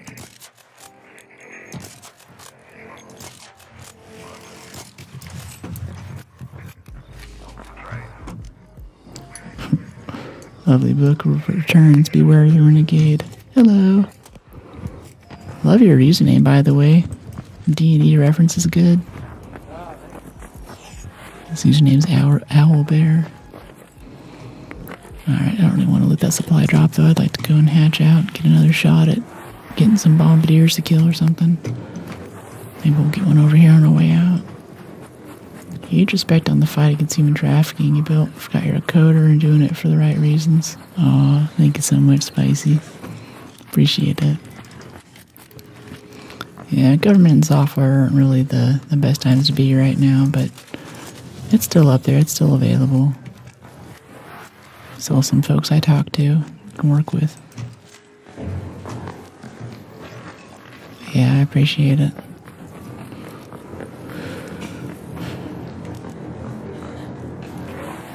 Anyone wondering, that's my 501c3 Trafficking Free Tomorrow. I make some basic forensic tools for underfunded agencies to fight human trafficking. A lot of it's just like chain of custody stuff. Keeps evidence valid. You can have the evidence, but if you get to court and it hasn't been handled or cataloged correctly, then it's not admissible. So I try to kind of polish up those parts of the system. Very cool, thank you.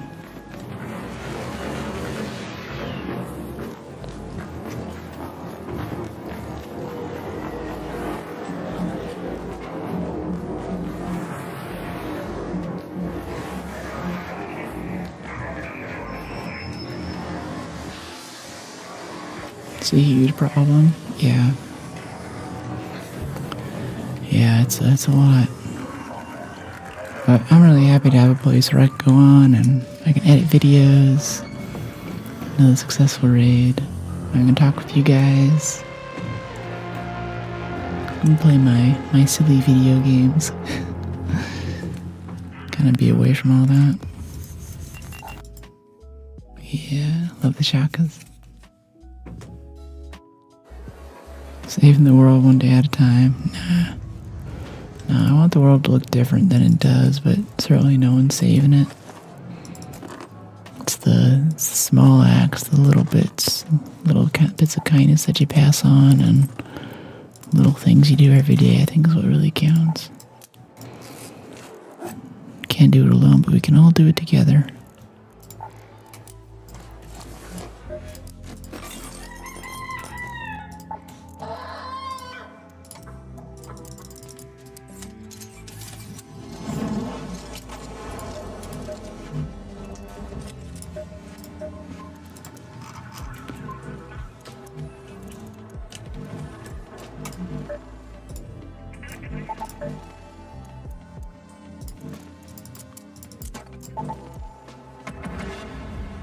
That's all we need, a spark. Yeah. Yeah, it's small acts. I believe it was Gandhi has this quote where someone talks about changing the world, and they're like, what should I do if I want to change the world? And he's like, well, it's very difficult, but start with you. Get all your stuff sorted out. I take that to mean like your health, your sleep, exercise. Things like after that, work on your family, Work on your relationships. Work out yourself with your parents and your siblings, your cousins. At that point, I think a lot of people are already like, all right, I'm out. I'm not doing that. It's like, and then work with your friends, and then work with your community, and keep making it bigger. I think it's the best way we can do it. I have about 210 hours in our graders right now.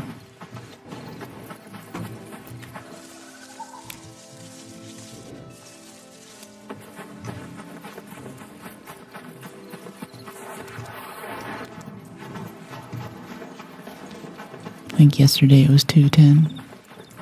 Or top side anyway. I don't know how much menu time I have.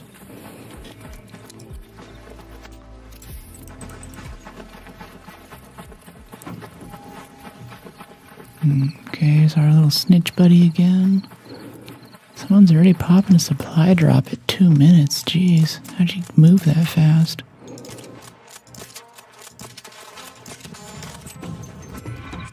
Damage dealt to arc enemies using medium ammo weapons. Well, I'm glad we got that challenge. Totally knew it existed. Totally knew that we were working on it. Okay, we got some spotters over here. Little bastion on the roof. That should be fun. Okay, come on. Trick shot on a spotter. Oh, that's a hit. Oh, that's a hit. Yeah. Oh, then I start missing whenever I'm not doing the trick shot. See, I choke on the easy shots. It's the difficult ones I have good luck with. Good shooting, thanks. Yeah, it's goofy. Hey there, Bombardier. Didn't even get a leg right there in the front. Get him to kneel. Oh, crap. That sucked. I was like, is he gonna start shooting? But no, he already did. He shot while I was running my mouth.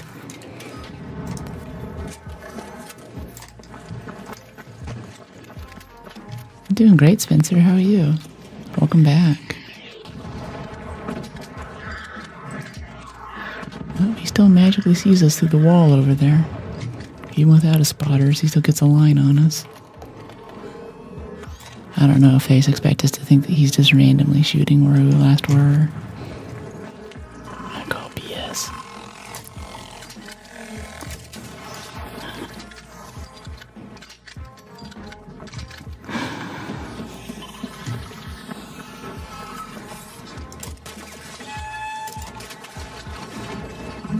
Okay, his weak spot's exposed. We don't really have a good angle on it.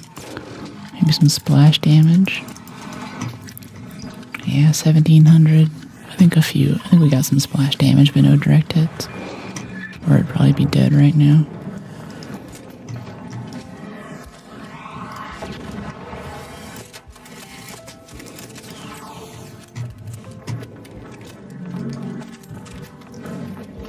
Good, thanks. Good to hear it. Hope you're having a lovely Sunday.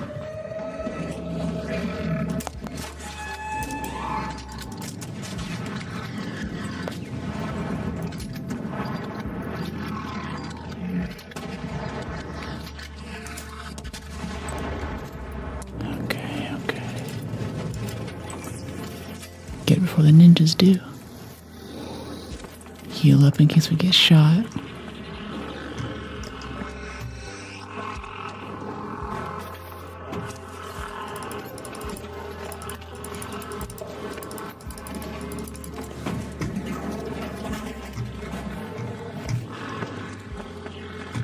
There's a comet coming up here. I hear him. Or a burner or a pop. No, he's down here. Hey, buddy.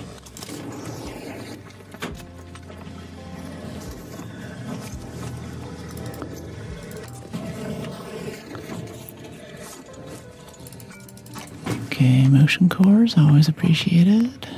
Oh.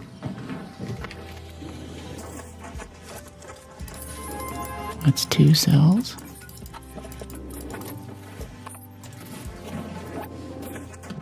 If we get a few good runs, we can technically still make it.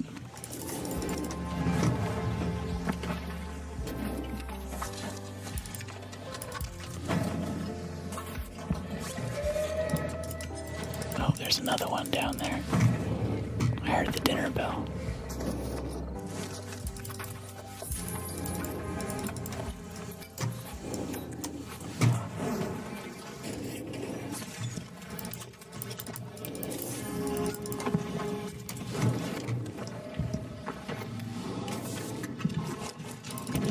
This little loot strat's working out pretty well too. Someone in chat just recommended peeling everything out of these once you're looting them and just go back and dump stuff you don't need afterward. It also gets the pieces to disappear. I think that really sped up our loot quite a bit. Thanks for the follow, Sleazy. Can you control click for a quick drop? I don't think so. I wish that a lot of these things had Minecraft keybinds. Yeah, you can double click to like quick swap between like the safe pocket or your inventory or the ground or something, but you can't just like hover over something and drop it to the ground immediately. Or if there is a keybind for it, someone please let me know. Come here, Hornet. Oh, I missed it. I think we still have a Bastion or a Bombardier over there. Probably be getting on that instead of playing with the wildlife.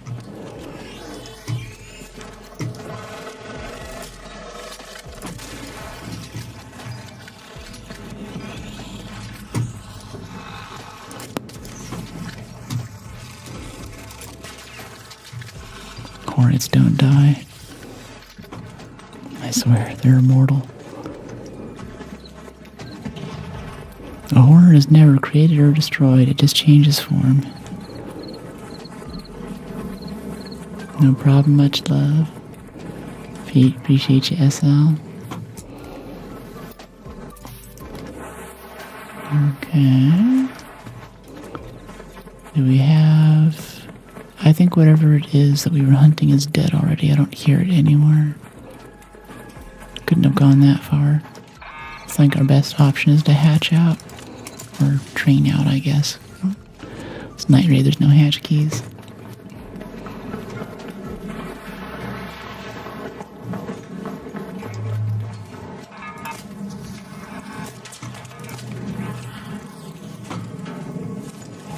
Some explosive material, fissile material. I think it's only fissile if it's fusion. It's like a atom bomb, actually. Hopefully it's still there. Hey, we made it. Hello. Hey, down. Welcome in, ASMR. Nukes, LOL. Another successful raid.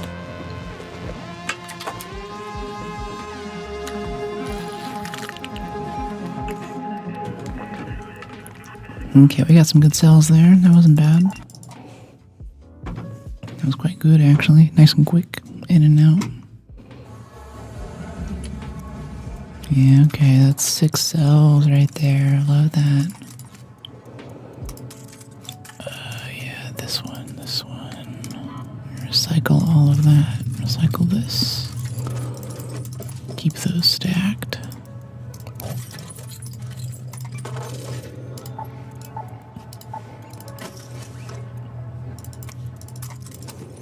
We're still full. So full. Always full. Alright, solid turret days. They're taking up too much space. Don't need to be managing our stash like this.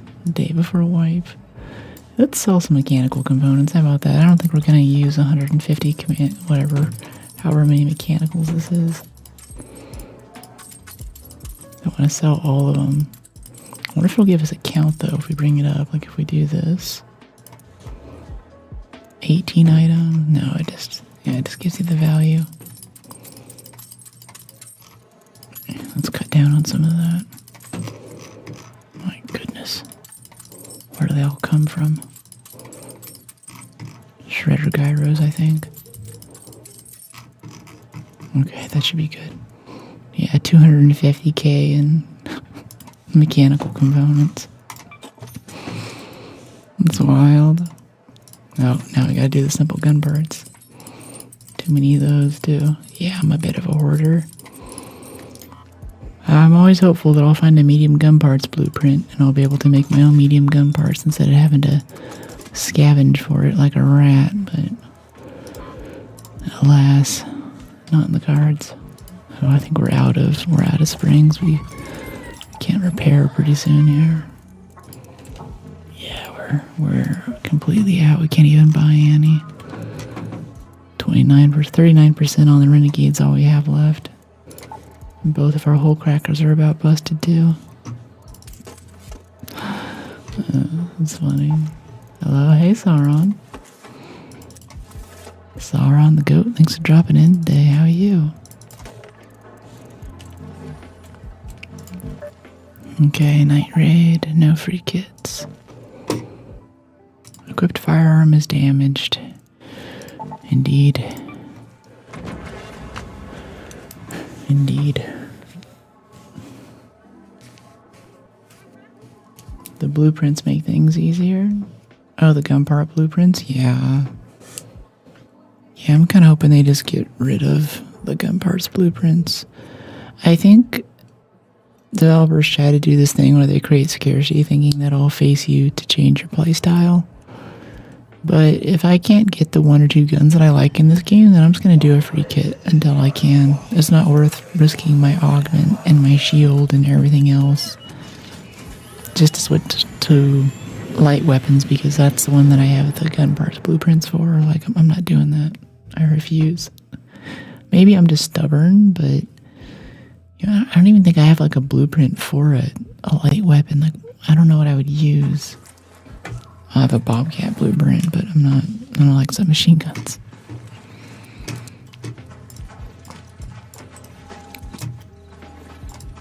Why can't I adrenaline? Hello? Can I adrenaline, please? Oh, I guess it's maxed out. Never mind.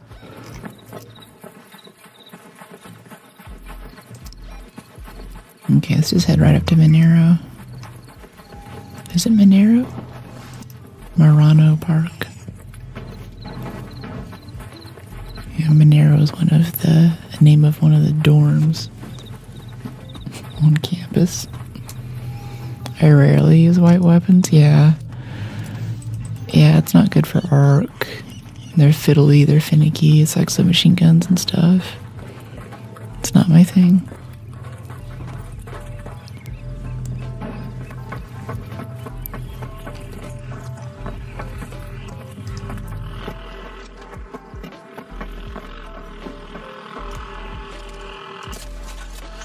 There's a Bastion or a Bombardier over there. I think it's over by a hospital this time, though.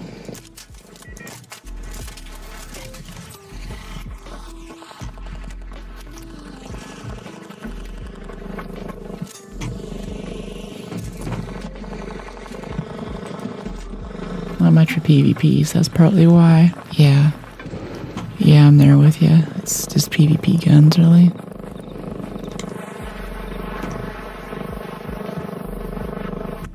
Got a vaporizer over here, in case this Bastion doesn't work out. What do I say we zip to the top of the hospital? I think we can zip up to the top from here. Oh boy. Vaporizer. We could do vaporizer. Yeah, we might as well. It's gonna... there's a spotter there. I think there's a Bombardier right over here, actually.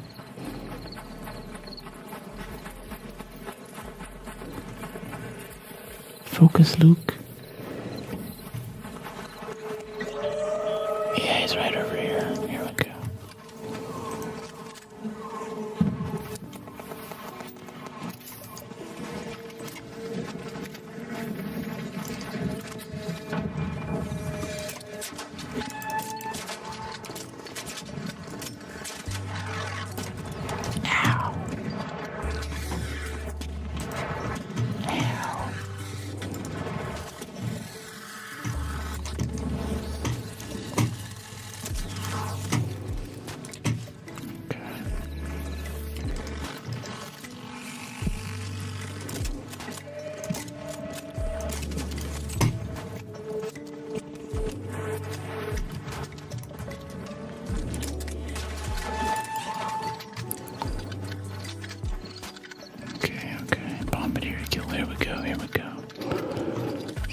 Gonna get all the cells, not take any damage.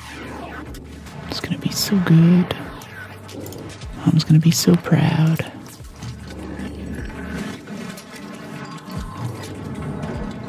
Hopefully he doesn't pitch it right down the stairs. I don't think he will, though.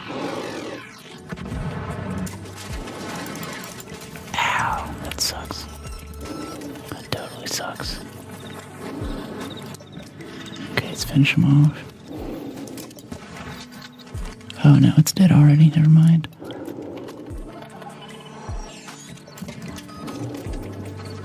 Okay, let's get on it. At times like this, I wish I had sterilized with me. Hello. Looking for a cracker, ammo, and cells. How about you? What's that? Especially the cracker, so I could do it again. What are you saying? It's hard to tell what you're... sounds like your mic is kind of garbled.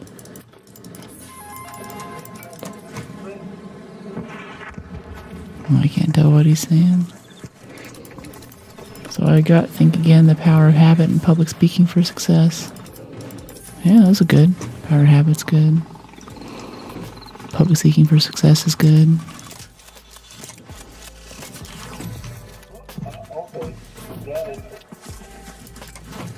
Sounds like you're talking into a coffee mug, mate. I can't tell what you're saying. You what?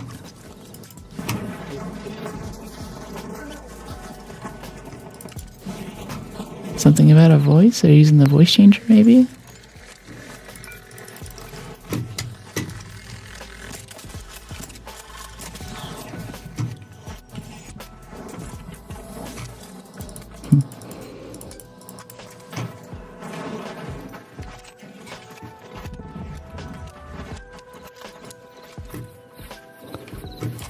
Okay, let's see. 3 bombardier cells. Alright. Not bad. It's something.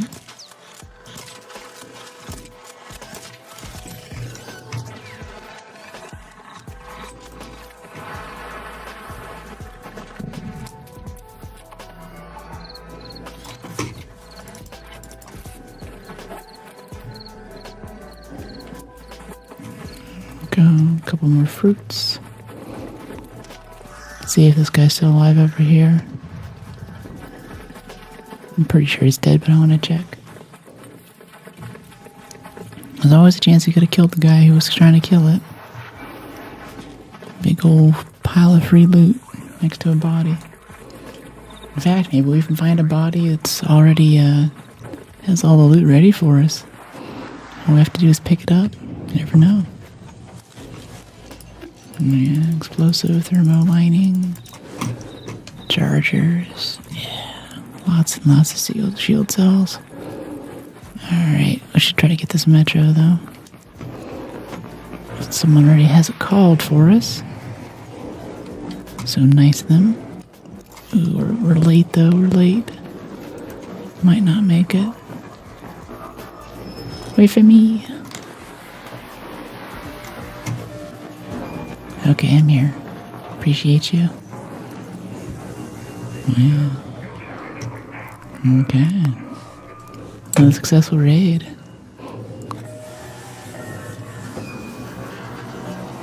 GG. He's shaking his head.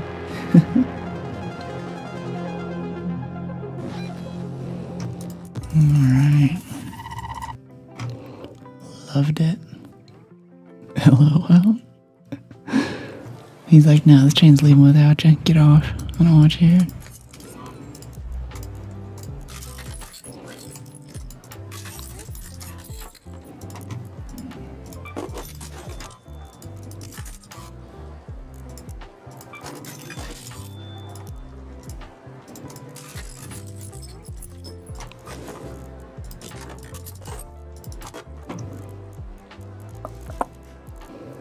It's nice whenever you get extra fruit for Scrappy. You can always turn it into seeds if you have a bit too much on hand.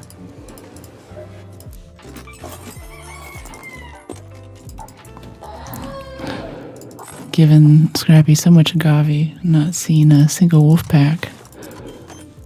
Many matches.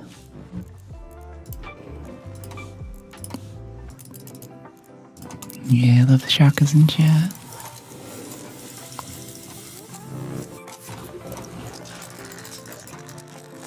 I think we used a defib a while ago too. We need to restock that. Yeah. There we go. I like this nice little L shape here. All the ammo we've stocked up. Okay, we gotta go buy some stuff. We're full on cred. Got some stable stocks. Guitar would probably be good. Tactical guitar. Alright, right now we have 113,000 out of 200k. 90k away. Equipped firearm is damaged. Indeed. LOL. I'm a bad chicken owner, my Scrappy starves. I feel like most of the time it's not worth it, but then I start running out of plastics or something random like that, and I'm like, oh, that's why I do that. I think adding it really reduced the grocery shopping runs. Like it used to be, I would do 2 matches of actual raiding, completing quests, trying to build out trophy cases, getting cells that I need, or completing objectives. And then I do a quest of just dropping into, say, Damn Battlegrounds Residential and grabbing every rubber pad that I could fit in my inventory, or every metal part, every chunk of arc alloy. Grocery shopping runs, I call them, just to get those basic materials in there.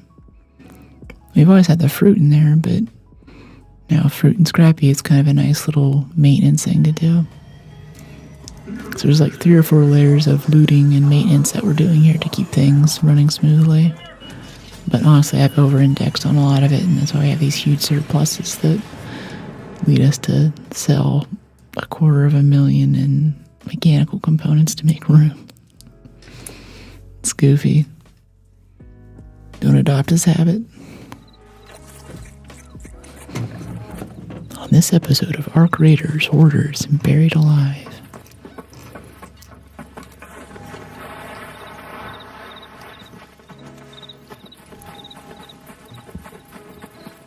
Oh, there's a surveyor right there.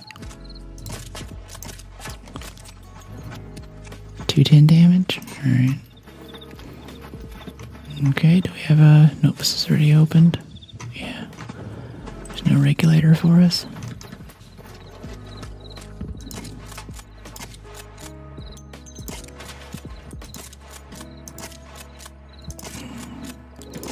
He just keeps barely changing course. Keep missing it. Now the spotter's coming.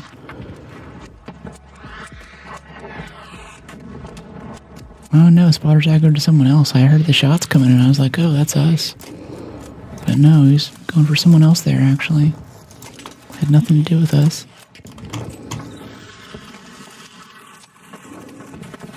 Okay, Snitch is down. Snitch is destroyed. Did you ever install the GPU you mentioned? Yeah, it's installed, but I haven't turned it on yet. 90k. What's that about, DNA? Ooh, someone's got some shredder troubles here. You good, mate? I think it's below us. Let's go give him a hand.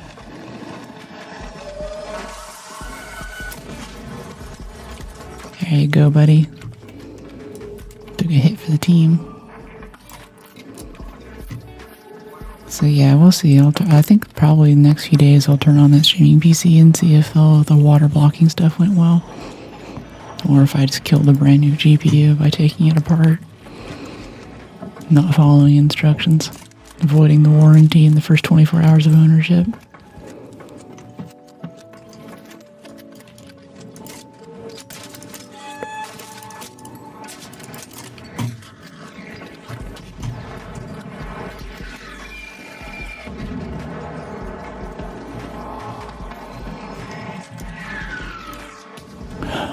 That bombardier wants me.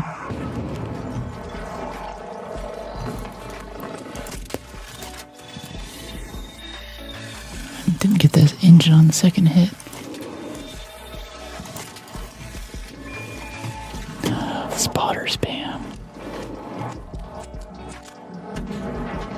go. What's what? Water blocking? Water blocking is whenever you build a PC in such a way, so instead of using fans like air just to pass those over the components and move heat away, you attach a custom heatsink with a little set of flexible tubing that goes to a pump, and the pump pumps water around between like the CPU and, in this case, the GPU, carries it into the water, and then the water carries it out to an external heatsink. So it should give it much more efficient cooling. I've always been super suspicious of PC benchmarks because they usually benchmark it from a cold start. Like the computer's off, it's completely cold, hasn't been turned on for a few hours. They turn it on, start up the game, run the benchmark, and they're like, okay, that's how it performs. But then you actually build it and you get some kind of, you get into a game, some big cutscenes plays, or there's some huge, some big graphically intense event happens, say in a single player game after you've started it up for a little bit. Yeah, computer radiator, exactly, yeah. And whenever that graphically intense event happens, it tanks your frames immediately. And I think that's because there's residual heat buildup that's not being completely moved away. And an air-based system using fans will hide most of that. It'll do fine for one-offs, but if you're doing what we're doing here and you're playing a game for like 4 or 5 hours, then there's a lot of heat buildup happening there, right? So I'm thinking water blocking is a much more efficient way to move that away. Did someone already come in and ninja loot this before we could get down here? Oh no, this is it here. I was like, all the major chunks are gone. It's like a chocolate chip cookies with no chocolate chips in it. Oh boy, I'm just not in the mood for you right now, Flamer. I just don't want to deal with it. I don't feel like it. Alright. Let's see what we have. Launcher ammo. LOL. Yeah. My favorite cookie. Yeah. C is for Bastion Cell. It's good enough for me. Cookie starts with Bastion Cell. Like the Oreos with no stuffing. Exactly, yeah.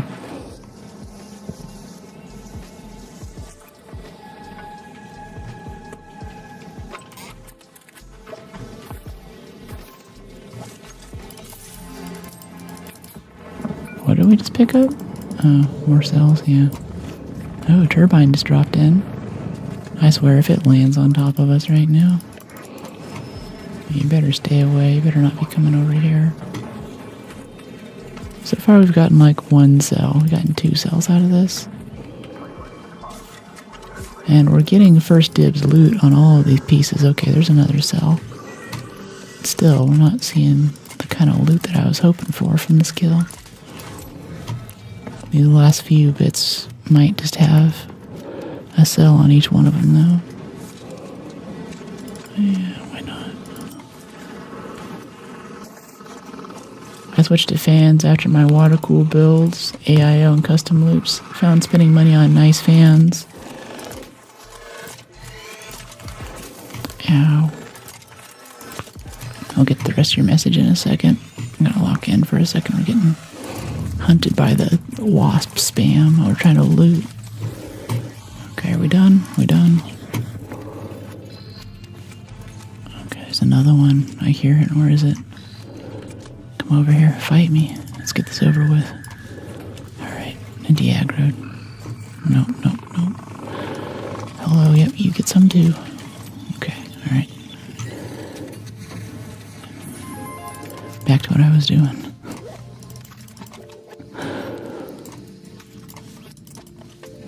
Motion cores. I'm gonna drop those silly gun parts. That's why I love asking questions. People with experience and gems. Yeah, totally. Let's see. I Found spending money on very nice fans like Nautica's yielded similar case temps with less noise. Interesting. I definitely like doing Be Quiet fans, even though they don't perform as well as some other fans. I think if you have the PC in your room and you pay a couple $100 for like a nice headset or a sound system, whatever you want, then a lot of that's lost to just, fan noise. That noise, right?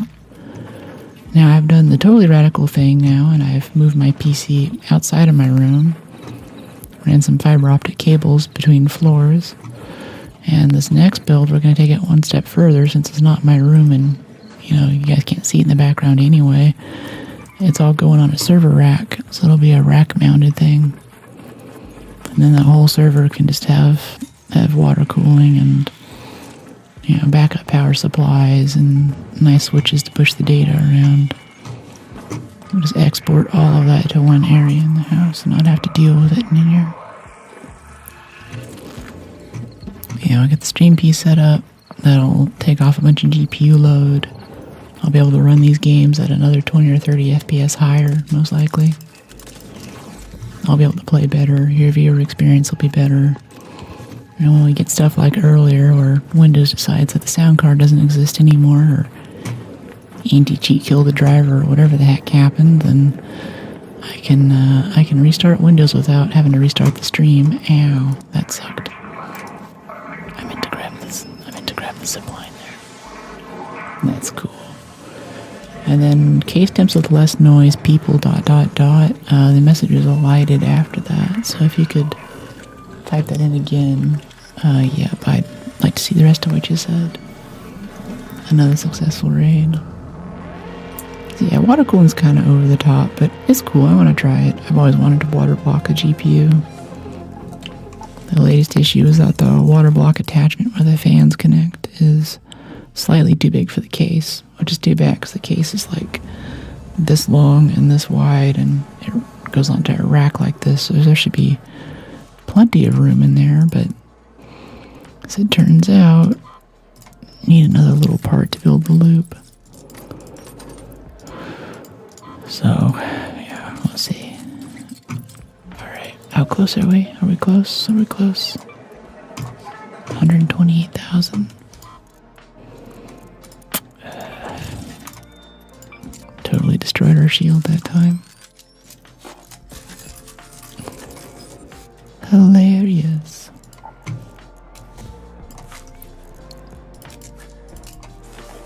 That's a dream. I have a closet under my stairs, and I'd love to sound dampen and move all my heavy lifting there. Quiet, thin clients in the house could do the rest. Well, you might have heat issues, though. That's a problem upstairs now in the server room. I didn't think about, or I have a bunch of other nerds in the house, too, so we didn't really think about how much compute is in that room and how hard that is to move that heat out of the area. So it's like a constant 85 degrees up there, especially this time of the year. We have no advanced mechanicals. Okay, break down the mod components. I don't care about mod components. Come here. Crafting materials. Mod components. Where are you? There you are. Those have springs in them. 8 more springs. Oh, yeah. We're rich. Okay, let's build some mechanicals. With my lowly 200 mechanical components that we have now to make them from. 120k less you need. Yeah, that's true. Yeah, sound dampening servers are definitely super loud, but just the amount of heat that they put off. Thing to do might be also getting, I understand that industrial kitchens have this thing where they'll have a small radiator on their roof, like professional kitchens at a nice restaurant or something. All of the refrigerators and dishwashers inside all make a lot of heat, and it's hard to get rid of that. So you'll run a closed loop around the kitchen, actually, that goes up to the roof where there's this radiator about this big, about the size of this desk, that sits there and just moves the heat into the air molecules outside of the building. So the kitchen doesn't get hot while you're working in there. That might be the move. Oh, we don't have enough to repair both of them. We need more. We need more springs. Always need more springs. We have no way to get more. This one's on like 14 health. This one's on 21 health. Okay, let's get the one that's 21 health. Yeah. I feel like this is the way to limit how much raiding you can do in one day. Keep up that daily active player count. Get you coming back the next day. Equipped firearm is damage. Yes. That bread combo is like water torture for me. Currently doing carnivore keto. The only sweet things I get is protein powder and peanut butter. Hey, I after stream every day, I go and get my blender, my Vitamix. I mostly do it for the consistency. I put about 2 servings of whole milk in it and 2 scoops of whey protein isolate. And I used to do 1 scoop, but now I'm doing 3 scoops of creatine. I got the creatine saturation, and there's some good research out now showing that the additional scoops have a mental benefit. So I'm trying that. I think I feel it. I think it's been about a week or so since I've had those extra 2 scoops, and I have a little more energy and mental acuity. And whenever like coffee or caffeine wears off, it's a bit like I'm already taking theanine, so I don't have a really hard crash. It's really, really interesting. Quite enjoying it. And I don't feel tingly. I don't feel like dizzy or anything. It's not like, beta-alanine or niacin or something, where it's kind of a big class of side effects for this stupid vitamin that you take every day.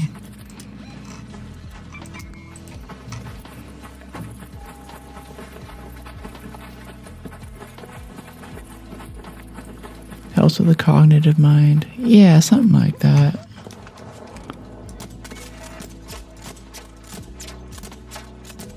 Cognition. Reload, 891 damage. Ah, someone stole it. Stole our thunder.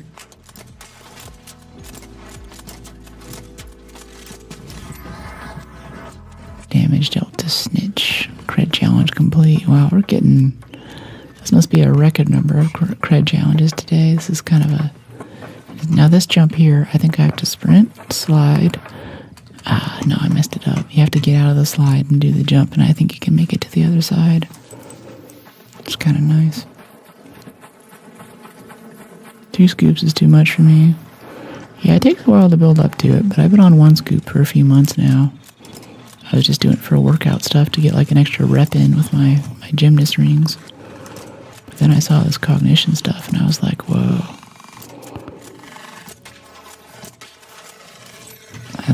That's really cool. Daily packs of vitamins for advanced cuts. Advanced cuts, really? Since we're talking about cutting hair, and that means like whenever you're getting ready for a bodybuilding competition, you need a lot more fat around the muscle to kind of help it grow, basically, is my understanding. So you eat a lot of, like a ton of carbs, ton of protein. Chicken breast and rice, I think, is a popular one from Costco. And you just do lots of that, and whenever you do the cut, you cut all the fat and all the muscles that are left over, and you look really good. You kind of cycle through that. Yeah, advanced cuts. I've heard things where you can get a better cut by using certain vitamin classes to keep the body focused on removing fat and not removing muscle. Why the whey isolate? It's the most efficient form of protein that we know of, basically. It has really good absorption and really good benefits otherwise. And I think there's some other things too, where if you have a lot of protein in your diet, it can be kind of hard on your liver, so it's nice in that way. Like, there's a lot of great science on this too. Like, for a long time, it was kind of impossible that we could have vegan triathlon winners and stuff, because they just didn't have an efficient protein source from non-animal products. They just couldn't do it. Until this one guy won this big triathlon. I forget what his name was. And he did it with this new product. I forget what it's called, but it's based on pea protein, which is much more efficient absorption for the body. So if you're vegan, you can look at that. But otherwise, I think for the rest of us, just big bag of whey protein isolate from Costco is the way to go. Also, I'm not a doctor. I'm not recommending you do any of this. Please consult a physician before you attempt anything mentioned in this stream. You know, take your TT in cold liquid, I hope. Yeah, always cold. I don't put it in hot liquid. For the magnesium at nighttime, though, for sleep and muscle repair, I'll put that in some hot water and make a sort of tea. I think that makes it a lot easier to get it down, because it's kind of like drinking baking soda. It's kind of, you know, makes you tense up a bit. It's not pleasant. I like the powdered stuff for quick absorption too. Calorie deficit, high protein, low carbs. Yeah, for a cut. Yeah, that's the idea. I've never really done any cuts or bulks and cycles or anything like that. I never cared too much about how I look. I mostly want functional strength for stuff like kiteboarding and gymnastics and backpacking, lifting stuff, picking up heavy packages, general flexibility and fitness.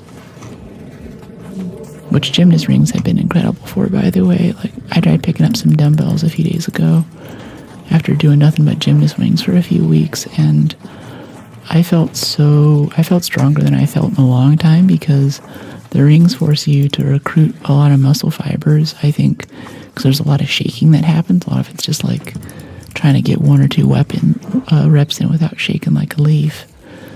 And it looks like it's your first day at the gym, but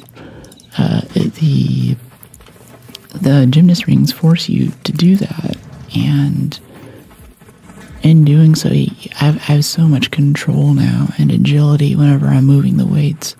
I can pick it up, and I'm a lot more endurant with getting it into position, which is also good for just even, you know, picking up the weights, putting them down, getting them on the bar if you want to do squats or whatever. I think that's an underrated skill set.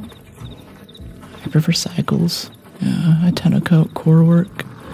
Yeah, I'm trying to get more core work. I think I'd have to get a crash pad or have some eye bolts put in the ceiling if I want to get more core in. Because right now I can do more core with yoga than I can get out of the gymnast rings. And that was the goal originally, was not to get all this upper body agility and control, but just to get a really nice ab workout. Because I don't want to buy an ab machine, but my obliques and my core is kind of lacking.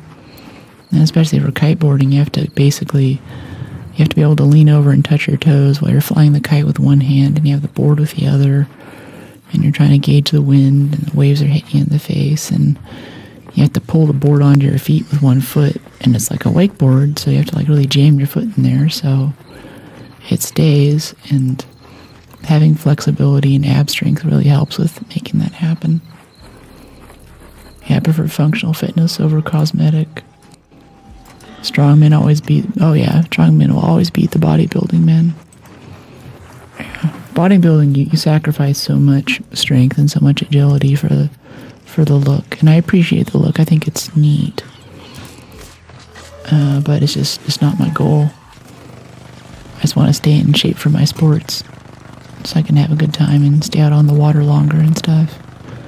Or especially when I was mountain biking a lot, I spent a lot of time on the Peloton from my apartment complex, just keeping my VO2 max up and keeping my legs strong so I can get up those hills.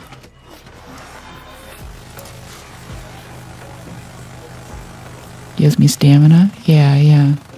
I feel like I'm less tired, and there's so many other benefits to exercise too, like you sleep better and better sleep. You've heard me talk about sleep on this channel before and how important that is to longevity and your health span, general happiness, mood. It does so much for, I think there's some good stuff for like dementia prevention. Like so many doctors that prescribe exercise for so many modern ailments. And I don't think that we really take them seriously enough when they tell us that. How good it is and how good literally everything else is whenever you're using your body regularly.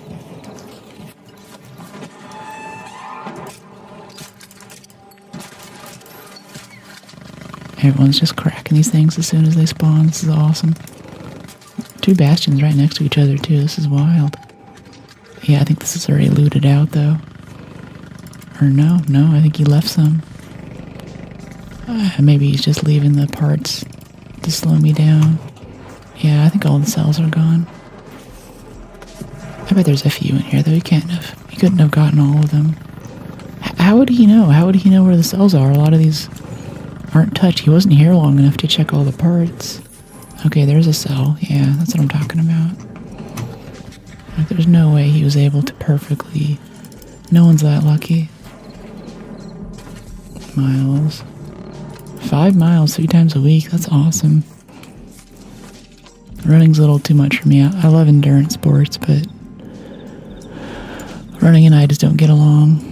I can hike, I can jog a little, but runs, my knees and my back and everything just hurts, and it's like, oh man, why am I doing this? I'm so hungry. Yeah, I'm excited for my protein shake coming up here. Yeah, good job with the keto, though. Keto's good stuff. Once you get through that really difficult period for the first couple of weeks, start getting all the benefits. Get a lot more energy and things, too. Oh my goodness, can I hit a single shot? It's just one thruster. We can do it. None of these things have our cells, though. Oh my gosh. Yeah.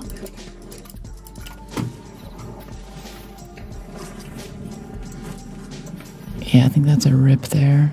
I think I heard a bastion or another bombardier just now, though. Right over to the right. And the survivor augment so insane, too. We don't have a single perk in our broad shoulders.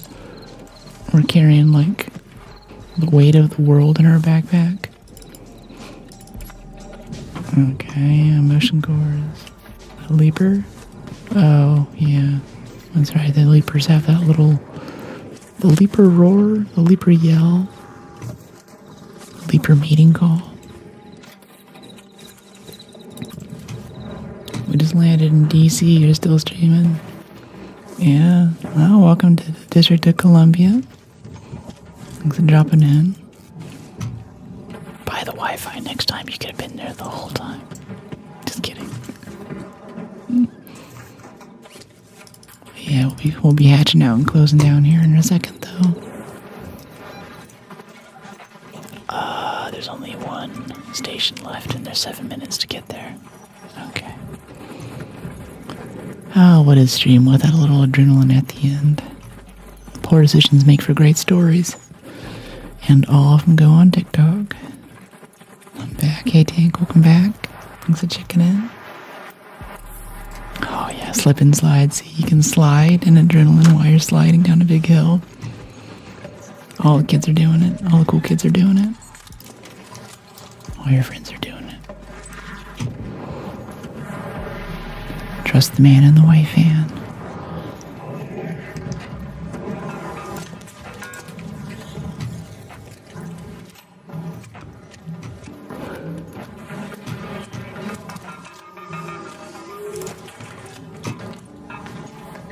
Is it gonna hit us in the face if we peek over the top? No. There's a burner back here too, right? Yeah. Blew right past us, buddy. I'm offended.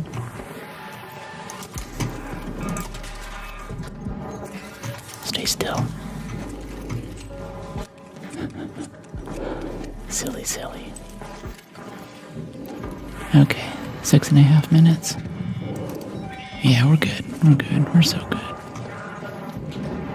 Don't trust the man in the white van. How about the man in the black trench coat? It's his friend. He's always trying to sell me a watch. None of them tell time. Grinding, it looks like. Yeah, it's going well. We're just wrapping up for today. I'll go grab this train and I'll head out. Go see if this streaming PC GPU is bricked or not. Wish me luck. Pray to the goddess of technology or goddess of your choice. What is he holding? I don't know. I volunteer for at least 5Ks a year. I walk for 2 or 3. That's cool. Walk a 5K, I'd be up for that. Running with minutes to catch the train. It's the only adrenaline rush Amtrak riders and ARC raiders share. Yeah, I used to take the train in LA. Just no one does, do. Like, you take the train in LA, you're either me, or you're a drug dealer, or you just got out of jail, and you got the little free train card to get you away from downtown LA. Not a good experience. But yeah, I actually took the train for a few years while I was there. Lots of interesting conversations. I was saying I was so dangerous. I should not been doing that. I just did not want to drive. It's cool though. I kind of knew the conductor. If he saw me coming and I was a little bit late, he'd hold the train for me. Give me another couple seconds to get on the track. Chill, dude. Of course, I was also one of the few people who actually showed up regularly with a ticket, so, you know, I was supporting it. I used to take the train to LA. Yeah, you know my pain. Yeah, Palmdale exit. All the inner city exits. So many people trying to scam me on stuff, too. I think most of the time it just went over my head. He just said, tell me this great story. This really engaging guy. And he's like, so could you give me some money for that? And I'm like, why? And he's like, well, you know, just, I told you this whole story. And yeah, it's this great deal, it's a great opportunity. You got my phone number. I'll call you. I'll hook you up with my man. You know, I just need like $100 to get this started. And I'm like, nah, it's okay. And he starts getting pissed. He's like, F you. He starts just like, you know, just popping off. I'm like, oh my gosh. I stopped talking to people after a while. That kept happening. Scammer, yeah. San Fernando Valley, nice. Yeah, we were on the same line for a little bit. You know what I'm talking about? And half the time it just broke down too. Like, a lot of people think I was part-time at work, because I'd come in late. I told my boss he knew that sometimes the train would mess up, but I mean, like, I'd mean to get there at 8 a.m., and the train would break down. They put us on another train, and that one would break down, and they put us on a bus, so I'd get into work at like 2 p.m. They'd be like, oh, you didn't feel like coming into work today? I'm like, no, I'm taking public transit. I almost got into a fight, yeah. Yeah. Like for the World Cup match, apparently there's a lot of PSAs going out on social media telling the Europeans, you cannot walk around the city. Maybe you can take the metro, but you have to understand it's not safe for you here. This is the dark, shadowy place. Oh, it's 140K. We're still 60K away. I think I'm okay, though. It's fine. It's fine. This is going to pop the next few days. All of our stuff's going to go away. But over here in our vault, we have a looting Mark III Survivor blueprint, a medium gun parts blueprint, and an extended medium Mag 3 blueprint. I'm happy. That's a whole kingdom right there. I don't need a horse. Sounds like what my ex-boyfriend would do, except he almost tried to get him away with the pension. Why in the heck would you trust with him? Especially he doesn't bring anything. Yeah, I just have a rule. I don't talk to people on the street. Even at cons, I'll be walking around, and if I'm at a con, yeah, come up, talk to me, hang out. Come to meet and greet. That's all cool, but it's hard for me to get over my natural habit that I've learned from living in mega cities, that you just don't talk to people who walk up to you. If you get somewhere, if you both walk in at the same time, that's fine, but everything from your front door to the front door of the place that you're going to, you just don't talk to people. Brooke got cracking. Yeah. Well, thank you all so much for joining me today for ArcSMR. You are my Space Marine, and I am the voice inside your helmet. We'll be back again on Friday. Here's my schedule. Don't count on the platform to see any notification, though, so I highly recommend you check out the Discord server. Sign up for notifications at the platform of your choice, and you'll have the opportunity to be here every time. And we talk about music and games and If you have a subscription on Twitch, you get access to a subs-only chat. Yeah. Hey, thanks for the hype there, West. GG. Thanks, Bim. Bye. Have a good rest of your day, and see you next Friday. Totally, Space. Good to see you here. I'll see. I'm gonna try to get this stream machine together, and I want to play some Black Flags. Maybe in a day or two, I'll come back and we'll do like an evening Black Flag stream, because Black Flag and I have unfinished business, as you've heard. GG. Take care. Yeah, thank you so much. Yeah, speaking of Black Flag, if Megan is playing right now, I'd love to hang out in her stream while I'm doing stream wrap-up stuff here, so we could look at a raid on Megan, yeah. I think she does really good playthroughs and content, and I love hanging out in her chat. Let's see, how are we doing? Okay, raid. Who do we have? Oh, this song. Yeah, Megan's here. Let's go say hi. She's a bit more chill with raids. Final Fantasy, though.